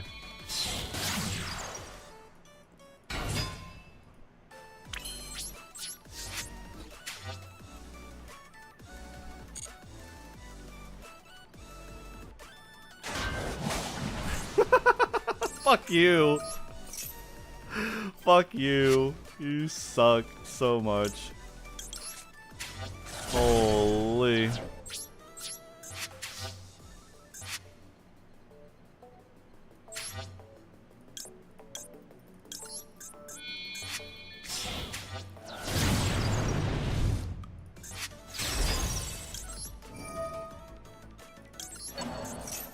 Ash Blossom?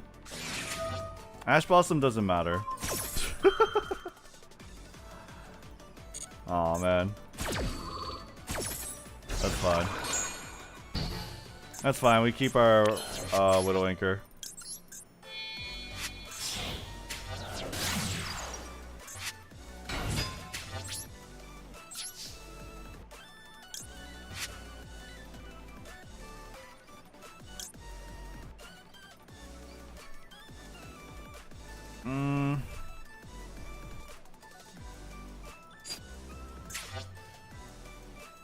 Was this Widow Anchor reset?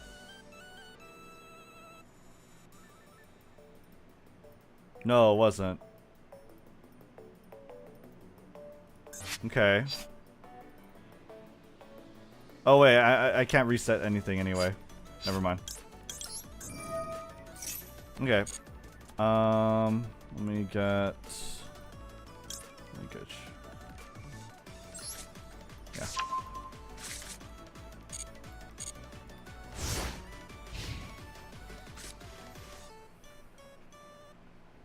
Yeah, multi-roll negated. I was trying to engage into engage. Bro! Bro was like, you know what? 7 turns is too much. 7 turns is too long for my 60 card deck. If I ain't popping off in 7 turns, I'm not. We're just not feeling it. I'm just not feeling it. I mean, what could go wrong, chat? I mean, you could draw Dark Angel, but come on, it's just 1 card out of 60, right? You could draw Crosskeeper, or I don't know what Crosskeeper is. You could draw your Malicious, but come on, it's only 2 cards out of 60, right? You could draw Honest Neos, but that's just 1 card out of 60, right? You could draw Book of Eclipse, but that's only 2 cards out of 60. There are so many better cards we could draw, right? So many.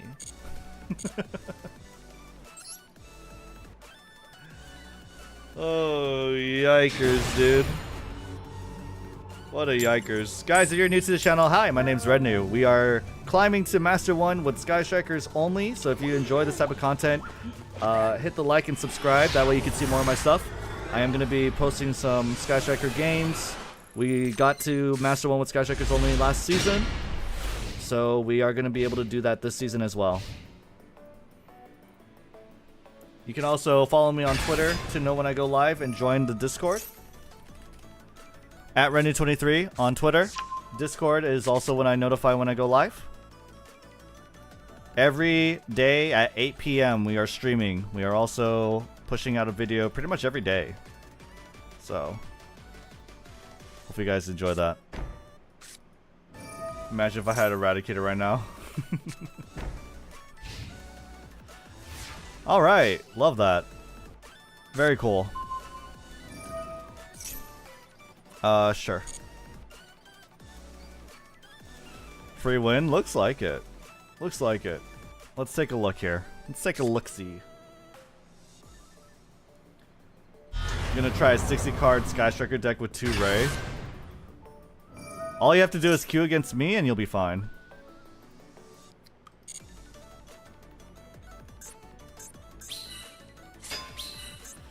What is this one? What is the one where he gets to send, makes me send a monster?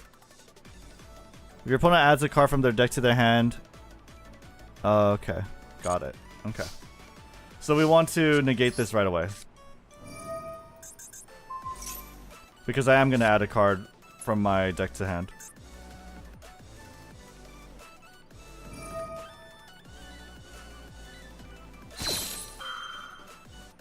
Yeah, he negates, that's fine. Oh wait, he negates me. Oh, so that he could still do it? Oh, oh well. Yeah, he would negate me.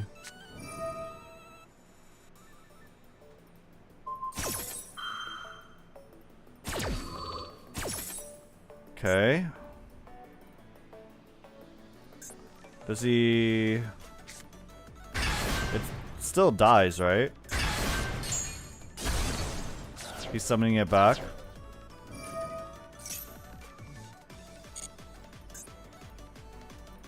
You can't stop that. This one is tribute to banish a card on field. No problem. Does this thing keep going if I draw, or is it just once per turn? Once per turn if a card is added from main deck to your opponent's hand. Special summon Gene Raider. He already did that. If you special summon Gene Raider, you can special summon as many Gene Raider tokens. Once per turn? Okay.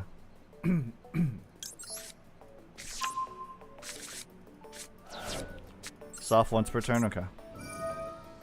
I should have engaged. Oh well. That's fine. Ash Blossom? No?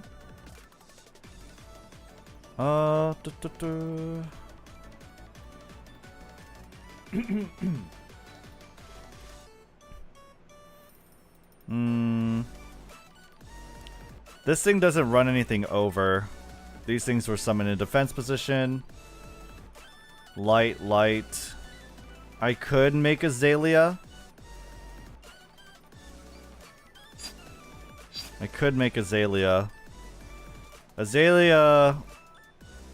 Bop bop gets me 2 cards. Also, I get back Ray. And I can go Kagari. His back row feels spooky. I mean, it's okay, though. It's not a big deal. I'm getting this one.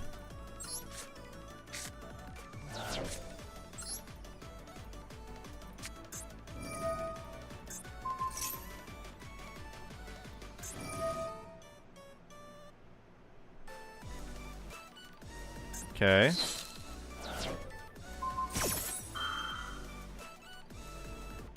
I could called by him. He doesn't have Ash Blossom. And I have Ash Blossom for Max C. But oh, it doesn't matter. I don't steal it, so.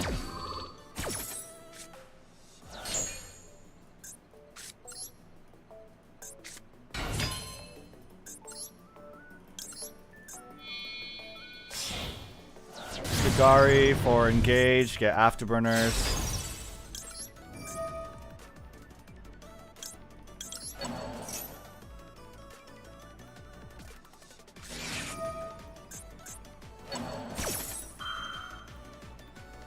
Okay. Cool. So he banishes my Kagari. And I have no recourse. But that's okay.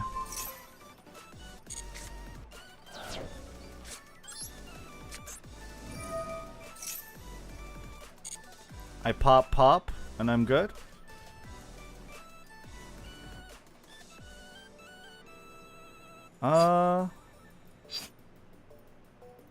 Hornet drones, shark cannon. He added another field to hand.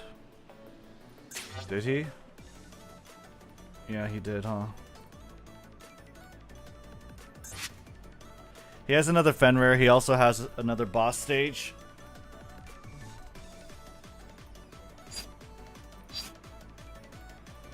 If I had to draw into rows off this, that would be nice, but... yeah, I don't really have any more action that I can do. The Generator dies at end of turn. Pop Fenrir, so it is less problematic. So this dies at the end of turn. But the thing is that this still is a thing. So if I pop Fenrir, then he's able to summon another one. I'd rather still pop this than pop that. I take something, doesn't do anything. Hornet drones doesn't really do anything either.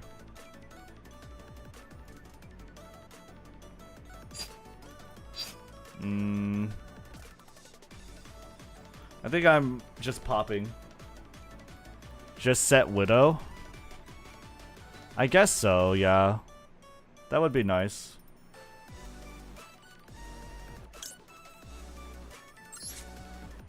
Yeah, Widow Anchor and Callby, you're right. Ooh. Ooh.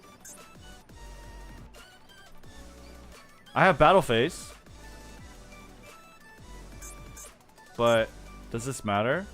I think I draw 2 then.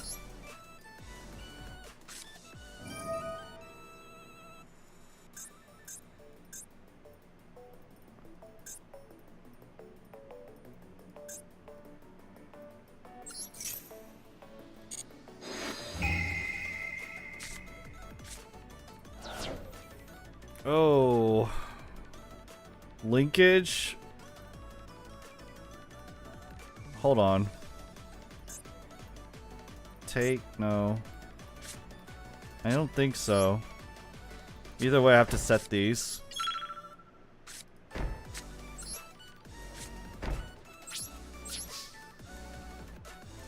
I think that's fine. I don't really...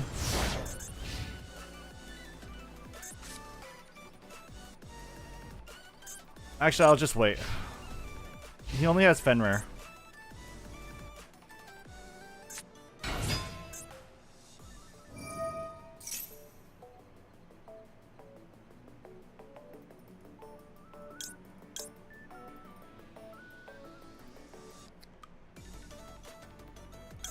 Yeah, I think I ashed this one.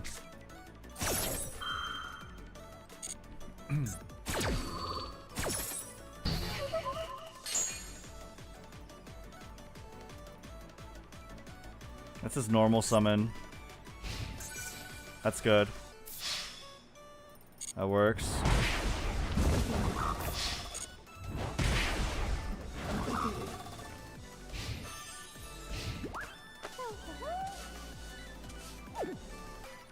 We're good on this.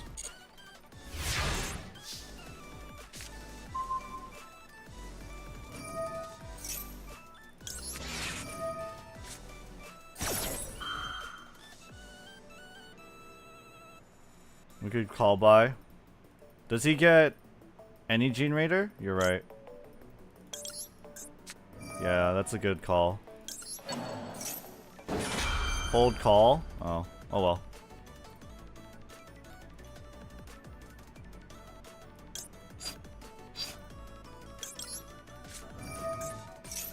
Let me get Kagari.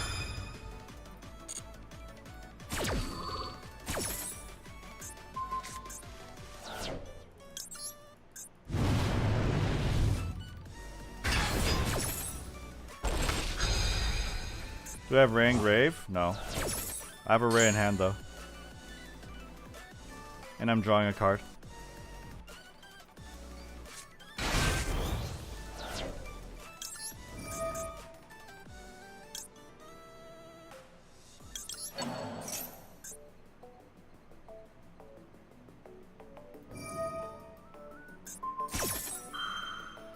Sure.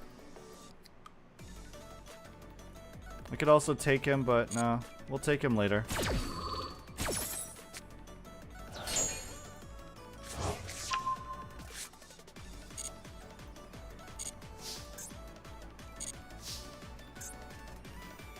He just got Lopter, yeah. Okay. I don't know what we need to do here. That's fine. Can't do anything about that.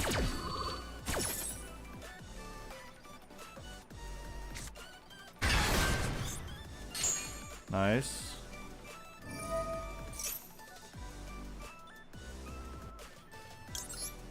I could just negate this.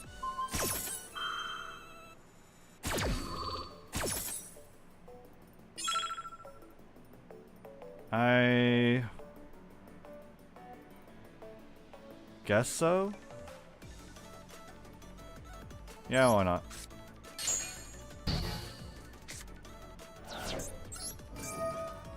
I want to take out his hand, is what I want to do.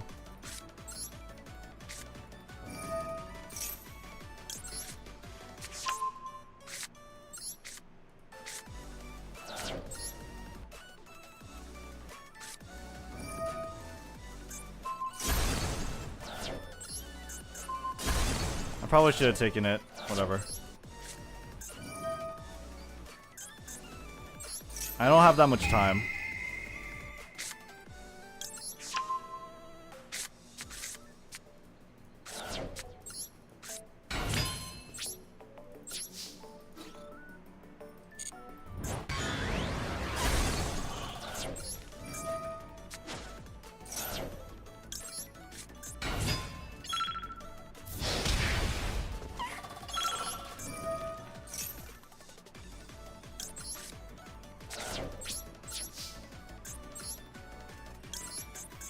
Okay, board's clear, no boss stage.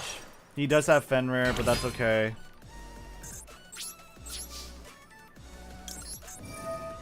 Can get Shark Cannon and set that.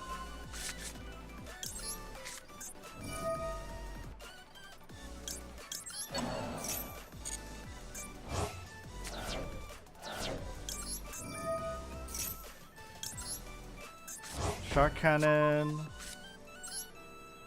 Widow Anchor. Linkage. And Afterburners. Pog.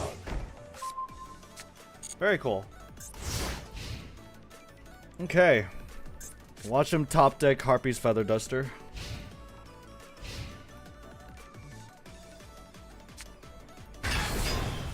Fine.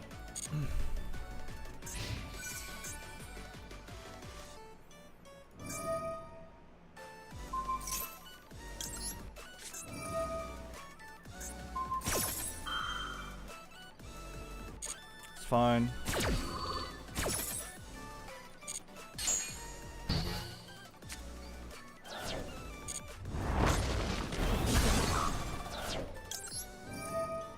I'd lose her, but that's okay.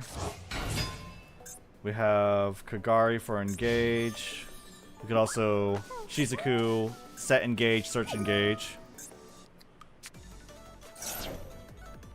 What was that?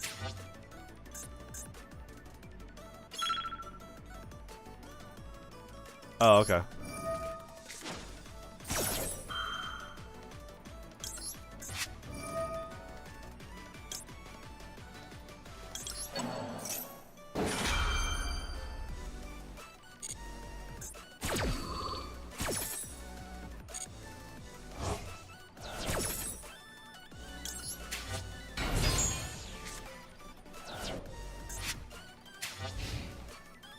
Sick.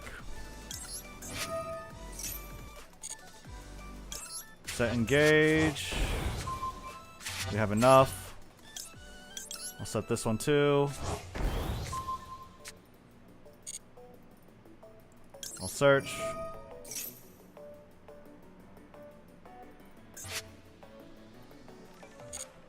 The other engage. Sick.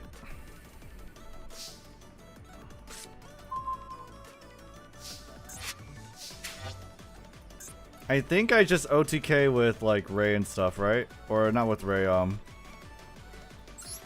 I could attack with Ray.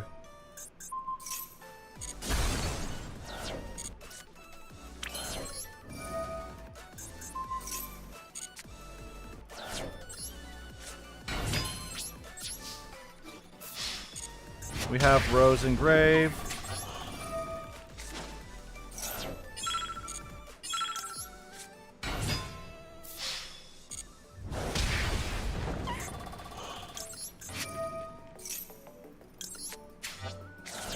Let's go. Easy clap, chat.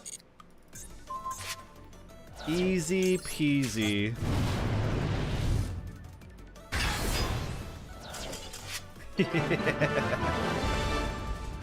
Woo! Let's go. That was a good game. That one was pretty good. Diamond 3, baby. Let's go. Not even using engage. Total domination. And chat doubted my called by suggestion. Let's go. Good shit. Good shit, chat. Hell yeah. That was a good game. Alright, guys. If you guys are new to the channel, hi, my name is Rednu. We are climbing to Master 1 with Skystrikers only. We are not ending the stream. We're going to be watching some videos and reading and reacting to some funny Yu-Gi-Oh stuff. So stick around. But if you guys are peacing out, you can follow me on Twitter and join my Discord. Follow me on Twitter at Rednu23 to know when I go live. Discord also is to know when I go live. Again, we are streaming every day and 8 p.m. Pacific. That is mostly going to be climbing to Skystrikers. I'm sorry. Climbing to Master 1 with Skystrikers only. This is today's deck list. So make sure you follow and all that good stuff. Okay. Let me... Oh, also, really quick. Before we look at funny things. Let's see over here. Uh-oh. YouTube browser. Come on. There we go. Join membership. Members in YouTube. Channel members for this channel will get schedules early. So this one was released on Friday. This is a weekly schedule for our streams. And over here as well, you are able to vote for Members Choice Monday. So this Monday we'll be playing games that channel members have suggested and vote. So if you guys want to be a part of that, you can join membership today. It is on the link. It's pinned at the top of the live chat, okay? Membership. That is, I think, $5 paid subscription. So let me see over here. Helps me out, helps support the channel. And again, we are going to be putting out a lot more Skystriker content. So just give me a heads up on that. Okay, let's do the thing, chat. Let's watch some stuff. Diamond 3. We will continue to climb on Tuesday. On Tuesday, we'll continue to climb. We might continue to climb on Sunday with Rimu. Who knows? It depends on what he's feeling. So, it's over. Skystrikers, the climbing part is over. We're going to be watching some videos now, okay? We're going to be watching some videos. So, let's see over here. Someone linked this over to me on the Discord to read. Someone linked this one over to me on Discord to read. What does it say? This community is toxic. Rage face. This was posted in r/masterduel. Why do people play good decks instead of blue eyes? You clearly aren't having fun if your deck wins consistently. You want to know why I have more fun than you? It's because I set my cards face down and pass my turn, like how Yu-Gi-Oh! Is supposed to be played. I downloaded Master Duel, hopped into ranked with the badass dragon deck they gave me, and all I met with is Brandon and Sprite playing on my turn for 30 minutes. I was about to delete this game and go back to Duel Links, but I found out Time Lords and Skill Drain exist, so I'm gonna give that a shot first. Time to make those tournaments pay and finally make it to Platinum. Oh yeah, and PS, downvotes only prove I'm right. Kissy face emoji. Very cool. This was a very, very nice bait. Very, very good bait. But yeah, I don't know. I can't see this as anything like actually genuine. This is bait as hell. What do the comments say? The only annoying thing about this is how many people unironically think like this. Well, I mean, there are gonna be mostly casuals, right? I don't really think anyone. There are people who think like this for sure, but it's still funny. This looks like a new copy pasta. Does it though? Does it though? Yeah, skill drain in a Time Lord deck. Now that's a big brain move right there. Did he say skill drain in a Time Lord deck? I found out Time Lords and skill drain exist, so I'm gonna give that a shot first. Oh man. Did a wild Farfa viewer wander off from the Farfa subreddit because this feels like something I would see there. Alright, yeah. No, I can't take this seriously. I don't think there's a lot to talk about here. I think this is a copy pasta actually. It doesn't really fit in Twitch chat though, right? It should be like a one big block of text, I think. As a Labyrinth player, I agree. Bring back the back row Yu-Gi-Oh! Well, hey, yeah, if you want to play back row decks, you want to set and pass your turn, you can play Labyrinth. Yeah. And then you can get Ash Blossomed. Alright, what's this one? Paul, Team APS. I just found out about this obscure Yu-Gi-Oh! Format Konami actually tried in 2015. Players only get one normal summon, that's normal, one special summon, and one extra deck summon per turn. Funny, because this is exactly what many casual players ask for. Shame it didn't take off. What do y'all think? Well, I mean, it definitely slows down Yu-Gi-Oh! One special summon. That's crazy. And one extra deck summon per turn? I feel like this is like an extra thing, right? Like, this allows you to basically summon 3 things. Is it like summon monsters or like a summoning? You know what I mean? Like, can your one special summon be a pendulum summon for like your entire hand? That would be pretty funny. That'd be really funny. Summon limit on at all times. That's crazy. I mean, hey, it would slow it down, right? Skystrikers will definitely be horrible. Skystrikers would suck a lot in this. You basically can normal summon Ray and go... Does your special summon count as an extra deck summon? Or is it just one extra deck summon regardless? And then special summon must be from something else other than. I think so. Let me read this. Let's see this. Beta format, also referred to as special format in early descriptions, is a format that was used at blah blah blah blah blah. No blah blah. I want to know the rules. You have normal summon, summon from the extra deck, special summons by the effect of cards such as Mass Change, Bahamut Shark, etc., and a special summon from a place other than the extra deck. Okay, other than the extra deck. So a maximum of 3 summons per turn. I mean, hey, it would slow down the game. I don't know how fun that would be though. I feel like it's just anti Yu-Gi-Oh, right? It is Yu-Gi-Oh in a different way, right? I mean, you could say, I guess, Battle Kit 3 or other limited are also anti-Yu-Gi-Oh, but this one just really feels like you're hard stopping it. Honestly, I just hate every constructed format in Yu-Gi-Oh. I feel like I just hate every like constructed format. I don't know. I don't really have a lot of thoughts of this. I feel like this would just be pretty boring to play. I don't know. Let's try and think. Like, what decks would pop off from this? You definitely... So, you would normal summon Rei, Kagari, then Shizuku. You can't even do that. Hayate, no. So, Skystrikers are totally bad, right? Labyrinth... I feel like most modern decks just wouldn't play very well, right? A lot of modern decks just wouldn't play very well. You would probably...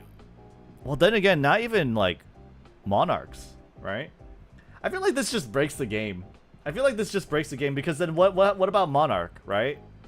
What about Monarch that lets you tribute summon, like, again, or, like, normal summon again, or Fluanda Reese, right? Are you just not going to, like, read those cards? Are you just not going to have those effects go off? So it just seems a little weird. Kashtira plays very well. Yeah, true. Kashtira does play very well. You could literally special summon Unicorn, play Kashtira Birth, summon like a level 7. Just stick your deck with full of level 7s, right? Yeah, you literally just play Kashtira still. Wait, you actually just play Kashtira still. It's so dumb. Yeah, this is literally Kashtira format. Special summons Fenrir, search Unicorn, hopefully you have Birth, play Birth, normal summon Unicorn, right? I don't know. This also seems like Kashtira format. If that's the rule, Yami Yugi and Kaiba won't be able to summon any god card. You can double summon by double summon spell card. Really? Like, why? It says maximum of 3 summons per turn with a maximum of 1 summon from each of the following options per turn. Well then, if you could double summon, why can't you use Fluanda Reese? Yeah. If you could double summon, then why can't you use, like, Fluanda Reese? Since pendulum summons are capable of summoning monsters from hand or extra deck, they use up 2 of the allowed summon options per turn. This applies even if the monsters that are pendulum summon only come from the hand or only from the extra deck. Damn! So this basically says, fuck you, Pendulum. No Pendulum. No Pendulum decks allowed. You use up 2 of your summons, even if you only Pendulum summon from hand, it doesn't matter. Can't go into the extra deck after that, right? If card effects are applied that impose restrictions on summoning, such as Summon Limit or Vanity's Emptiness, they are applied to the restricted summons this format enforces. Flip summons and card effects that return/place monsters on the field without summoning, such as Thunderbird, Wind Up Rabbit, are unaffected by these restrictions. Okay, so flip summons are not counted as summons in this game mode, right? Even if a player gains an extra normal summon/set through the use of a card effect, they still cannot normal summon or set more than once. Okay, so you cannot use Fluanda Reese. Fluanda Reese does not work here. Yeah, Fluanda Reese does not work here. Flu is bad. Yeah. Flu is bad. So you cannot gain extra summons, essentially. It's a hard limit on 3. Pendulums get extra fucked for no reason. And, I think that's about it. Yeah. Pretty sure no one will play Yu-Gi-Oh! If that's the format. Well, I mean, it's definitely not the only format. But you know what? Yu-Gi-Oh! Needs alternate modes of play. I don't think this would necessarily be fun. I'll just say it, dude. I just want Battle Kit 3. I just want Battle Kit 3. Give me limited Yu-Gi-Oh! Give me limited Yu-Gi-Oh! With like a tailored card pull and just let me play limited Yu-Gi-Oh! Please. I will spend gems. I will spend my gems, Konami, to play limited Yu-Gi-Oh! Just give me it. I don't care if it gives me cards that don't fill my collection. I would literally spend gems to play limited Yu-Gi-Oh! Just do it. I will. There will be my entry fee. I don't care about paying an entry fee. That's fine.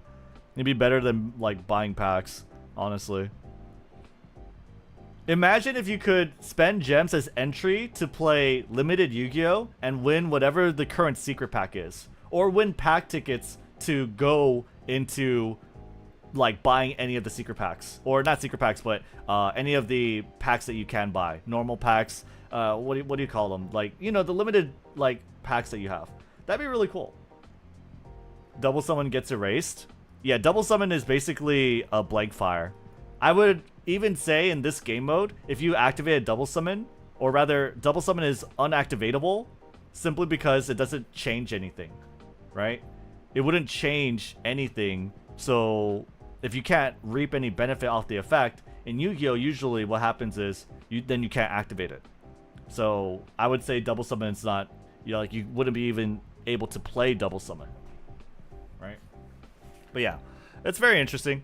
I feel like Kashtira would still be really good. Hey yo. It still feels like Kashtira would be really good.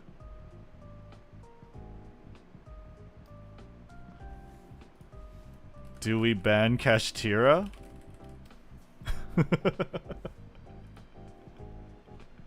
That's my reply.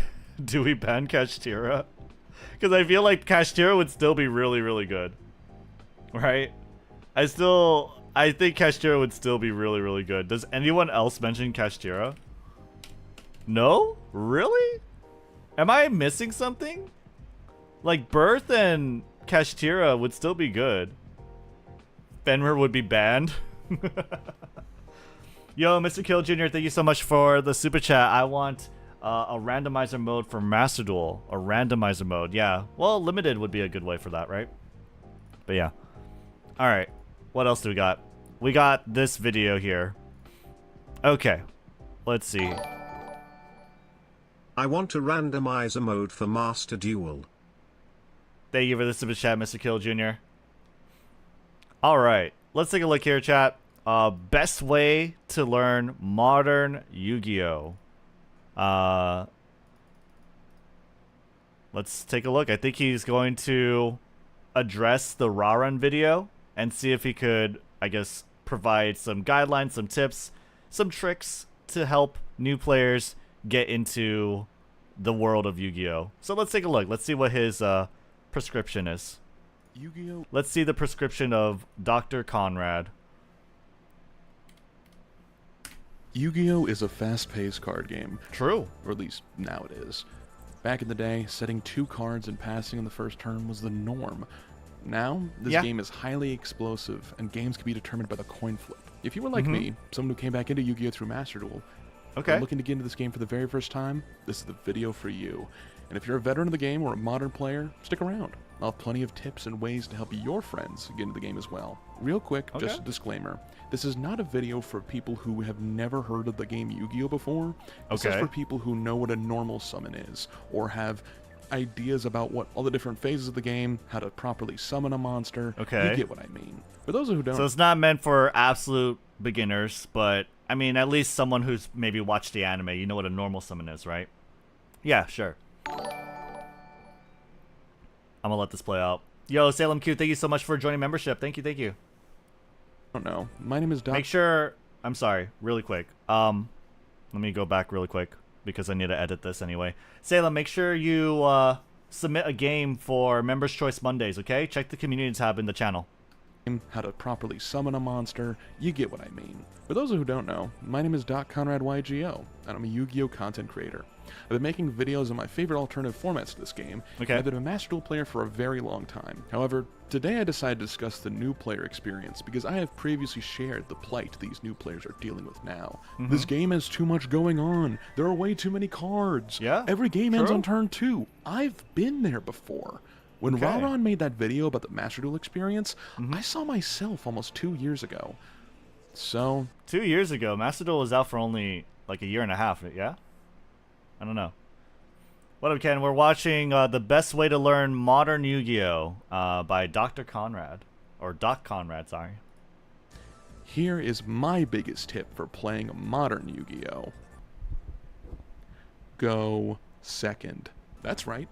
If you as a new player... Go second. That is interesting. So... His prescription is for beginners to play Go Second decks. And Go Second decks typically in Yu-Gi-Oh! Go Second decks will focus on a sort of sweeping strategy. What they would do is maybe play a lot of Lightning Storms, Raigekis, and Dark Holes, which, to be fair, there are a lot legal in this current ban list. and then they go for a pretty consistent OTK strategy. Or they play Numerons. Numeron OTK is very, very popular. Skystrikers is a go second deck, but that's way too complicated for beginners, I would say. And yeah, I mean, like, essentially OTK decks, right? OTK decks, or I guess decks similar to Skystrikers where they wipe out your opponent's resources and are able to sort of pick themselves back up, right? So as far as that being the prescription for beginners, I feel like, yeah, you could play Yu-Gi-Oh! And there are sort of less things to think about, but at the same time, not really. I feel like Yu-Gi-Oh's main appeal, first of all, like, I feel like everyone who plays Yu-Gi-Oh! Wants to do a crazy big wombo combo, right? They want to see what they want to do what they see in the anime, which is go crazy, get the crazy eyes, and do their insane combo and build their crazy board of, you know, Omni Negates and, you know, like Raid Raptors, right? Where Shun like 1v3s, right? There's a lot of like cool things in Yu-Gi-Oh! Anime that revolves around an anime character popping off and comboing, right? So I feel like that already is like, you're not fulfilling. I feel like that's the biggest draw to Yu-Gi-Oh! As far as like the appeal and what a lot of players want to do, especially beginners, right? So that already seems sad, but at the same time, there is like Cyber Dragon OTK, I guess, that is kind of anime, right? So maybe there's that, but you would really have to like whatever kind of going second decks, I guess, right? It's like, when you play Yu-Gi-Oh! Why do you play Yu-Gi-Oh!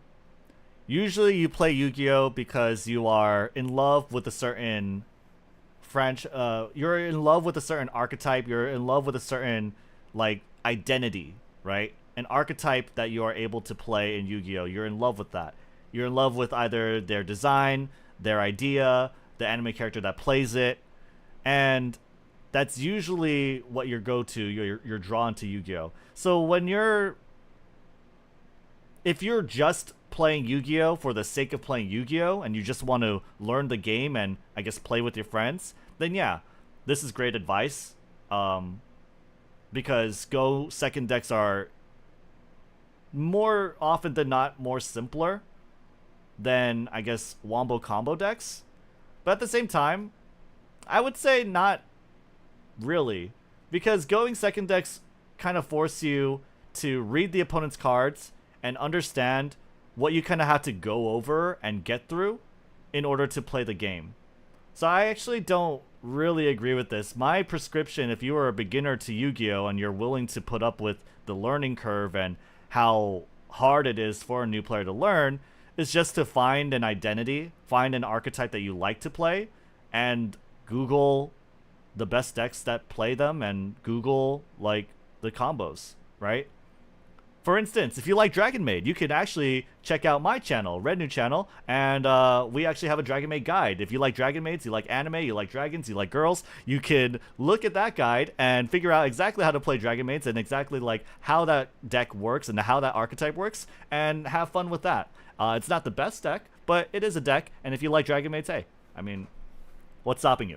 So I think, yeah, I don't know if like go second decks is necessarily the prescription. I feel like go second decks is good if you it is like a way to learn the game if you want to play Yu-Gi-Oh! For the sake of playing Yu-Gi-Oh! But I feel like nobody really wants to play Yu-Gi-Oh! For the sake of it. I feel like people want to play Yu-Gi-Oh! To do crazy combos or play a certain archetype and play a certain character, essentially, right? Yeah.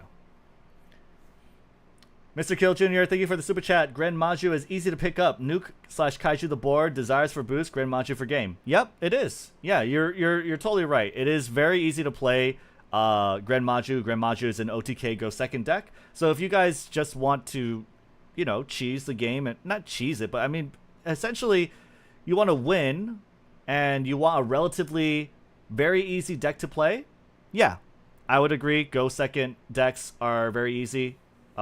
Or easier. Grand Maju, Cyber Dragon OTK, whatever. I do agree with that.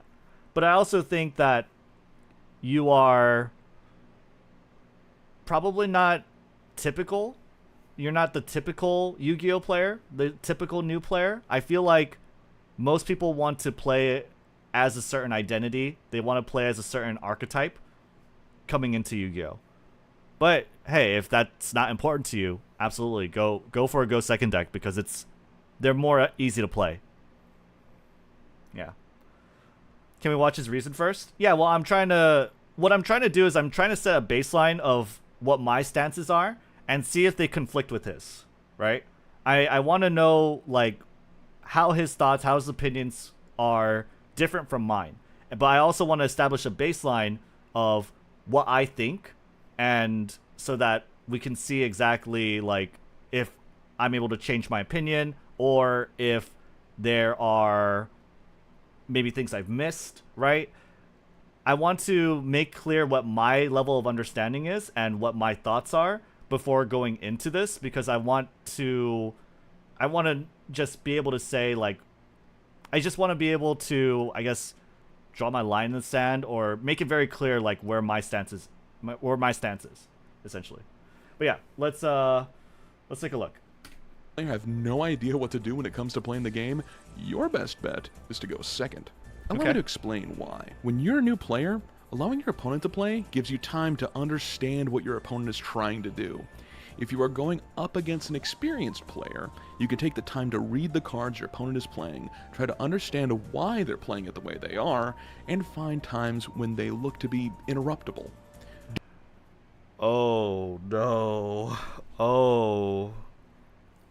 Yeah, I don't know. No, I mean, if I was prescribing a Go second deck to y'all, I would say, as soon as your opponent does I would say, as soon as your opponent does things, just watch YouTube Shorts, go turn on TikTok or something, because, like, yeah, the more I think about it, the more I feel like this is not a very fun way to play Yu-Gi-Oh, especially if you're asking them to, like, pay attention.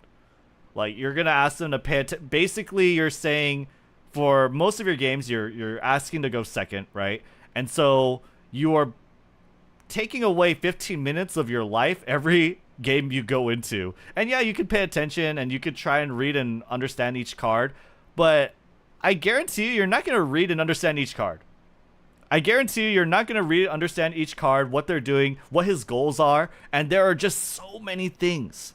There are so many things to read. It is incredibly difficult, especially from a new player standpoint, to try and parse and understand and reason out, like, what their goals are and what they're trying to do, right? Especially in a game like Yu-Gi-Oh, where there are so many archetypes. There are so many archetypes, and when you're in low ranks, there are even more. They just come out of the woodwork. There are more archetypes. So whatever you learn from one match is very likely not going to apply to the next 10 matches, because you're probably not facing the same deck. I think that is pretty difficult. I think that's a big ask, personally. Yeah, I think this is a big ask. Doing this turns your opponent's end boards into a puzzle you can solve. Puzzles you can solve is fun. They are fun. That said, depending on the deck, the solution is pretty simple usually. It's, how many Omni Negates do they have? What do I have to force it? Right? And that's typically it. So that's why I don't really think, like, watching them do their combo and watching them play their cards is very important, as much as it is to read what is on their board at a pretty quick rate. If you do that, then yes, you are able to sort of piece together a puzzle from your hand and be able to solve it generally, right? But a lot of the times it's hard too. The best decks are the best decks for a reason. It's hard to break them, right? It's not easy, even for a dedicated Go second deck. Incredibly important to note, there are good decks and bad decks to play for the sake of learning. Some of the strongest going second decks do not care about interacting with your opponent at all. And while they might give you a win, you won't have to learn about what your opponent is doing at all. Hint, hint, Numeron. That's not what I'm here to teach. The deck that I recommend for best learning Yu-Gi-Oh is the deck. I would say play Numeron. If you want to just learn Yu-Gi-Oh for the sake of learning Yu-Gi-Oh and you only care about winning games, just play Numeron. It's not the best deck, but it'll win. You'll win games, and you'll have a Yu-Gi-Oh deck. If those are the boxes you need to check, that's what it is. You could feel very, very cheesy. You could feel very like, I guess, powerful in a way that, oh, your opponent wasted 15 minutes of their life doing this big wombo combo, but you just OTK them anyway, right? It does have that power fantasy of like pretty much trolling your opponent. So I would say, why not go for Numeron if that's, you know, in your wheelhouse? Why not? Deck that I played when I first got back into the game, Cyber Dragon. Okay. Cyber Dragon is a deck that, in the past, was all about summoning powerful monsters with large stats. Over the years, this archetype has been molded from making just 8,000 attack monsters into a multi-tooled combo deck that has the ability to play through end boards. Allow me to explain my reasoning as to why this is the best deck for learning how to play modern Yu-Gi-Oh! I don't know that much about Cyber Dragons, so yeah, I'm wanting to hear what he has to say. There are 7 URs in the extra deck. You don't need imperms. You don't arguably need Maxis or Ash Blossoms either to just learn how to play the deck. You're very weak without those cards, but I mean otherwise, 7 URs. You probably don't need... No, you probably need Link Karibo, and you probably do need the Almirage. You probably need all those URs, to be fair. So yeah, I don't know. It's 7 URs. I'm not too sure like how people would consider it, if it's expensive or not.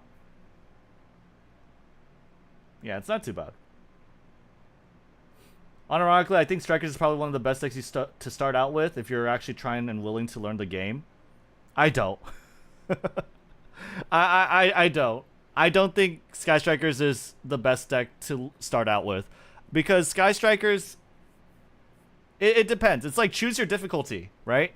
When I played Guilty Gear last night, I chose Asuka because I like learning difficult things. If you like learning difficult things, if you like sort of thinking outside the box and wanting to, because Sky Strikers is all about taking your opponent's monsters.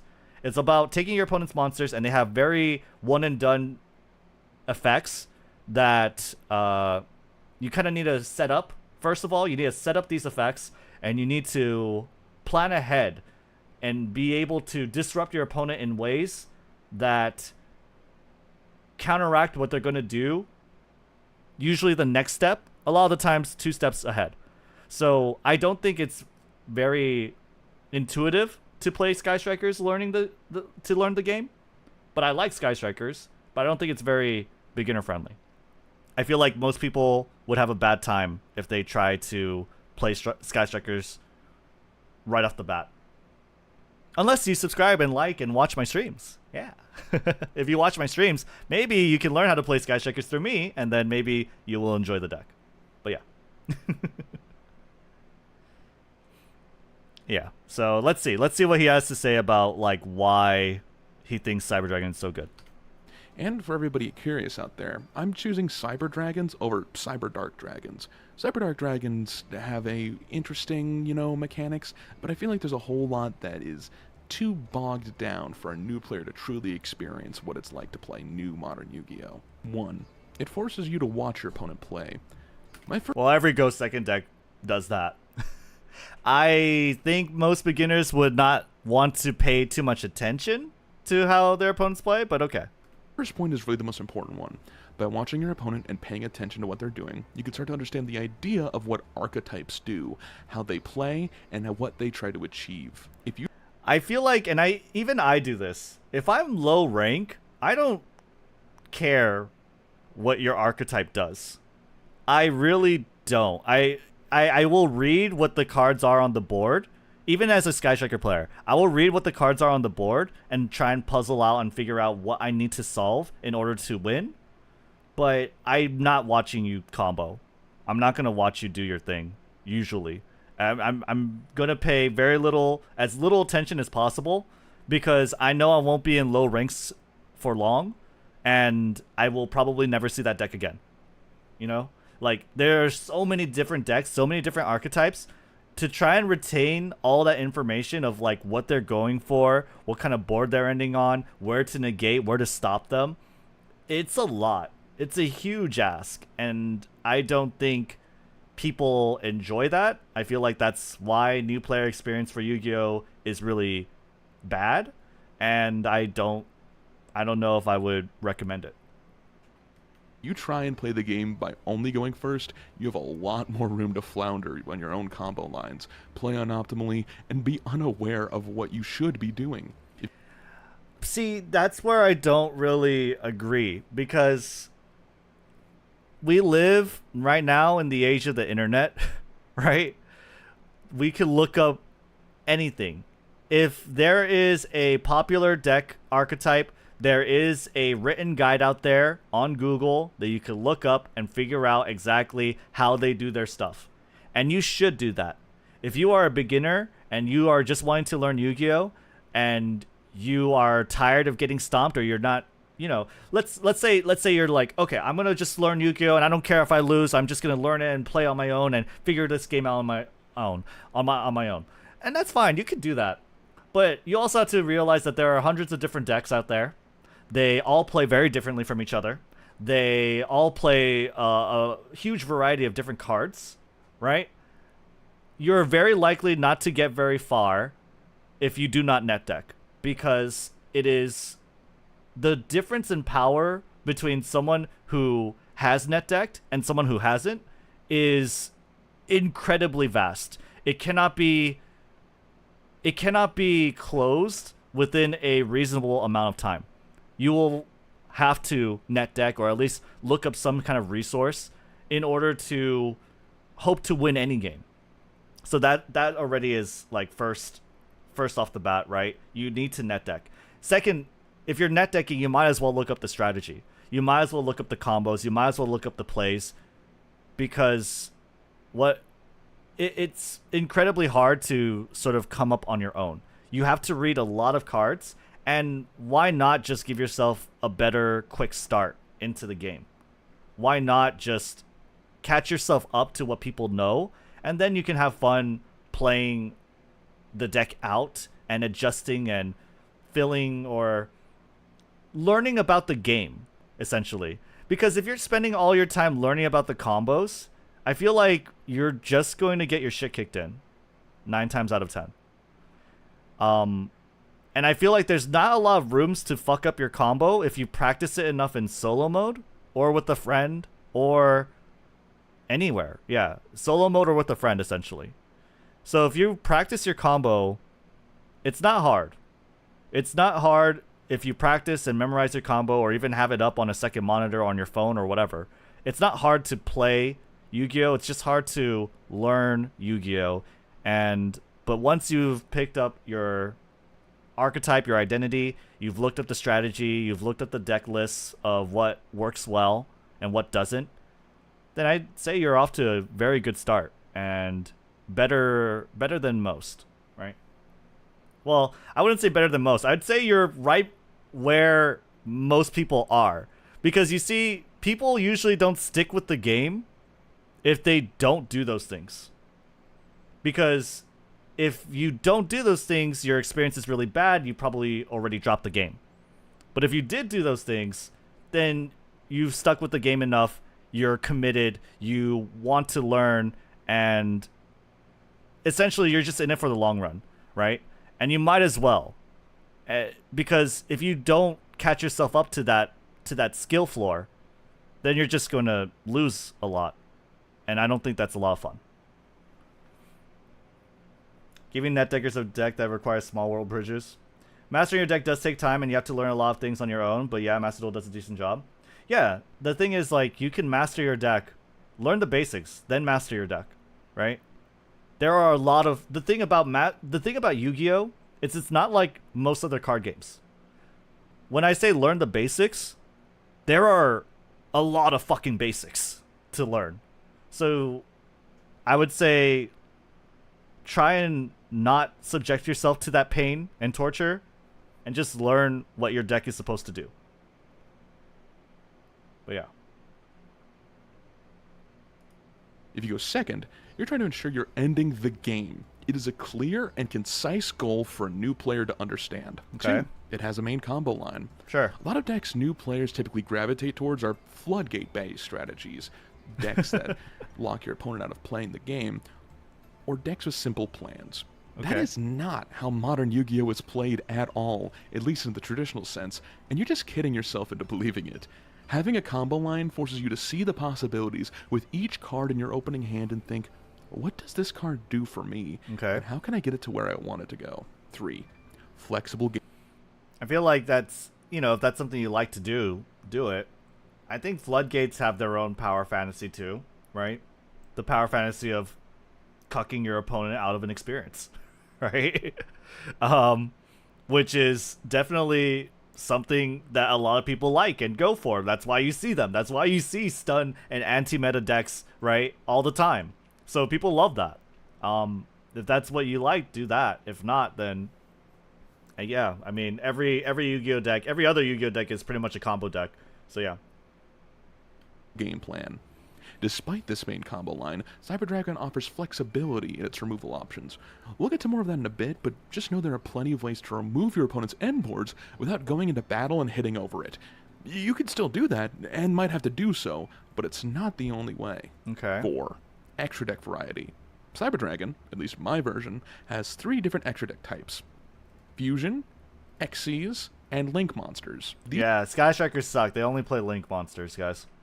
These let players have a grasp on what certain cards can be summoned and when they can't. True. 5. It deals with unique summoning mechanics. Some of these cards also utilize different summoning mechanics within those extra deck types as well as in the main deck, giving a new perspective into what it really means to summon those monsters. There's an intended way to summon them, and the archetype's unique way to do it. 6. Wait, I'm sorry. What was that? I did deals with unique summoning mechanics. Oh, like contact fusion, right? Okay, I got you. Sure. Not too sure why that's necessarily great for beginners to learn, but okay. It's just one thing they have to learn. All right. Interactions in the damage step. One of the biggest confusion factors for players is something known as the damage step, or a time in which effects can be activated that change attack and defense values during the battle phase, and other effects cannot. By utilizing this, newer players can experience some of the interesting depth this game has to offer and express a skill that more advanced players can use. Okay. Yeah. I mean, I get it. Like, how do I say this, right? It's like, it's like you're wanting to, so you want to learn, this is the prescription if you want to learn a lot of details about Yu-Gi-Oh! But I feel like, personally, it is better to obfuscate and lessen the load of what you need to learn. If you want to get someone interested and motivated to play your game, right? I feel like the less things you have to learn, the better. And it's better to sort of ramp up into that, right? I don't think to teach someone, it is good to just, you know, throw them at the deep end of the pool, right? So he's mentioning a lot of things here that are a little more complex, a little more hidden, and not really used a lot. Like damage step, even though every battle technically has a damage step, not every battle involves knowing about the damage step or knowing how to sort of navigate it or what it is, essentially, right? You could play a lot of decks and not give, like, care about the damage step at all. So I don't really think, you know, throwing people into the deep end of the pool is the best way to get them to learn the game. But for people who really, really like to learn difficult things, sure. Maybe. What up, Damper? I saw despots and got motivated. Yeah, and so that's what I'm talking about, right? Like, most people come into Yu-Gi-Oh! When they see an art style, a character, an archetype, some sort of identity that they really enjoy and think is really cool, and set out to learn that. They set out to learn that archetype, right? Damper, you learned despots, right?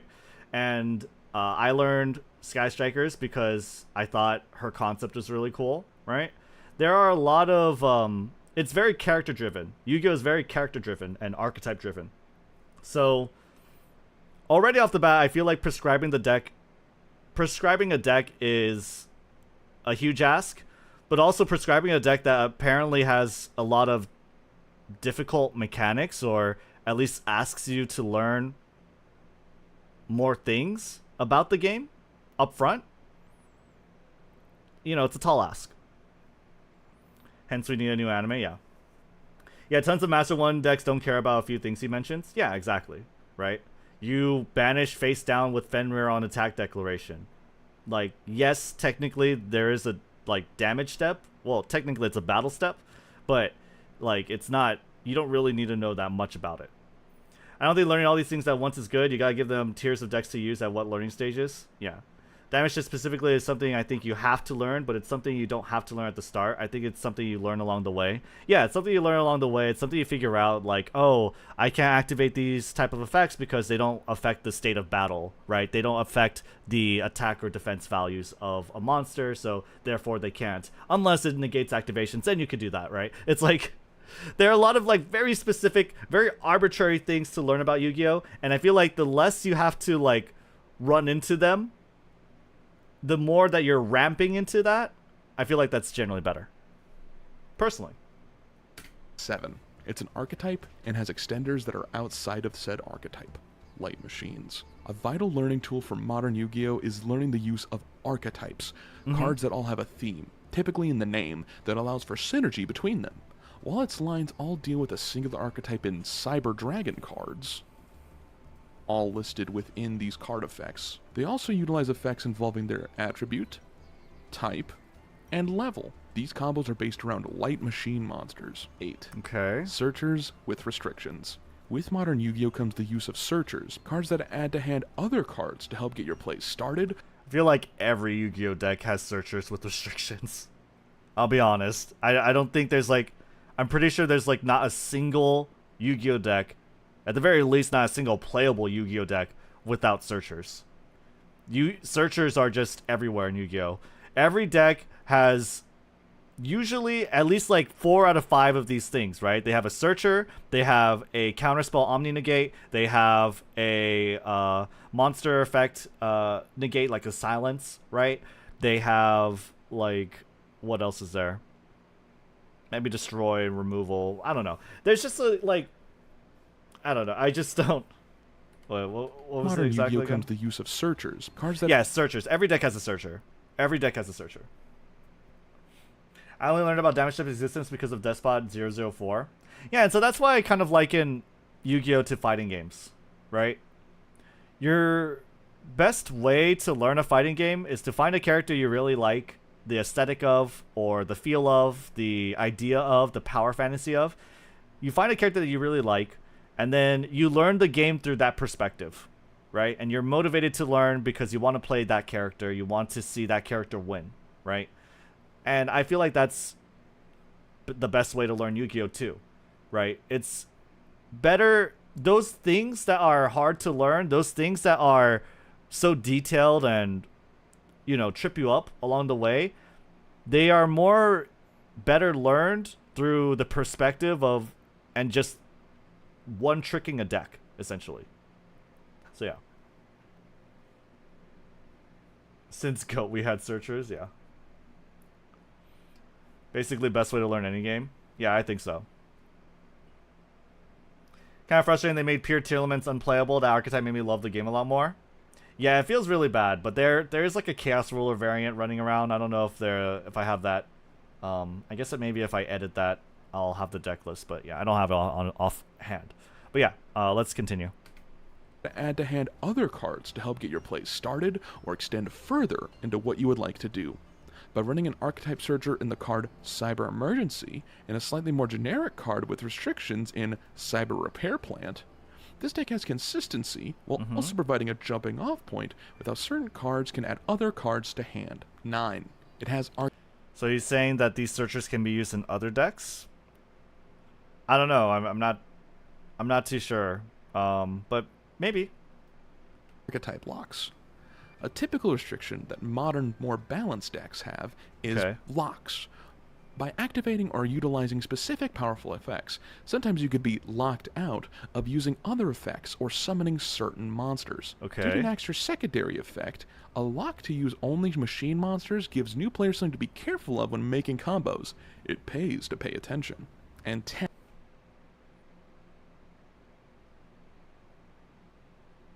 I don't necessarily understand why that's, like, better to learn. Or easier to learn. I don't... Why it's the best way to learn. Why? Like, okay, it has locks.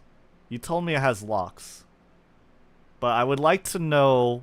I would like an explanation as to why that is good. Like, why that is something you need to learn. Especially when there are a lot of decks now, especially like Tier Elements, for instance, that don't have locks. You could play Tier Elements and not know or care about locks. So I'm not too sure, like, what the point is. But 10. It has room for hand traps. No typical modern day deck has any success without adding some cards that either disrupt your opponent on their turn or turn the tide in your favor without your opponent knowing what's coming. By having a few extra slots for hand traps, or cards that interrupt your opponent during their turn from your hand, you can stop your opponent from extending out into a board that fully locks you out of the game. So yes, hand traps are pretty much what you, like, every player will need to learn if you want to play modern Yu-Gi-Oh, right? You're going to have to learn that Ash Blossom pretty much stops plays. You're going to have to learn that Maxi is an insta-win. You're going to have to learn that Imperm is, you know, also a stopper. So yeah, I mean, I think every player does need to learn hand traps. If there's one thing that I feel like every player needs to kind of know and have a good handle of, it's the hand traps. Yeah. Oh, I hear you ask. How do you actually play this deck? Well, that's what I'm about to show you. Now, keep in mind, this is the solo mode, so this is going to be not an exact way of going through the real plays in which you would play against another person. However, I feel like this is the best way for me to show it examples as to what the types of mechanics and the usual combo lines we want to do for this deck. We're going to go second because that's what our deck is designed to do and how we built the deck in the first place. See, that's the thing too. It's like prescribing going second. Basically, what you're doing in solo mode is not really what you're going to be running into when you're playing in versus, right? It's not really what you're going to be running into versus other people, because their decks suck and the AI also sucks. They're not very good. So I feel like it's hard to take away anything of value besides just, I guess, getting used to your hands and what you can do. But well, I guess we'll see. There's a particular reason why I chose this solo mode, and you'll see that in just a second, and we have opened the full combo here. Okay. Like, nobody does this. So the solo mode, in solo mode, computers do their turn instantaneously, pretty much, and you're never running into someone who is going to just summon the Cowboy Synchron, I don't know his name, in defense mode and minus himself one card. That's never gonna happen. Because, again, the people who stick with Yu-Gi-Oh! Are the people who have already made the commitment of wanting to net deck and learn certain combos for their specific archetypes. And so they're going to know how to build their board, right? They're gonna know. And no one builds this as their board. Quick Draw Synchron, there you go. Yeah. What a great one. What a great turn. Let's go ahead and describe what would happen if there's only one simple monster in the way. Now, keep in mind, the reason why... See, like, what's the point of really learning the scenario of there only being one monster in your way, when that's not typically what you're gonna fight? That's not typically what you're gonna face in versus. It shows the Gyrgiant or Gyrgiano synchronization archetype is because these cards that my opponent is playing are machines. I mean that I have a variety of different options I can go into if I so choose with this specific archetype. When you're playing versus machines, yeah, because I think Cyber Dragons have a contact fusion where they could use your opponent's machines in order to fuse. But I feel like even that, it's like, you're not going to run into that many machine decks. Machines right now are not very meta. They're not very popular. So learning like these lines, sure, they're good, but they're only applicable to very fringe situations, very fringe matchups, right? So it's just like, okay, you learn it. It's cool. They're very cool. You have this really cool thing that you're doing, but it's not going to be very useful to you in the majority of the games you play. So we have opened up a copy of Cyber Dragon Naxter, Cyber Dragon Core, Galaxy Soldier, Cyber Emergency, Cyber Repair Plant, and Cyber Rev System. Now this is a hand that has fully gas, as we would call it. Cards within the archetype and no hand traps involved. Okay. Normally, most hands that you would try to go ahead and hope for on your, especially going second, is cards that happen to have hand traps or interruption for your opponent. This one does not, but we can still work it, no problem. We're going to go ahead and start off most of our combos with a normal summon of Cyber Dragon Core. If we didn't happen to have this, we would activate Cyber Emergency in order to get this copy of Cyber Dragon Core, and after which we could probably go for some further extension plays. But I will say that right off the bat, I feel like his explanation, at least on what to do with your opening hand and how to play this deck, I think is very good. If you are interested in playing Cyber Dragons, you're interested in playing a go second version of Cyber Dragons, I think Cyber Dragons typically want to go second, I would say, yeah, you could learn a lot from this video, right? But I feel like this is a Cyber Dragon deck guide, not really, this is the best way to learn Yu-Gi-Oh! If you like Cyber Dragons, you know, this is a good video. Let's go ahead and pretend that we didn't have that. We're going to go ahead and normal summon out this copy of Cyber Dragon Core. Okay. And add from our deck to our hand a Cyber Spell Trap. Now we have a variety of options we could choose from. We could choose Cyber Emergency. Probably not. Cyber Repair Plant. Probably not. Cyber Rev System. Probably not. Cyber Maybe. Mode Fusion. That didn't seem like it had a hard one per turn. Overflow. Normally we're going to have 3 copies of each of these and not have these in hand. So for the sake of this demonstration, I will add a copy of Cyber Repair Plant. Okay. Now that we have this normal summoned monster out in the field, we have a couple of options we can go to in the extra deck. It'll light up in the bottom left corner when it says we can. You could take their monster. We have an option of Salamangreat Almirage, which is normally what we're able to go through, because it is a normal summoned monster with 1,000 or less attack due to its restriction up here. Or, because it's a machine, we can also use Chimeratech Fortress Dragon. Now, I don't think that this is going to be the best case scenario to use this in, but you can do it because it can be used from by sending the above cards from either field to the graveyard. Yep. Because this is a machine monster over here, and that's why we added this. But we'll go ahead and start off with Almirage. The typical play is using Cyber Dragon Core, normal summoning it, bringing out... So yeah, he's showing a 1-card combo where, you know, it's not assumed the person you're fighting is a machine monster. That's good. If you want to learn Cyber Dragons, this is good. Almirage, and with Core, you would add a copy of Cyber Repair Plant. Activating Cyber Repair Plant now, you would take this card, you would add a light machine monster from your deck to your hand. Yeah. Now, from this point, you have the option to add any light machine monster in your deck. The 2 main cards you want to go for is either Cyber Dragon Hertz or Galaxy Soldier. If you've drawn one, you want the other. If you haven't drawn either of them, you want a way to get to them, or one or the other. The best case scenario is you already have a copy of Soldier, you would add Hertz. If you already have Hertz, you add a copy of Soldier. And if you have both in hand, you would add a further extender with Naxter, or a play that you could go off your opponent's monster with Jizukiru. We'll get to this. Oh, you could search Jizukiru? Okay. card in just a moment. First off, we're going to add a copy of Hertz because we already have our copy of Galaxy Soldier. You can search a kaiju. Now we're going to activate a copy of Galaxy Soldier. Imagine if I could search Hamp and it did not have restrictions. That'd be sick. This card is a level 5 light machine. Note that it does not have the word Cyber Dragon in it, but it's still a very important card for our combos. We're going to activate Galaxy Soldier, sending our copy of Hertz, and we're going to special summon it out. Okay. Now here is an important part. In the Yu-Gi-Oh! Master Duel settings, you have the ability to change when your, let's see here, I believe it is activation order settings right here. Select the order of activation when multiple cards can be activated simultaneously. Both of these cards have the option to activate. By the way, if you're wondering how to Shizuku shuffle, I think that is the exact setting you need to enable. Right now.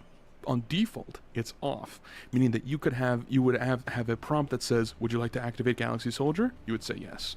And then would you like to activate a copy of Cyber Dragon Hertz? You would say yes.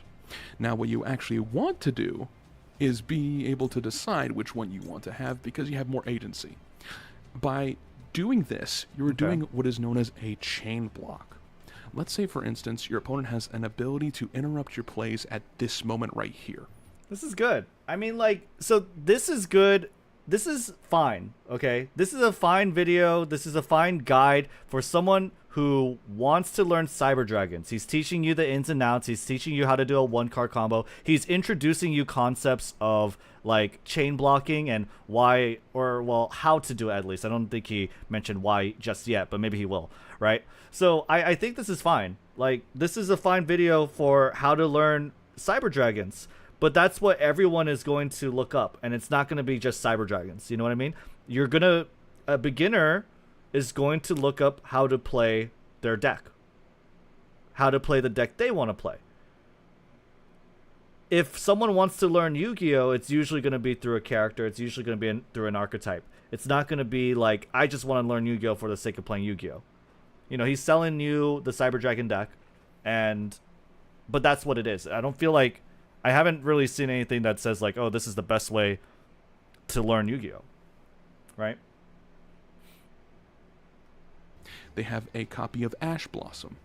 If they wanted to, you can interrupt it by activating Galaxy Soldier first, if you really want that card, and then blocking it with the option of Cyber Dragon Hertz by adding another Cyber Dragon from deck or graveyard to hand. Okay. Meaning that they can't stop us from activating with an interruptible via the chain this copy of Galaxy Soldier. They can interrupt however, grabbing the copy of Cyber Dragon. It's an important thing to get into later, but it's not too important at the moment. We're going to just add this copy of regular Cyber Dragon from deck to hand, and Galaxy Soldier will add a copy of Galaxy Soldier. Okay. Now we can activate our copy of Galaxy Soldier 1. I mean, I'm not too sure if I would have enjoyed an explanation as to why more, or not, because again, you're just introducing details, but I don't know. I feel like this is a good opportunity to kind of introduce that detail. It's like, hey, I mean, you want to chain block because everyone plays Ash Blossom, and Ash Blossom can only chain itself to, or rather, yeah, chain itself to the latermost activation in a chain, right? They cannot just cut into the chain. And since these effects both trigger at the same time, you're able to choose the order and thus hide and block it, right? Versus Ash Blossom, which is very commonly played, which you would want to prevent, right? He needed to explain why to fetch Core instead of Cyber Dragon. I don't really know how to play this deck, so maybe I'll take your word for that. Once again, pitching the Cyber Dragon we just got. We send that off, we do not activate Almirage, and we bring out the Galaxy Soldier. Now, okay, we have a couple things we could do here. We have some further extenders to go into further plays. We could also not. So, let's start off with our usual play. Cyber Dragon Nova.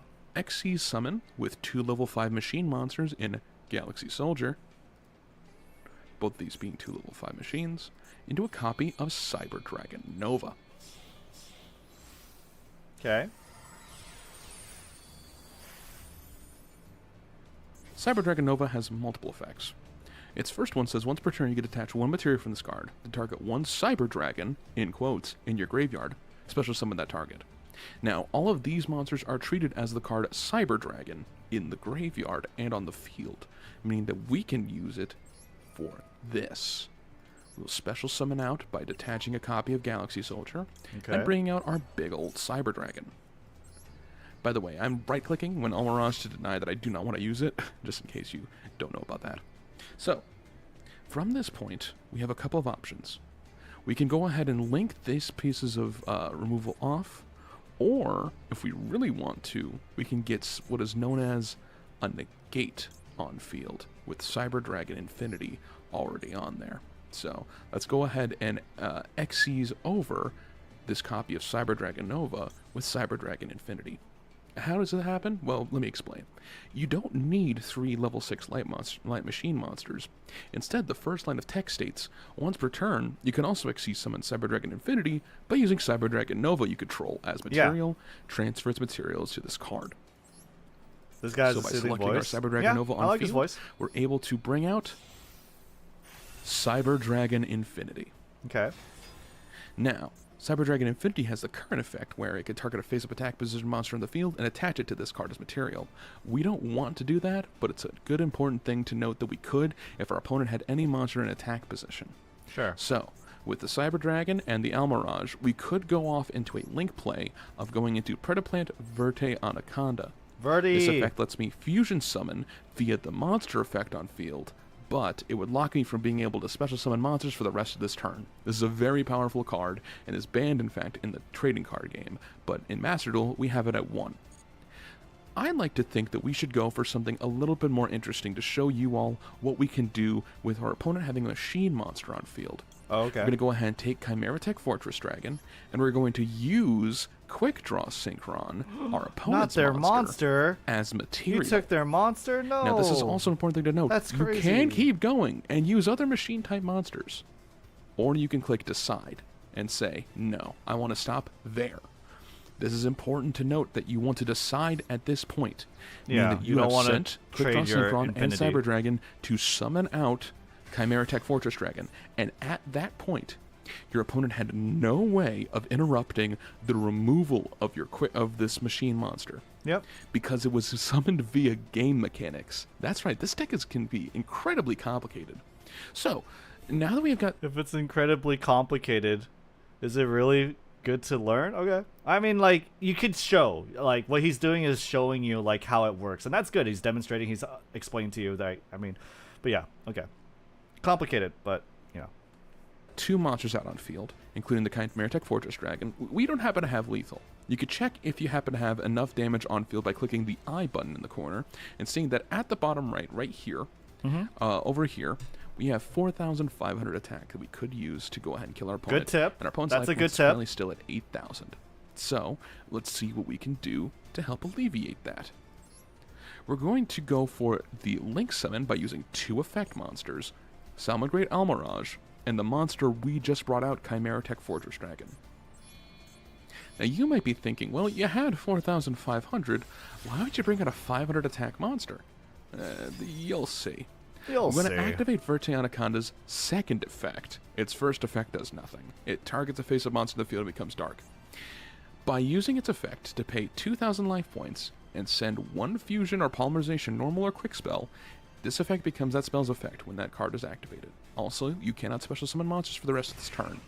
By sending Overload Fusion, okay, we're able to not click that. That's a negate. That's a negate for anything we do and our opponent does.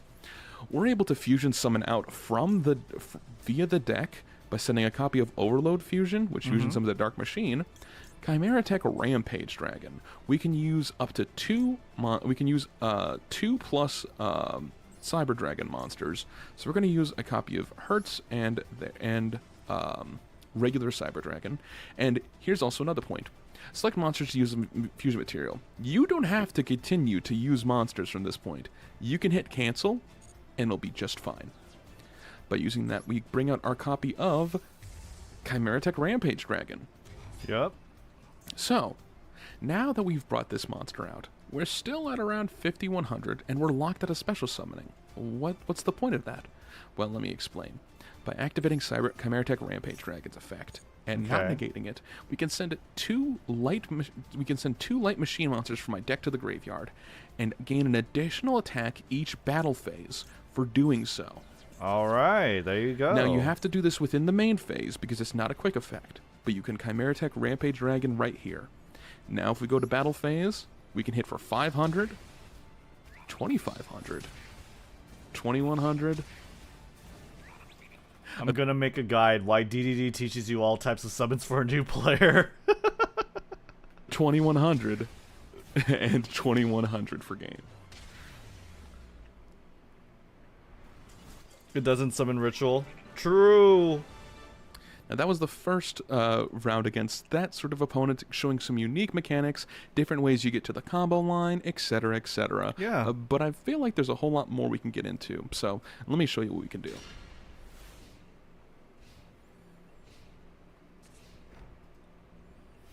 No machines, okay. Let me For this game, I've decided to open up on a open-ended Fast board forward state this real without quick. having any direct way into our main combo line and seeing what we can do from here.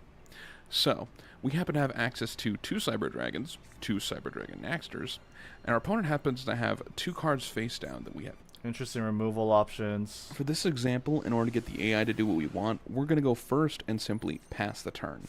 This will make our opponent have a sort of way. Okay. Emergency, normal summon core. Is there a conclusion? In our format, self-plug here.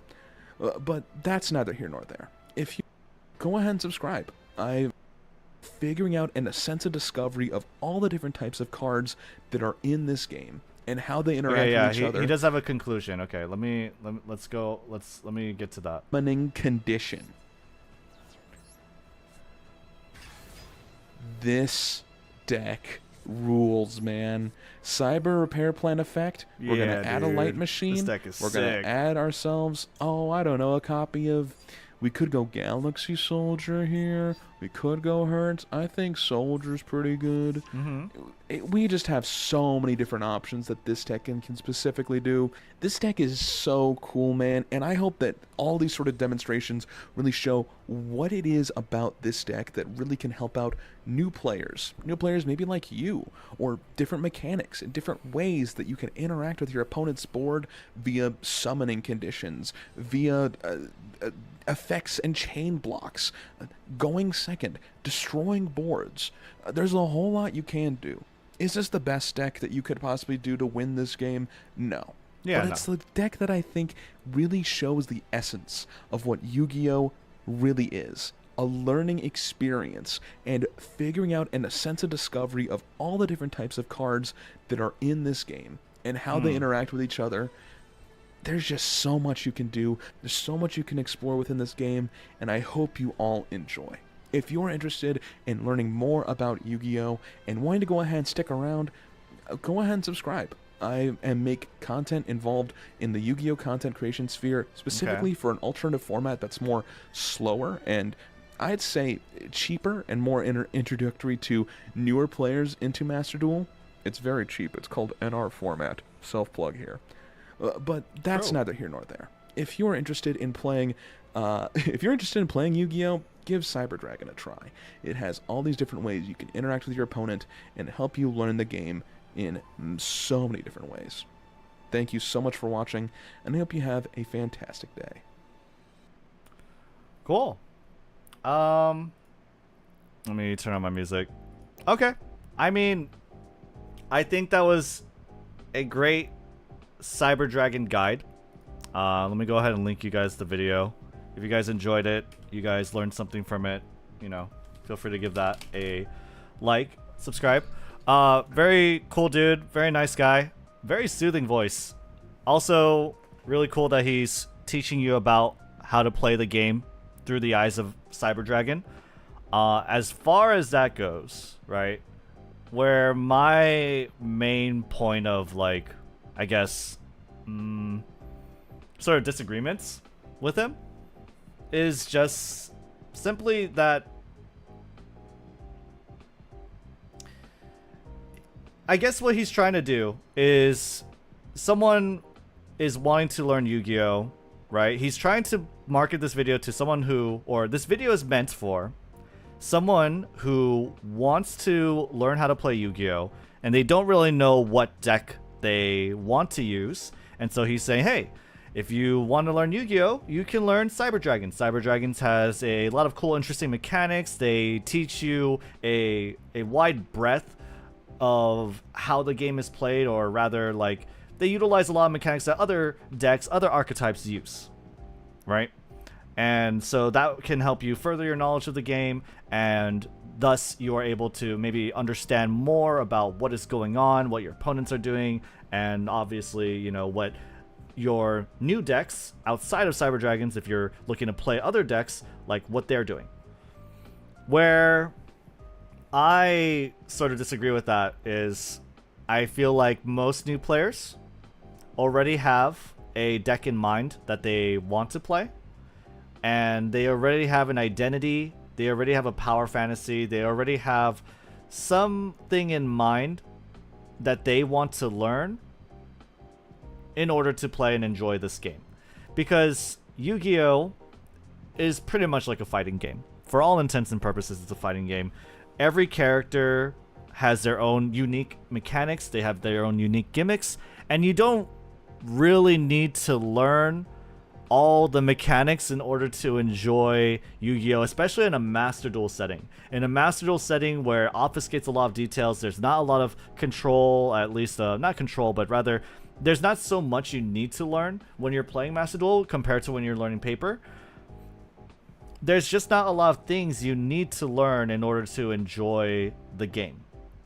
I feel like most people are wanting to and are going to learn Yu-Gi-Oh through the characters, through the archetypes that they love, regardless of how difficult it is, regardless of how intricate it is, and regardless of how simple it is. I feel like you don't need, like, I don't think Cyber Dragons necessarily are a particularly good entry point, right? Just because it contains a wide sort of breadth of mechanics, right?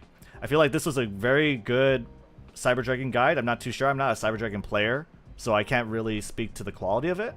I'm sure he explained, what I did see was that he explained a lot of the things you do, why you do them, and he showed you off some combos and plays that are, you know, good for Cyber Dragon players to learn. I don't agree that it is necessarily a good deck to learn on the spot. I feel like if you're trying to learn any game, fighting games, or Yu-Gi-Oh, for instance, your best bet is to find a character, find an archetype you like to play, and learn the game through that perspective. And if you get tired of it, you get bored, then you learn the game through another perspective, through another character, through another archetype. And through the matchups from the people you play with, the matches you play in Master Duel, that is going to introduce to you the game, what you need to look out for, especially if you're climbing rank, right?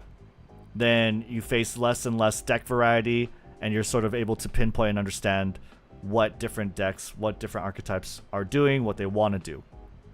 I feel like the less details up front is better, generally speaking. I feel like you should ramp up to these things as opposed to try to dive in head first into the deep end of the pool, right? That's my thoughts. That's my take on that. But yeah, I think if you're trying to learn the game through Cyber Dragons, this is definitely, the video that you would want to watch. Guy's very patient. Guy explains what you're doing, why you do what you need to do, and shows you all the plays and the combos, and visually demonstrates the I guess core tenets of this deck. So yeah, what do you guys think? He wants people to actually learn the game with Cyber Dragons instead of parroting combos, but people are probably too lazy for this. It's not even that they're too lazy, it's just that it's not what it's probably very likely not what they want to do. right? Why do you want to learn the game through Cyber Dragon? Why is there an intermediary step? You know? Why would I want to learn the game through Cyber Dragons if I don't particularly like Cyber Dragons? I don't think many people are going to go into Yu-Gi-Oh! Be like, okay, I want to learn Yu-Gi-Oh! For the sake of learning Yu-Gi-Oh! And thus I am going to learn Cyber Dragons before I get to touch the actual deck I actually want to play. Because Cyber Dragon was prescribed as, to me, a good entry point into the game because it teaches me all the different mechanics, or a very good variety of different mechanics, such that I can learn other decks more easily. But then why wouldn't you just start with learning the decks you want to play? Right? There are plenty of written guides out there. There are plenty of content out there for different guides, different ways you could play and learn the game. That's why, you know, I would say like this video was very similar to, as far as it's not card for card. That's what I did with my video. I went with each card, explained each card, like what they do, what their purpose is, and showcased plays and tried to show an understanding of how to play the game. So I wouldn't say it's that similar, but I mean, as far as that goes, it is like a beginner's guide to Cyber Dragons. If you're a beginner, then, you know, this is a pretty good video for that. That said, it's not for, I guess, an absolute beginner, because he said in the beginning that you should probably know what a normal summon is. So, I don't know. Well, yeah. It is still very beginner level. That said. For new players, you need to show why. I don't know if you need to absolutely show why. I don't know if why is that important. I do explain a lot of things in my videos and my guides. I do that. I feel like it helps though. And I definitely think if you're teaching a deck, you ought to. I feel like if you're teaching a deck, you ought to teach why. Yeah. And yeah, you're right. Yeah, I think you do need to teach why. Cheap and low investment decks are a good starting point if the new player has no idea what deck to play and need any starting point. There is that, yeah. Because maybe you can't build your deck that you want to play. Sure. Yeah, but I mean, you could play like, I guess, self FTK or like just any deck to farm gems, I guess. Play events. Events have loner decks, right? I think for newer returning player, Black Wings will be pretty good because the SD in Master Duel is good and just need, because the structure deck in Master Duel is good and you just need additional staples, and turboing full armor master is usually enough for the lower tiers. I definitely think economically, right, any deck that is made by the structure decks are very good entry points into the game. But I don't think any one of them are particularly better than the other, right? At the end of the day, I feel like most people are motivated to learn decks because they love the characters and the archetypes within it. And they're not necessarily in love with the mechanics, I guess. In my opinion, it's better to learn the game with a deck you think is interesting rather than just playing something because it's simple. You might pick up Cyber Dragons and then find out you hate board wipe and OTK. Yeah, exactly. You can learn the game with any deck, but you're going to lose a lot more. That's the best point of that video. I don't necessarily agree. I feel like if you learn your combo line, you learn like how your deck works, and you play enough in solo mode, I think you can get to a good point. I don't feel like you're going to lose most of your decks or most of your games, and I don't think you would be making the wrong decision and happen to lose more games by picking Cyber Dragons. I don't agree with that. Sometimes the deck you want is too expensive. Yeah. That video is the reason I'm here, man. Nice. Oh, my Dragon Maid guide? On the real, he had me. I at least understood the angle he was trying to approach. Don't agree with it, of course, till he pulled out the Cyber Dragon tutorial. You learn the very basics of the game through solo mode, but it simply doesn't translate to learning an archetype. Yeah, no. There's this guy on YouTube that taught his girlfriend how to play by playing one deck at a time. It was like no extra deck, fusion deck, secret deck. Okay, yeah. I'm playing Master Duel for MathMech. It's glued into my heart. Yeah. Then there you go. You learn the game through MathMech. So yeah, great video as far as you know, learning how to play Cyber Deck. I'm sorry. It's a great video in terms of showing how to learn Cyber Dragon in the eyes of for a beginner. It's a beginner's guide for Cyber Dragon, and I think that was a, you know, good video for that. I don't necessarily think going second decks are great for learning Yu-Gi-Oh! I don't think they're better than any other way. I feel like for this game, it's similar to fighting games where you just pick a character that you like and you learn the game through that. Yeah. That's how I feel. But yeah, we'd love to know what you guys think. Let me know in the comments. Like and subscribe if you enjoyed this content. Also, make sure you like and subscribe his video if you learned something, if you enjoyed his content as well. All right, thanks. Okay. Yeah, I don't really know if I want to, like, Cyber Dragons, like, even in my guides, right? If I go to my guides, right? It's not like, oh, this is the best deck to learn, and even then it's like they're not total beginner guides, right? They do say Platinum Dragon Maid guide, Platinum 1 Skystriker's guide. The selling point is that they can get high rank, right? People want to know that this deck can get a high rank, that they could play very well with it, and thus they are validated in wanting to invest time to learn and understand it, right? So that's why these decks are I feel like my guides are I like my guides. Like, and I feel like they take into account beginner player experience, and I feel like his guide is very similar, but you know, I don't think necessarily any one of these, like Sky Strikers or Dragon Maid or Virtual World, I don't think any one of these are particularly the best ways to learn this game.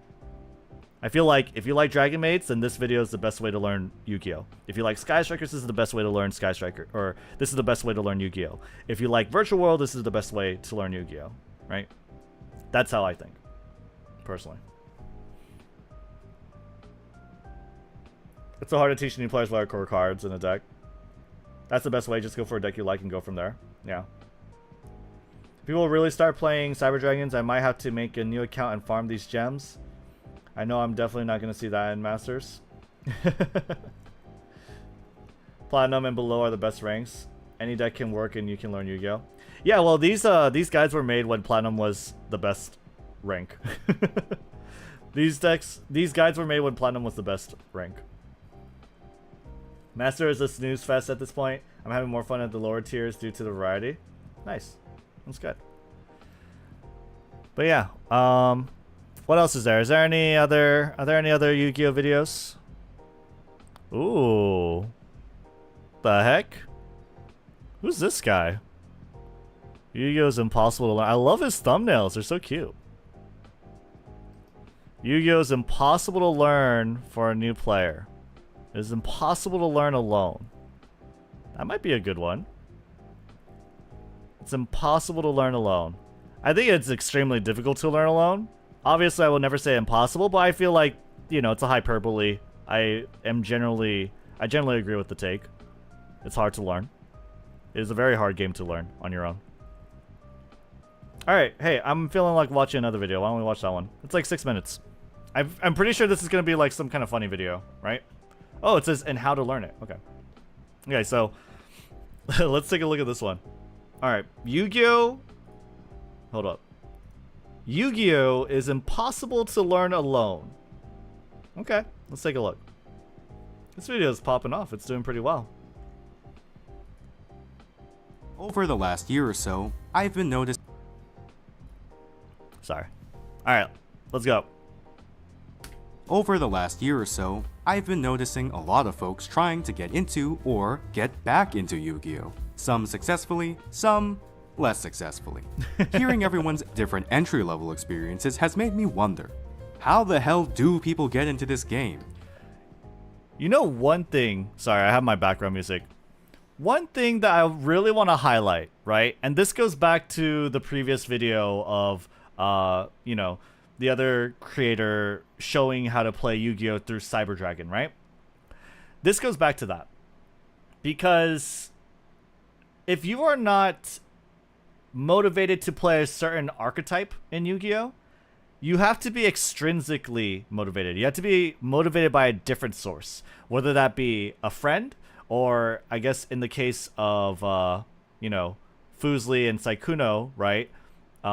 It is a combination of friend and also, like, you know, it's a stream game. It's a nice stream game to learn. It's also anime nostalgic. It vibes with their audience, right? With Raran, it is very clear that, you know, he wanted to learn the game for the sake of learning the game, and not necessarily for any of the characters and any of the archetypes. So I feel like if you go into Yu-Gi-Oh! With the same motivation and the same sort of goals as Raran did, you're off to a really bad start, because that's just, you're not going to be motivated enough to continue playing the game, as evidenced by his video, right? So I feel like, and I'm not saying he's wrong, by the way. I'm not saying Raran is wrong in his video. Obviously, I agree with a lot of his takes. And what I'm saying is mostly, what I'm actually saying is that if you don't have those other motivations to learn the game, then it's incredibly difficult. And I 100% agree with that, you know, all the way. But yeah, let's see. How the hell do people get into this game? Modern Good question. Yu-Gi-Oh! Is this crazy little game with legal level semantics, very meticulous game mechanics, and, my favorite, cards that then break said mechanics. Yep. So today, I wanted to talk about how most people get into this game, how you might get into this game, and, if you're already playing, how you can use these things to have more fun. With that said, let's get started.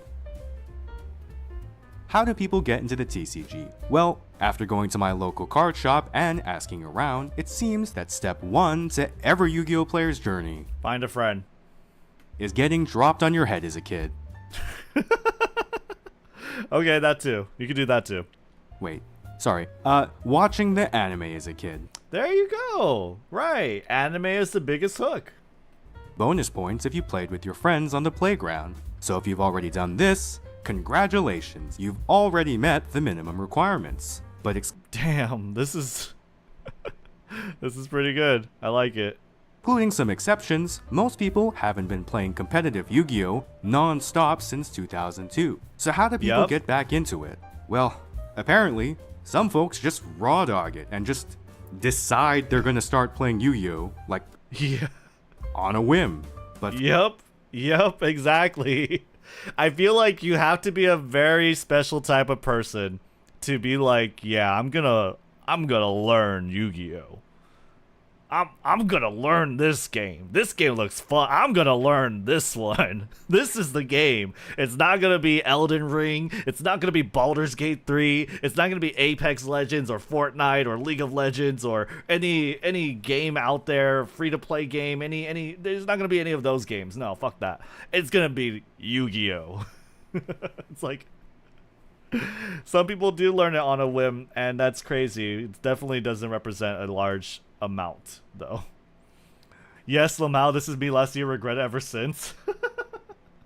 I don't know, I just said it seems cool and just download Master Duel. Yeah, it's crazy. And it's like, if you find the game in that way and you're super motivated, you're like, I'm gonna learn this game, that's great. That's awesome. But I definitely think it takes a special type of person. They're not, you know, it's not very common. It's not a very common sentiment, right?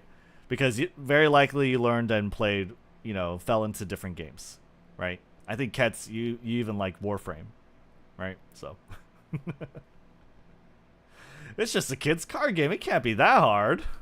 From what I can tell, most people don't have the iron heart to go to their local Target, skip the self-checkout, and stare their cashier dead in the eyes as she scans 3 copies of your anime Plant Girl structure deck. Yep.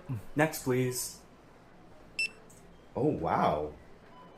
Are these for you? What? No, I'd never play Yu-Gi-Oh!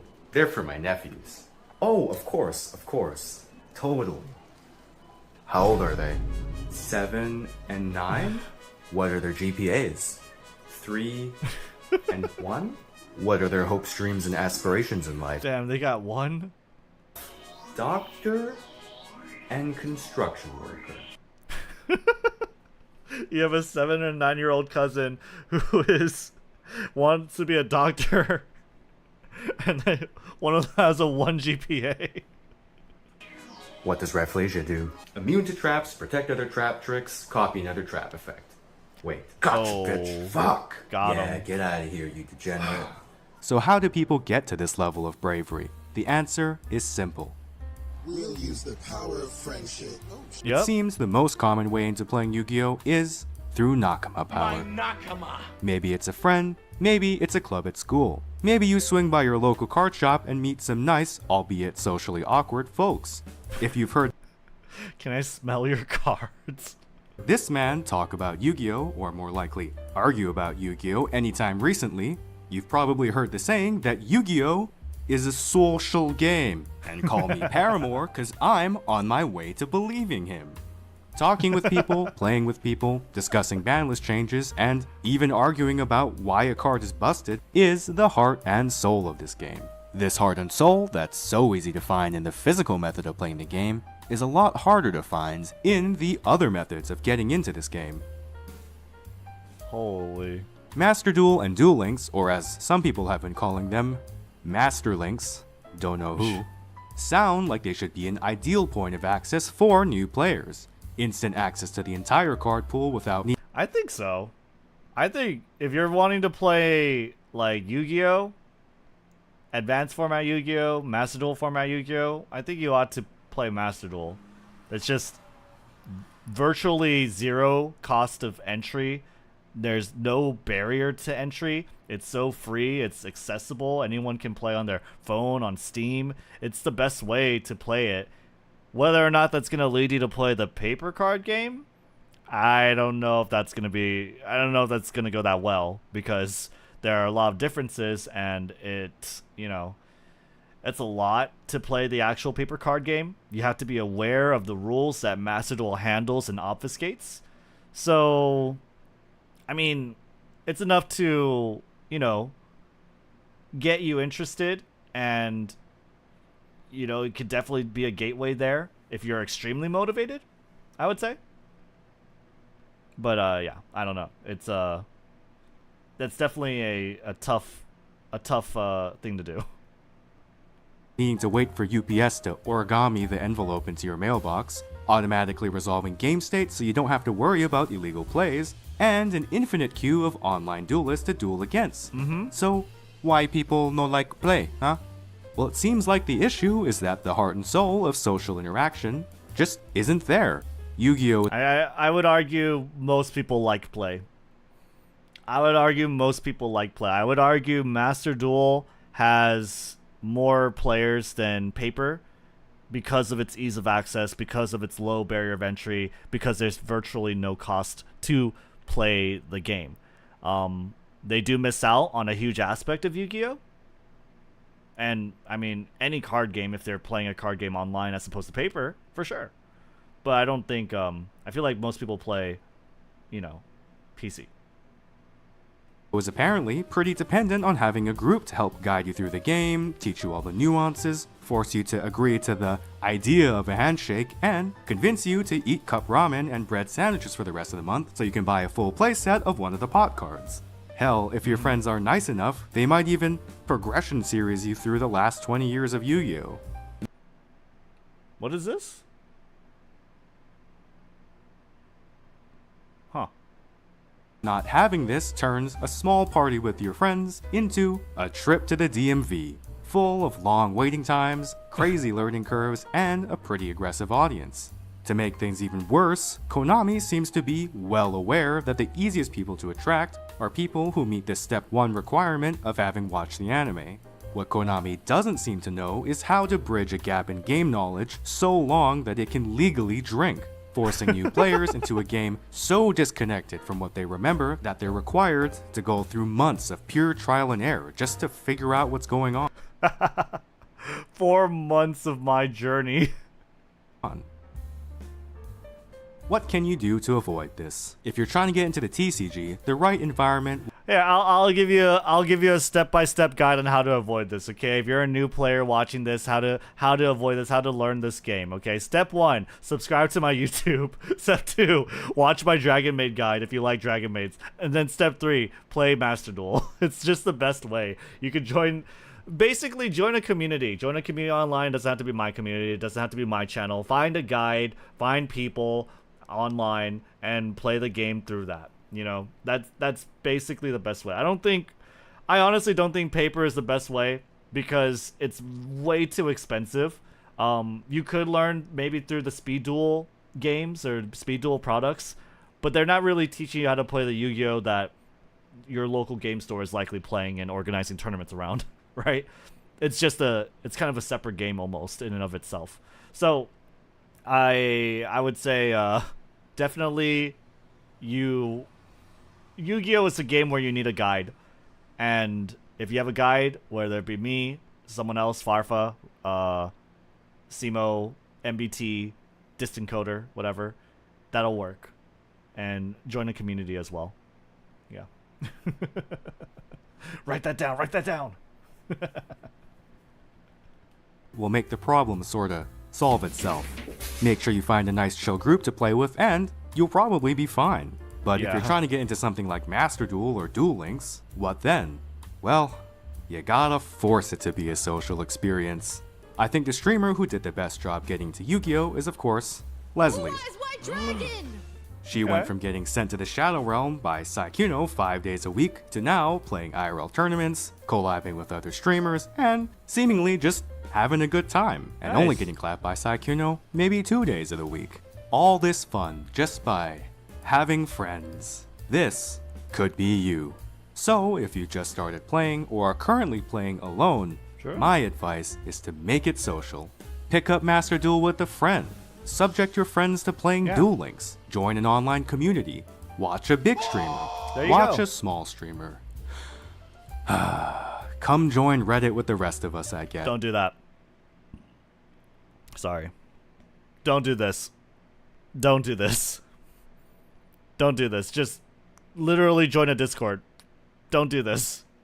I would never suggest prescribe Reddit. It's just Reddit is not, for me, Reddit's not a welcoming community as much as it is filled with a bunch of self-righteous people whose main concern is being right. There's not a lot of community in a Reddit because it's not about you. It's not about the person. It's not about what, like, who is saying something, right? Reddit is all, it judges you based off the content that you type, what your stories are or what you post.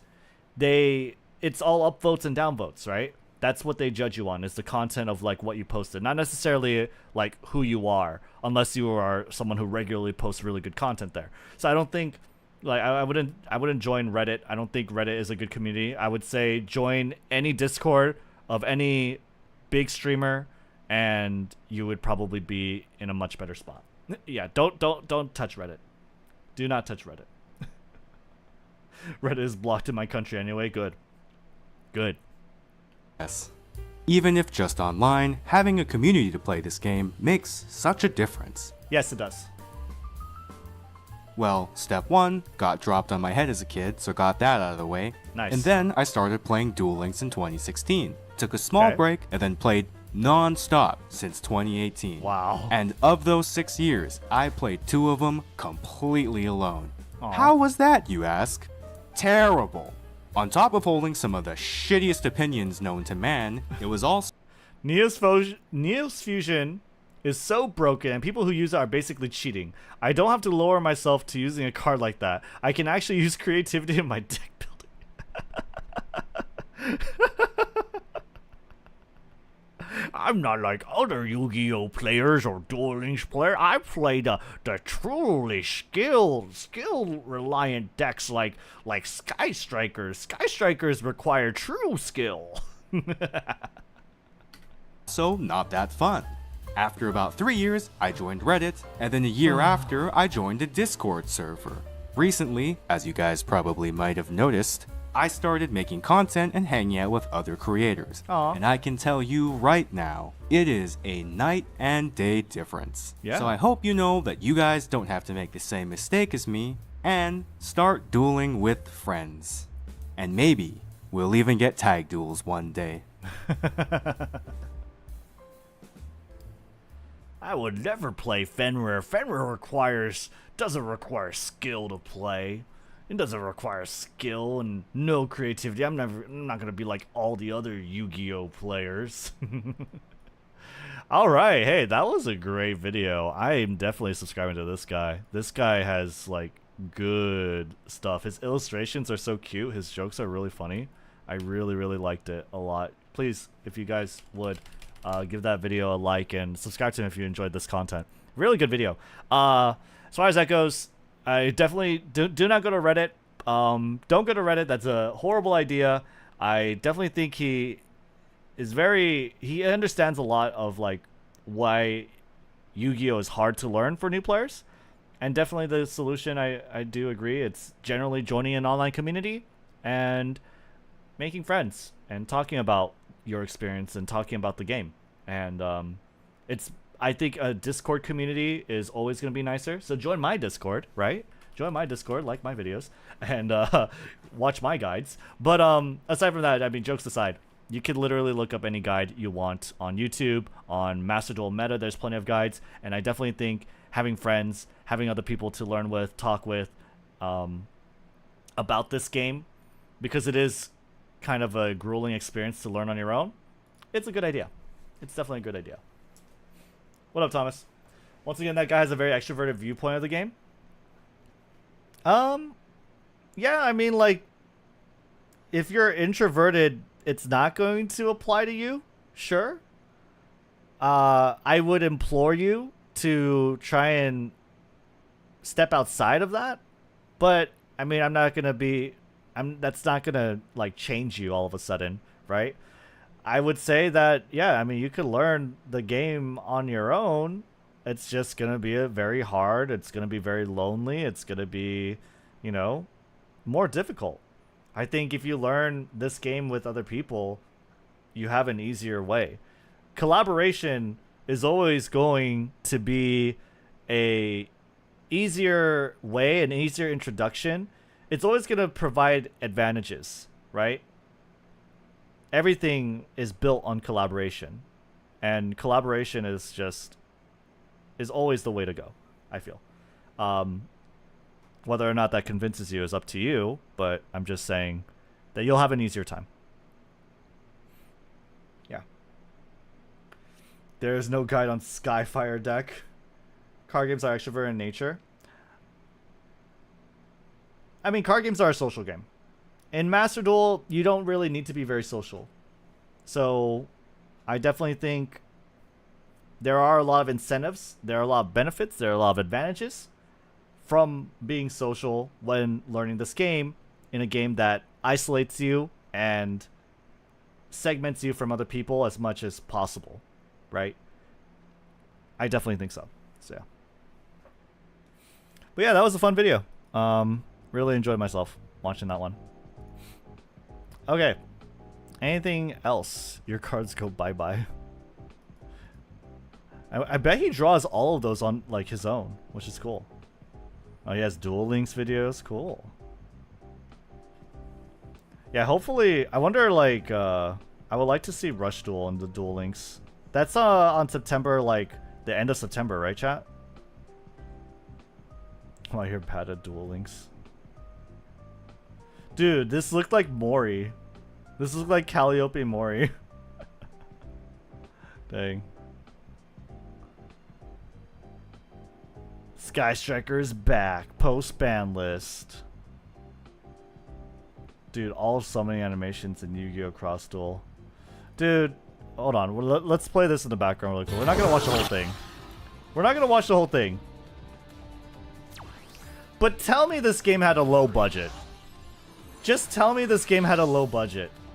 Like, you look at this, tell me this game had a low budget. That there weren't there wasn't so much money poured into this game. Look at how beautiful this is. They made an entire different game mode and had all of these animations. Did any of these animations come from a different Yu-Gi-Oh game maybe? Maybe a different Yu-Gi-Oh game had these animations. Look, there's Ray! Dude, that's so cool! Do you see this? Did you see Ray? She's so cute! She's so cool! She pulls her sword out of, like, the gates of Babylon. That's sick!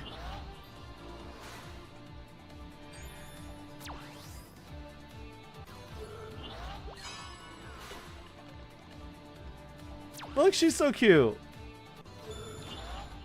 We need that in Master Duel so bad. See, the thing about Cross Duel, the reason why they had these animations is because they only had a set few monsters that they had to design, because it was an entirely different game.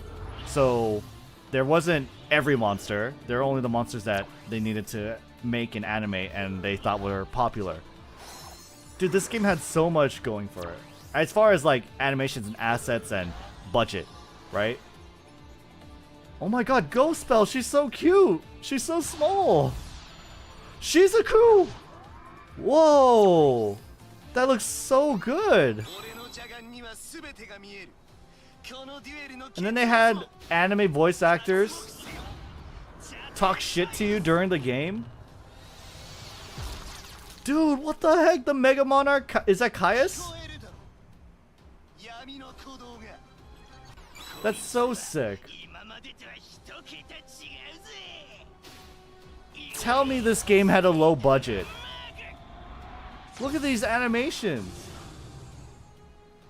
Tell me this game had a low budget. Tell me this game had no hopes. You can't tell me that. This game had a lot of hope in it. It had a lot riding on its success.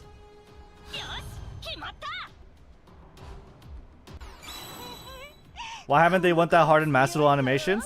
I'll tell you why they didn't go that hard in Master Duel animations. Because they didn't think Master Duel would do well. They didn't think Master Duel would do good at all. Right? They thought people wouldn't want to learn this stupid, really complicated game. And that it would just go in the shitter. And so they put a lot of money into this game. And because they put a lot of money into this game, they had a really aggressive, super aggressive monetization structure for it. Right? They had a lot of hopes for this game. They didn't really care or think Master Duel would be popping off. They underestimated the fact that it was so free-to-play friendly. Look how cool that is. The live 2D animations are sick. I think these are original characters drawn in the style. The live 2D animations are fine, really, from Master Duel, I mean. Okay, but what if we had this?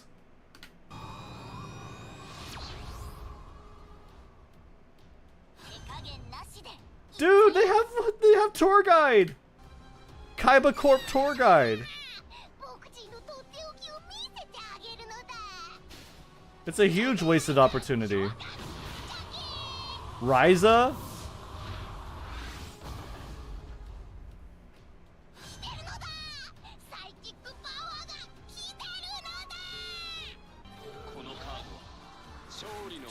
Adam? Atem?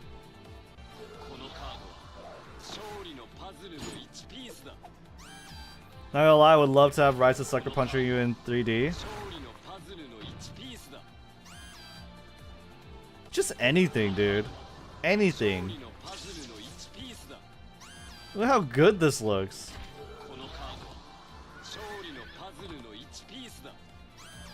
This would have been so sick.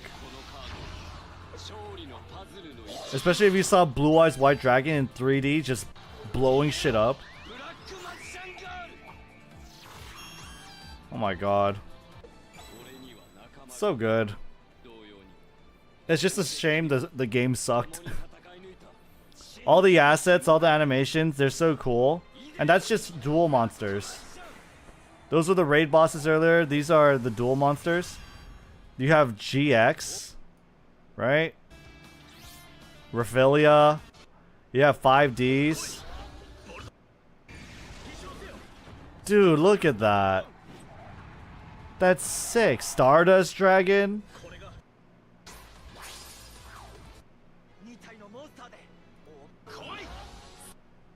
Utopia.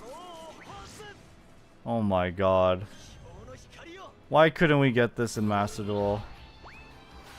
Look how beautiful that is. Even like cringe pendulums. Even cringe pendulums are here. They even did the imp.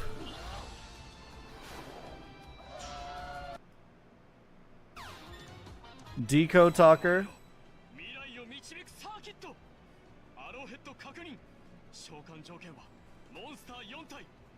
Maybe they can recycle those assets for Master Duel or Duel Links? I mean, hopefully, but who knows? I feel like they already went a totally different direction with Master Duel, in that they basically want to have no anime involvement whatsoever, which I think is fucking stupid, but it just would, it is like different.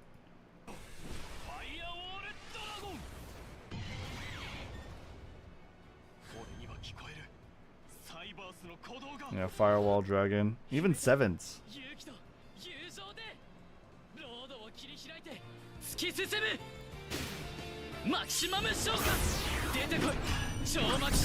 Dude, what the heck? Some Power Ranger looking ass.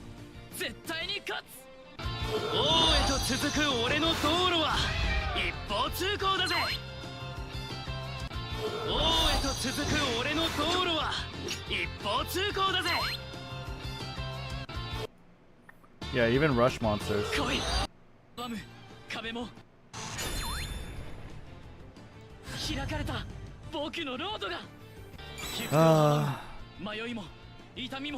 The tragic death of Yu-Gi-Oh! Cross Duel. Maybe I'll watch that video next time. It's so sad that everyone really worked very hard for this and the game is end. Hope they can use the animation for other game. So sad.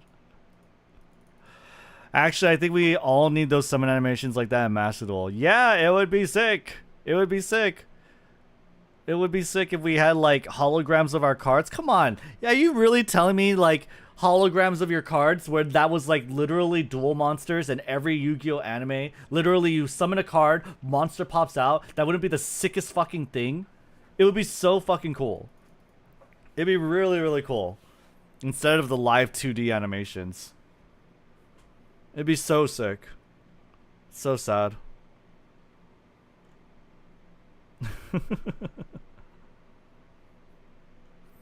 Kaiba calling his every monster by its name. Yugi saying this blah blah piece of victory. Imagine Eldritch coming out. Holy crap. Yeah. Yeah, like, dude, Ray is so cool. Where's Ray? Look, Skystriker. That's Skystriker Ace Ray. And then the Shizuku animation. She whips out her sword.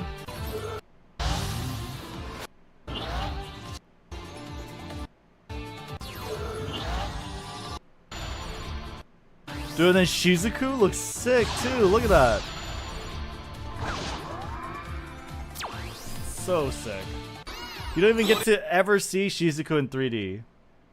You never get to see her in 3D. Or like any of the Sky Strikers, right? I don't know. It's sad. It's very, very sad.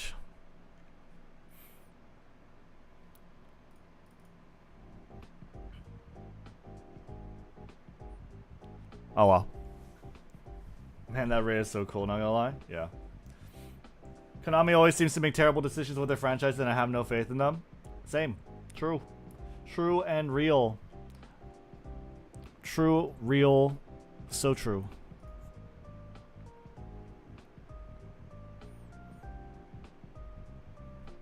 Nice.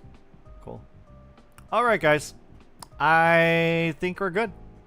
I think we are good for the night. Thank you guys so much. Oh, I was recording the whole thing. Thank you guys so much for watching and hanging out. My name is Rednu. Again, we are climbing to Master 1 with Skystrikers only. Let me actually talk about the schedule.